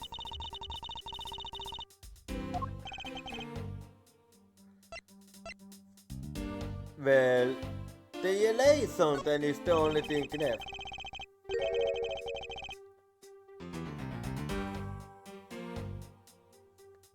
Actually, allow me to ask the detective directly.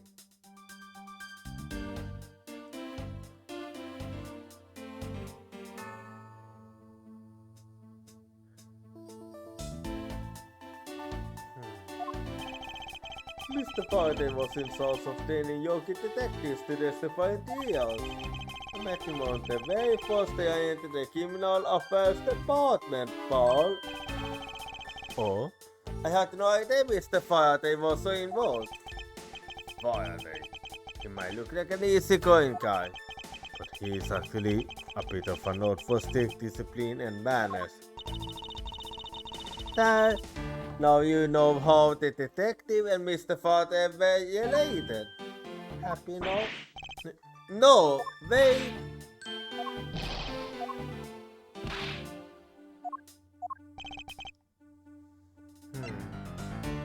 Did I ever ask about the motive? I might have forgotten. I understand the detective Gonzo's potential motive for killing Mr. Faraday. Okay, what about his motive for killing Mr. Yen? Ah. His motive for killing Yen? Like, I want to know. If there was no clear motive for both of the murders,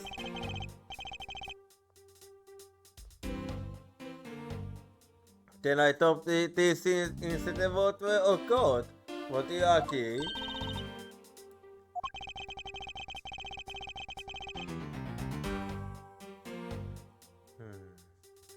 Is there anyone else who might have had a grudge against either of the two of them? That woman? Or should we look into that ourselves?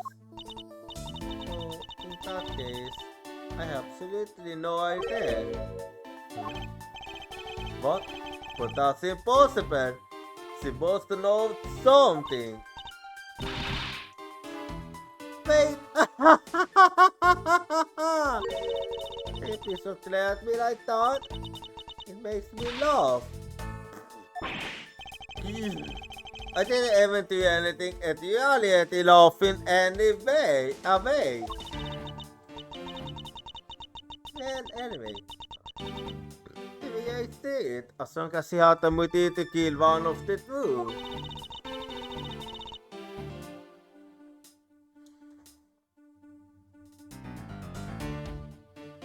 This game won't be played out the way it did anyway.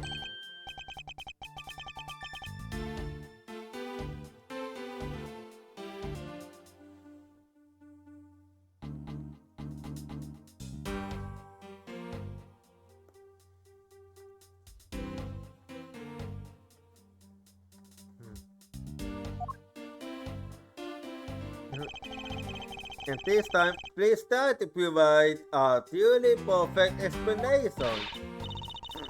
Perfect this, perfect that. Stop being so uptight. Or is that a requisite trait for being a full karma? Miles Edgeworth, I imagine you saw this youth woman up. I wish you'd both be quiet for just 1 second.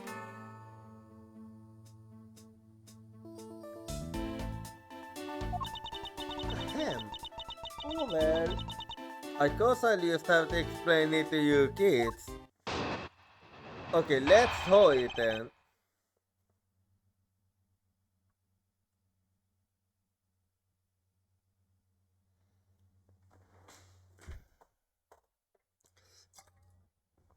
Motive to kill the man.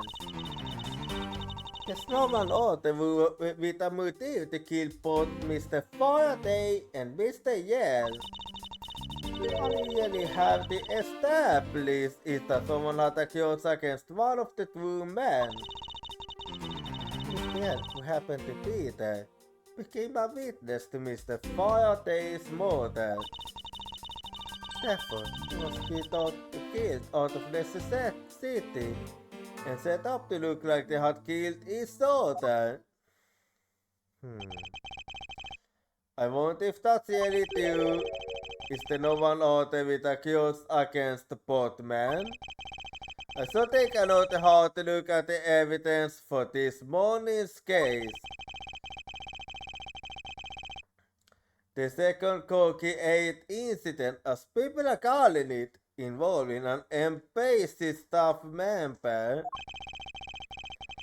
and the two men who both want up as suspects in the case. Is there someone else I'm overlooking with some of related to this? Motive to kill the man. Well then.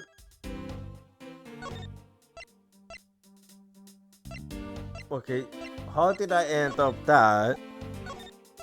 Anyway.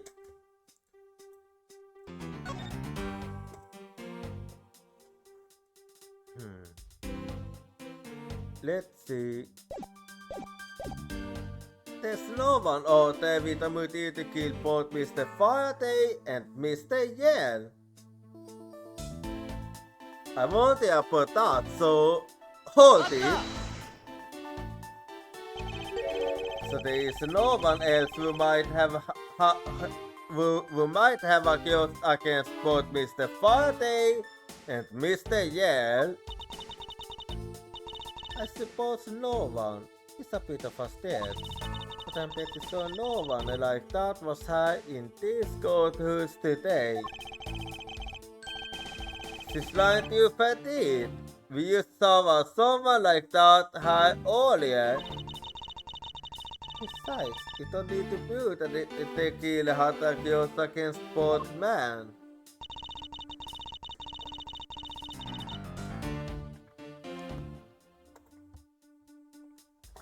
all you really have to establish is that someone had a case against one of the two men. Is that so? Hold it! Someone with a case against one of the two men? In that case, aren't there plenty of 40 people who fit the bill? So, after, where does the kindness come from another simply by being alive?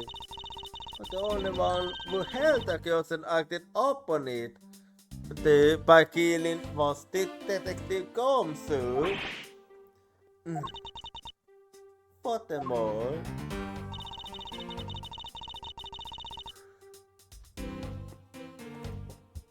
Mr. Yen, who happened to be there, became a witness to Mr. Fateh's gospel.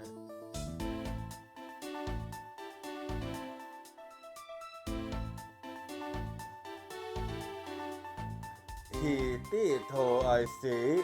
Hold it! So you're saying that he was basically silenced?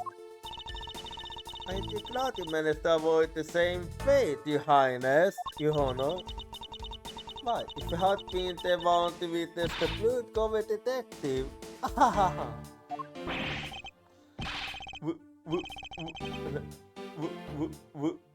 What? Detective Gosu, you will kill even me? What? I could never do something as stable as that, Your Honor. There's no need for even a second of deliberation. I will hand down my verdict here. Your Honor, take a look around. We are not in court right now. It would be greatly appreciated if you would say have it us in reality. Oh, please forgive me. I know not what I do.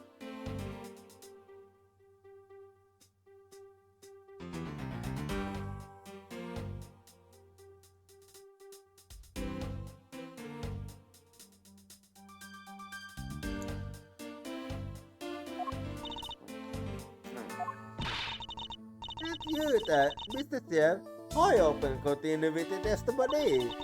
If you fail to do so, I will whip you into safe. That's nice. Sounds kind of like fun, actually. Anyway, Detective Gonzo had erased the witness, Mr. Yell.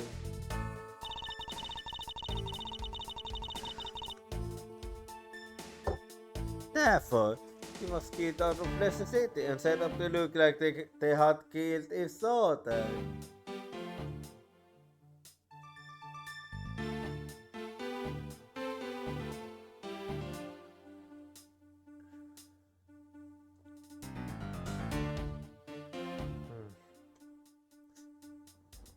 No, it was out of necessity, how you claim.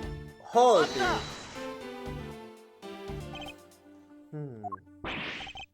I didn't do it.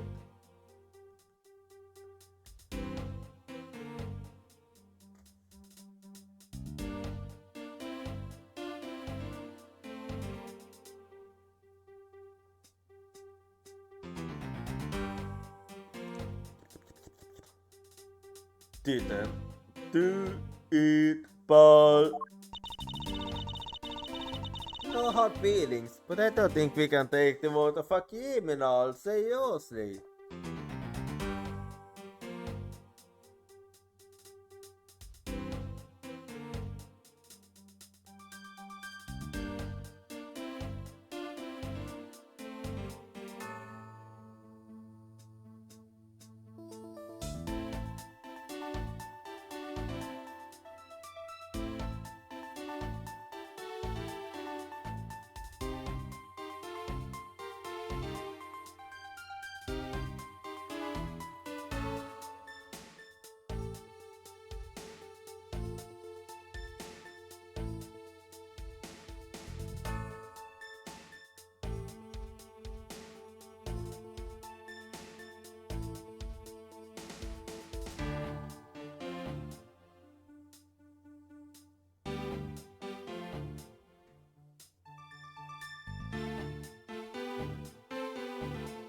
hard feelings, but I don't think we can take the vote of a criminal seriously. But I can't even begin to think of ways to set up a crime scene.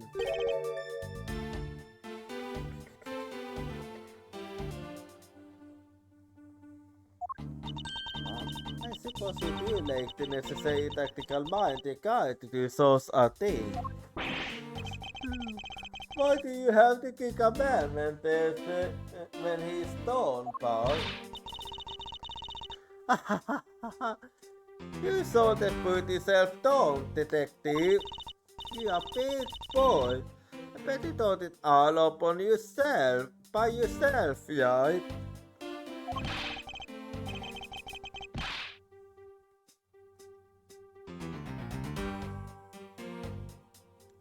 Yeah, that's right, and I worked real hard at it. I think this boost wanting up a detective.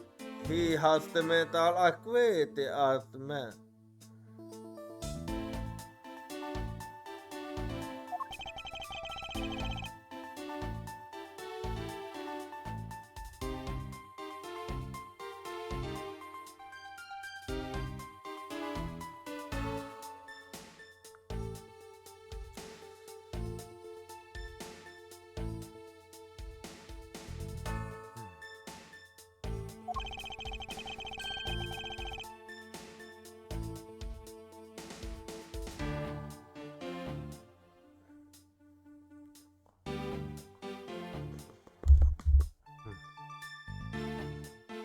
However, there is also something she overlooked in her testimony. As a present a piece of evidence and see if she can't make if I can't make her see right.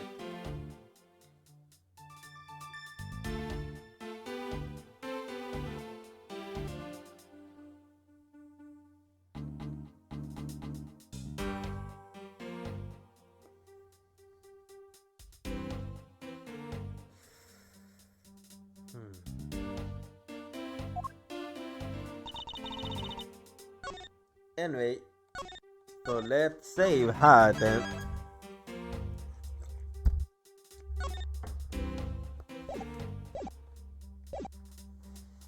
Let's see now.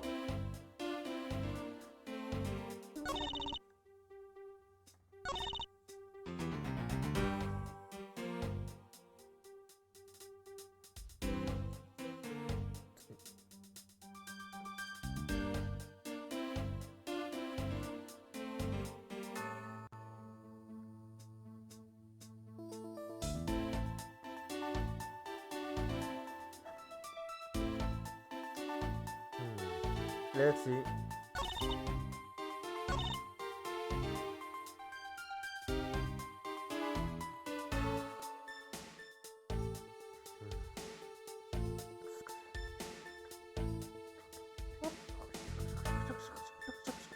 Let's see.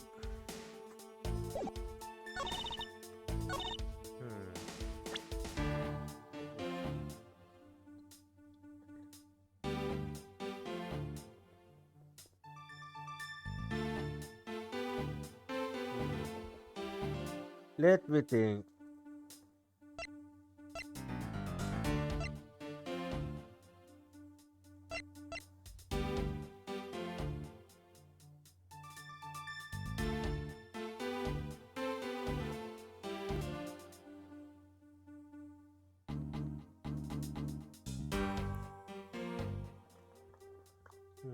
Let me think.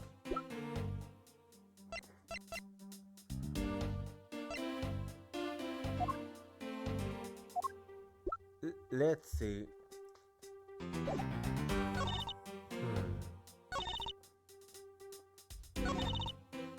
Let's see. I'm thinking. Thinking.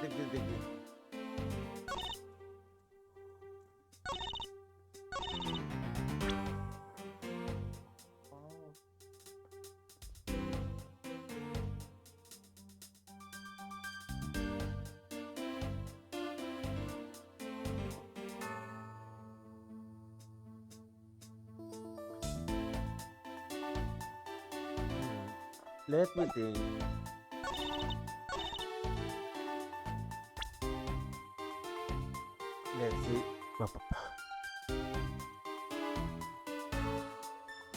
I'm thinking how.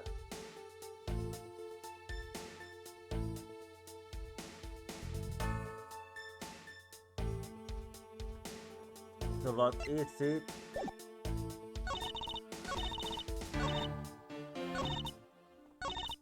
Let me think.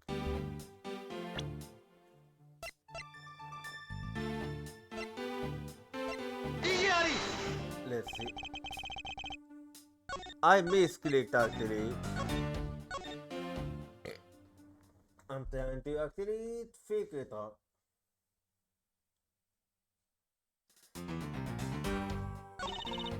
Let's see.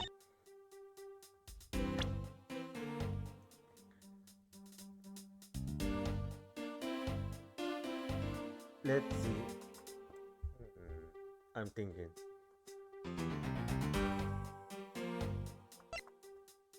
Let's see.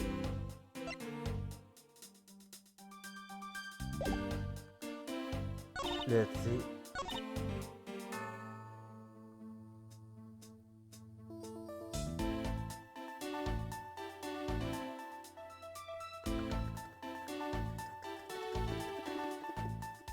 I'm thinking. Let's see. What is it?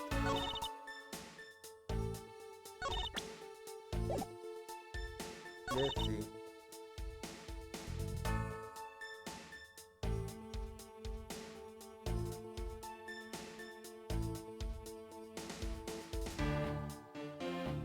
Let's see what I can think of.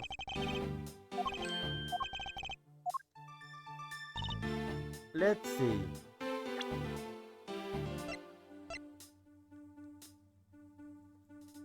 Let me think.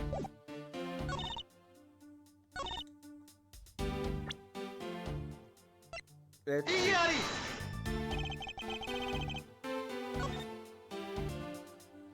I'm thinking long and hard här.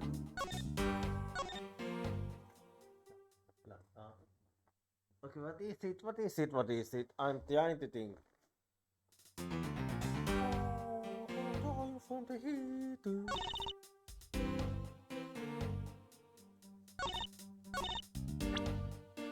Okay, let me think.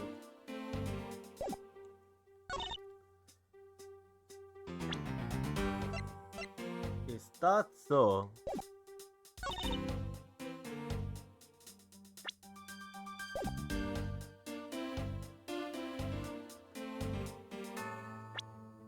Let's see, what's he yelling now?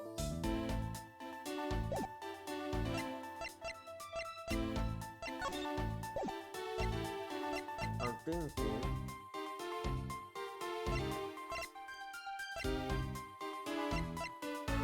Let's see. Oh yeah, and everything. You see, Mr. Party was in the habit of using very nice put-on pants. Let's see.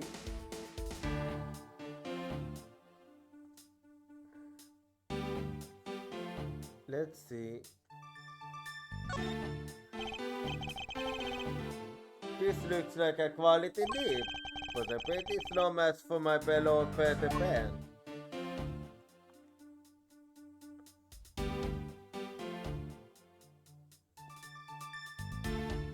Let's see.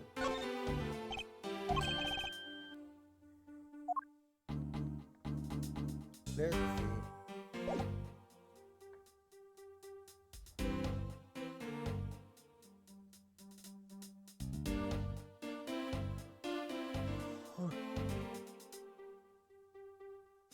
Okay, let's see.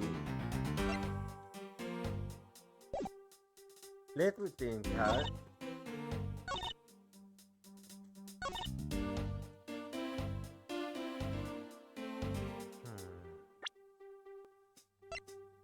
I won't then, let's see.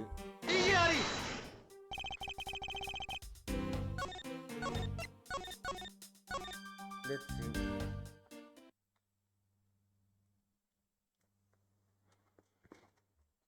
I'm thinking.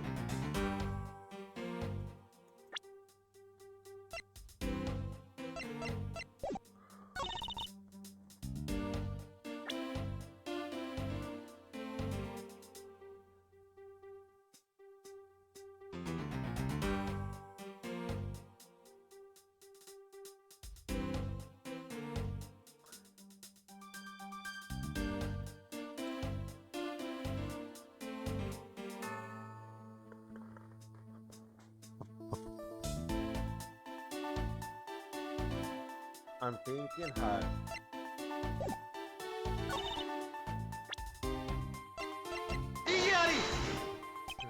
I'm trying to figure it out.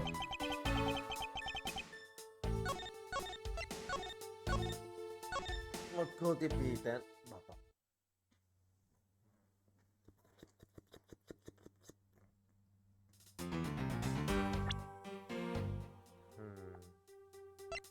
Let's see.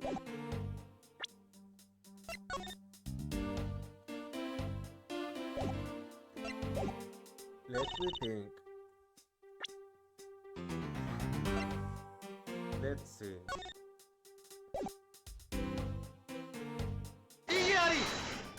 Okay, that had nothing to do with it. I was certainly wondering, but that wasn't the case indeed. So then what?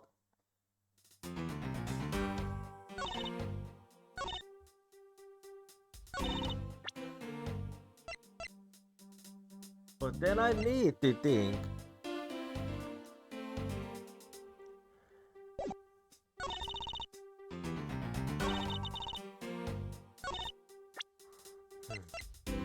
Let's see.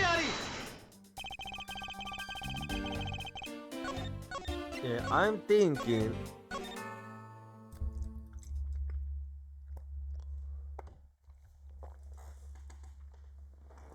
I'm thinking hard.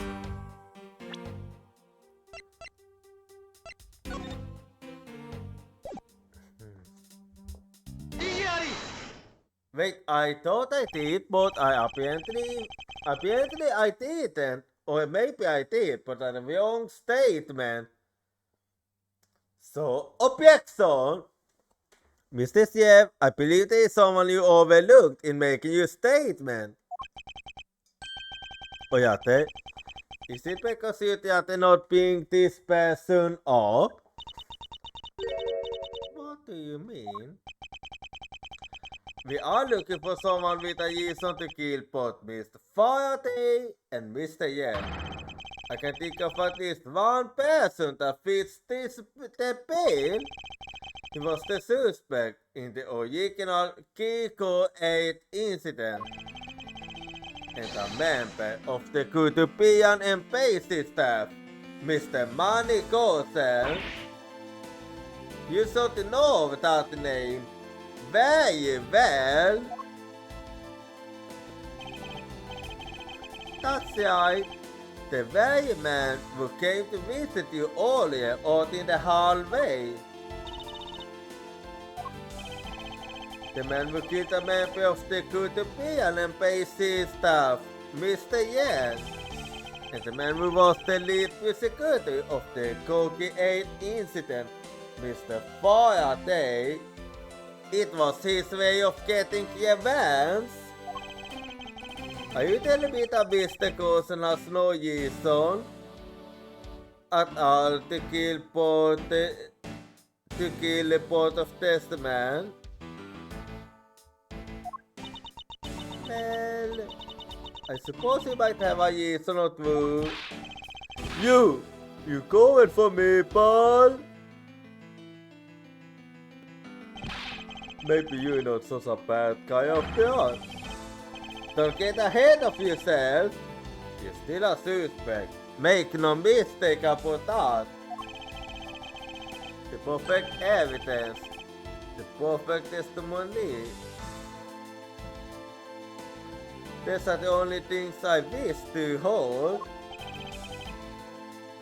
But I didn't do it. You will stay under my authority and go investigate Mr. Manny Gosel for me.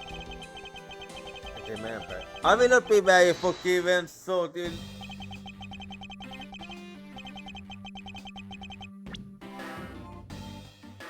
only of this league out. You want to investigate Gosel? You'd just be wasting your time. And why is that? Gosel was up in the Ryan Gallery. What's in that year? Or so I was told. Every cop in this place has been keeping an eye on the guy since he arrived. the only Yale suspect we have is still Detective Gomsu. I suppose so. No way. Come on, Detective Bat! You were gonna believe me, son. I really was in that hallway the whole time, son. I never think I can step into this room, son. Okay, then I use it saying there was someone else who passed through the hallway. I no, there was no one else, so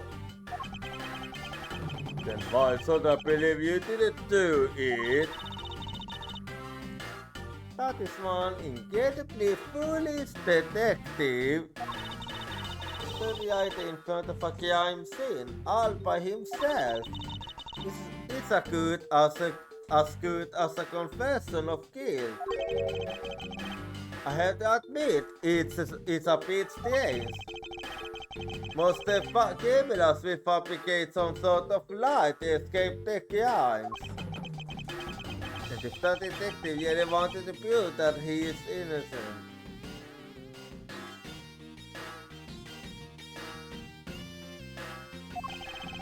You think he would at the very least offer up I spaced out well on duty or the lie?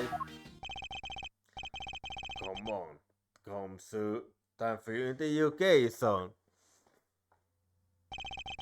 Detective Bot.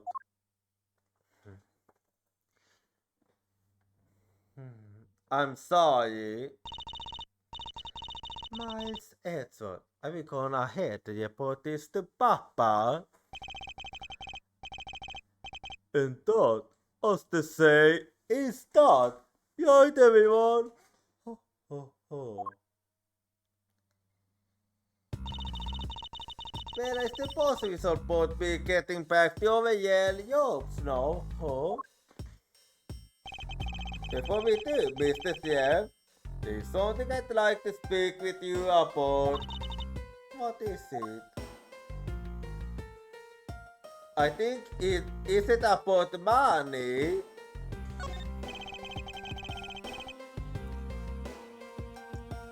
A pleasant breeze is blowing through this window. If only I could exchange it with the stifling atmosphere of the crime scene.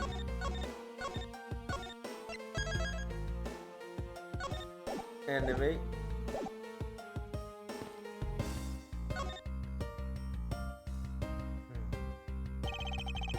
The television has been left on to preserve the crime scene, of course.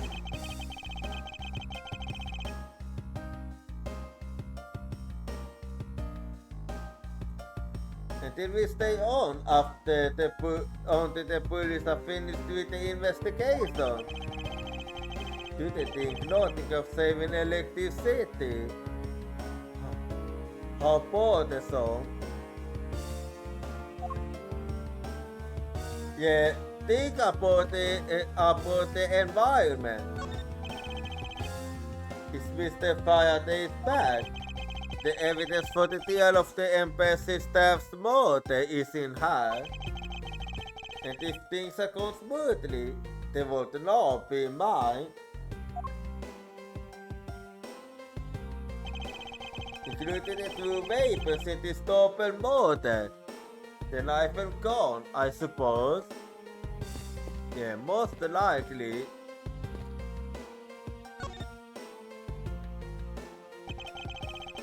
You have set the test woman up and make it look like the kid is there.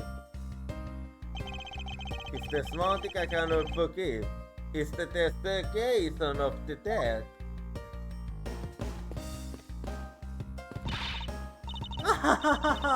Hey wait! It's not... Where are you off to? I did the man who wanted the dog. Oh yes, sorry about that.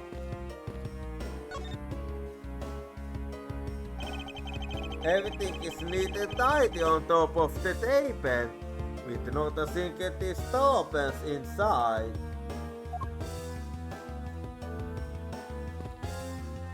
Well, then let's speak with you then. So, what did you want to ask me about? Actually, I wanna talk about the Koki 8 incident. The current case of the murder could be an embassy staff member. I've heard that people have begun calling it the second Koki 8 incident. Some of you love enforcement types. And what about it? I'd like for you to tell me everything you know about the original Koki 8 incident. I must say that I can't help you. If you know anything beyond what was reported in the papers. Yeah, I'm not boring that. No, I believe you know much more. Since you are directly tied to the Koki 8 incident. Appreciated. Please stop with the false accusations. These outputs are used both inside and outside the courtroom, don't you know? I do, but I also know that I do have a leg to stand on high.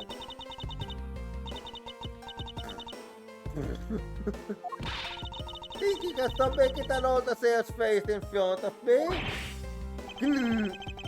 If you can please stop laughing for just 1 second. I'm not going to make any headway like this. I'm just going to have to solve her. Exactly how related to the Koki 8 incident she is. Well, I think I know what you want me to solve you. So, take that, Mr. Yev. I believe that I have you for your connection to the Koki 8 incident. That file is abused. Very well then. Why don't you tell me what exactly? Why don't you tell me exactly how I'm related to the Koki 8 incident? Well, prove the victim your connection to the Koki 8 incident. Is prove the victim? The victim's name is CC Yave. You will not know that she has the same last name as you. Can you really still tell me with a straight face that you are not related to this case?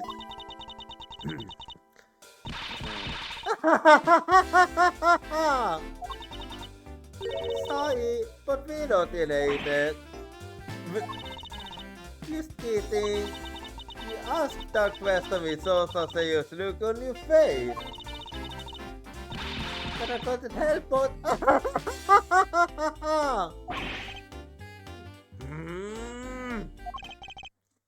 Mr. Yev, I asked that you please tell me the truth. Ahem. Alright, I'll tell you everything I know.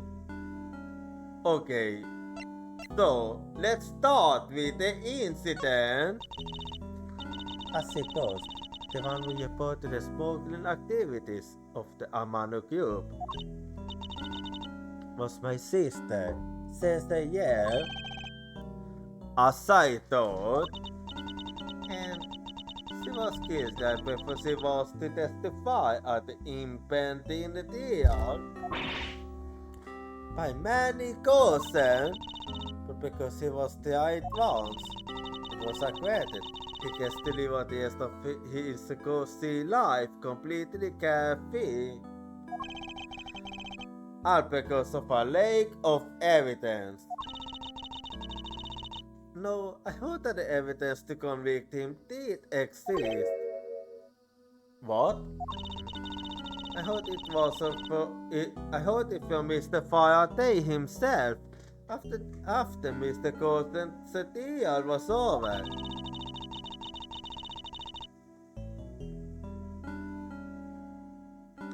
Obviously, a man in black made off with the most important piece of evidence.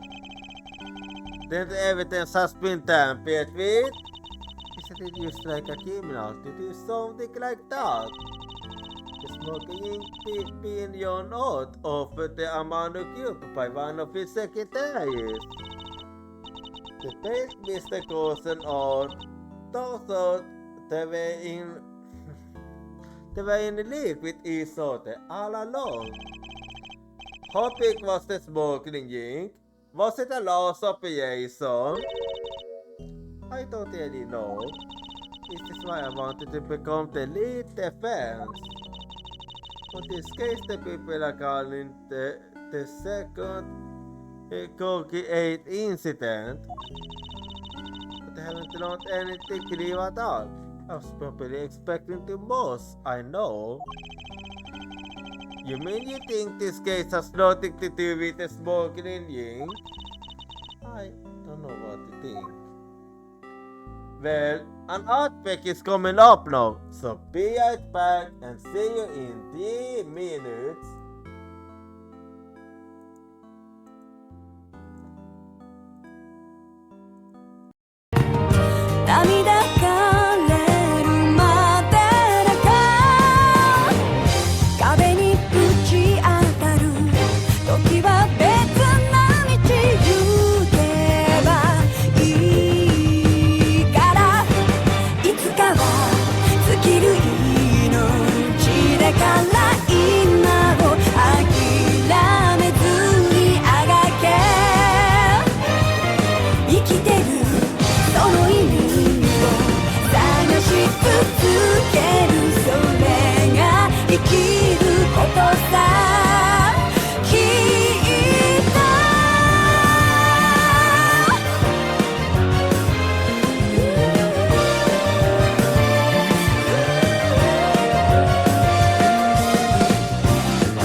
Alrighty, I'm back now. And now I wanna hear a little bit about Manny Coulson now. Why did Mr. Coulson want to meet with you earlier? Actually, he came to watch the DR. Apparently, he only found out that I was the defense lawyer on this case after he arrived. So it was just a coincidence, is what you're trying to say, huh? If we got this out, say hi. And one other thing. Looks like you could resolve anything this time either. Too bad. What's that supposed to mean? Oh boy! Stop it with a scary face, Alieti! I'm fine. Really, I gave him a good slap across the face. The way she talks about slapping him as she laughs away is kind of creepy. Ahem. But it's just a Mr. Bad say. It's not related to the double murder. As Coyote epipletically claimed that he was in his seat the entire time. Talk about cruel fate. Well, this is about all I know. Haha, sorry. Because I wasn't much help, huh? Nah, you did help quite a bit. That's not you. I'm sorry I made you recall such a painful time in your life. It's what you really are to say it for your own good. You really need to learn to relax. We won't want you to die of stress, won't we?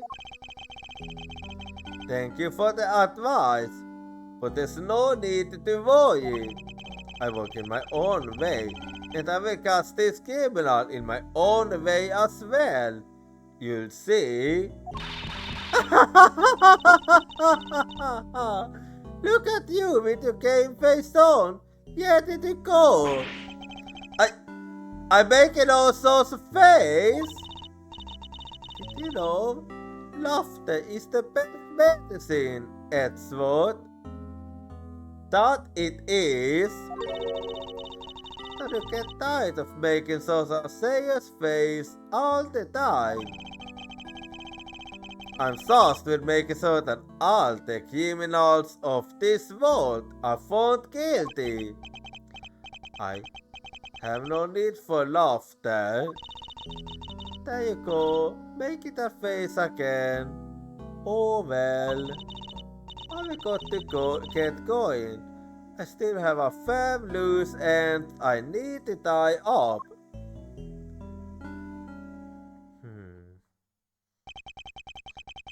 Well, we now know that it is connected to Koki 8. The Koki 8 incident and this murder investigation. It is my belief that these two cases are related to each other. Plus, the Detective Kumsu, it's obvious he is lying, and if the lie is hurting his chances. Clearly, this case is far from over, but whether or not the detective is the murderer can only be determined once I've completed my perfect investigation. Mr. Funkama, I swear to uphold the honorable name, or my name isn't Miles Edgeworth. To be continued. And we ended up going a bit over time there. But now we're done with part 1 of episode 4. So yeah, I'm gonna be ending the stream here, so... Oh, my bad. I completely forgot. So you give me a bit and I'm gonna close the game now. Can we go? And then I'll do this. And let's see when the next team is gonna be. So then.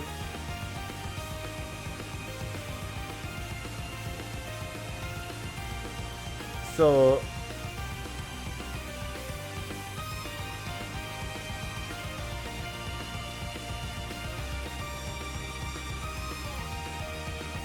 the next team is gonna be Friday with some more Ace Attorney.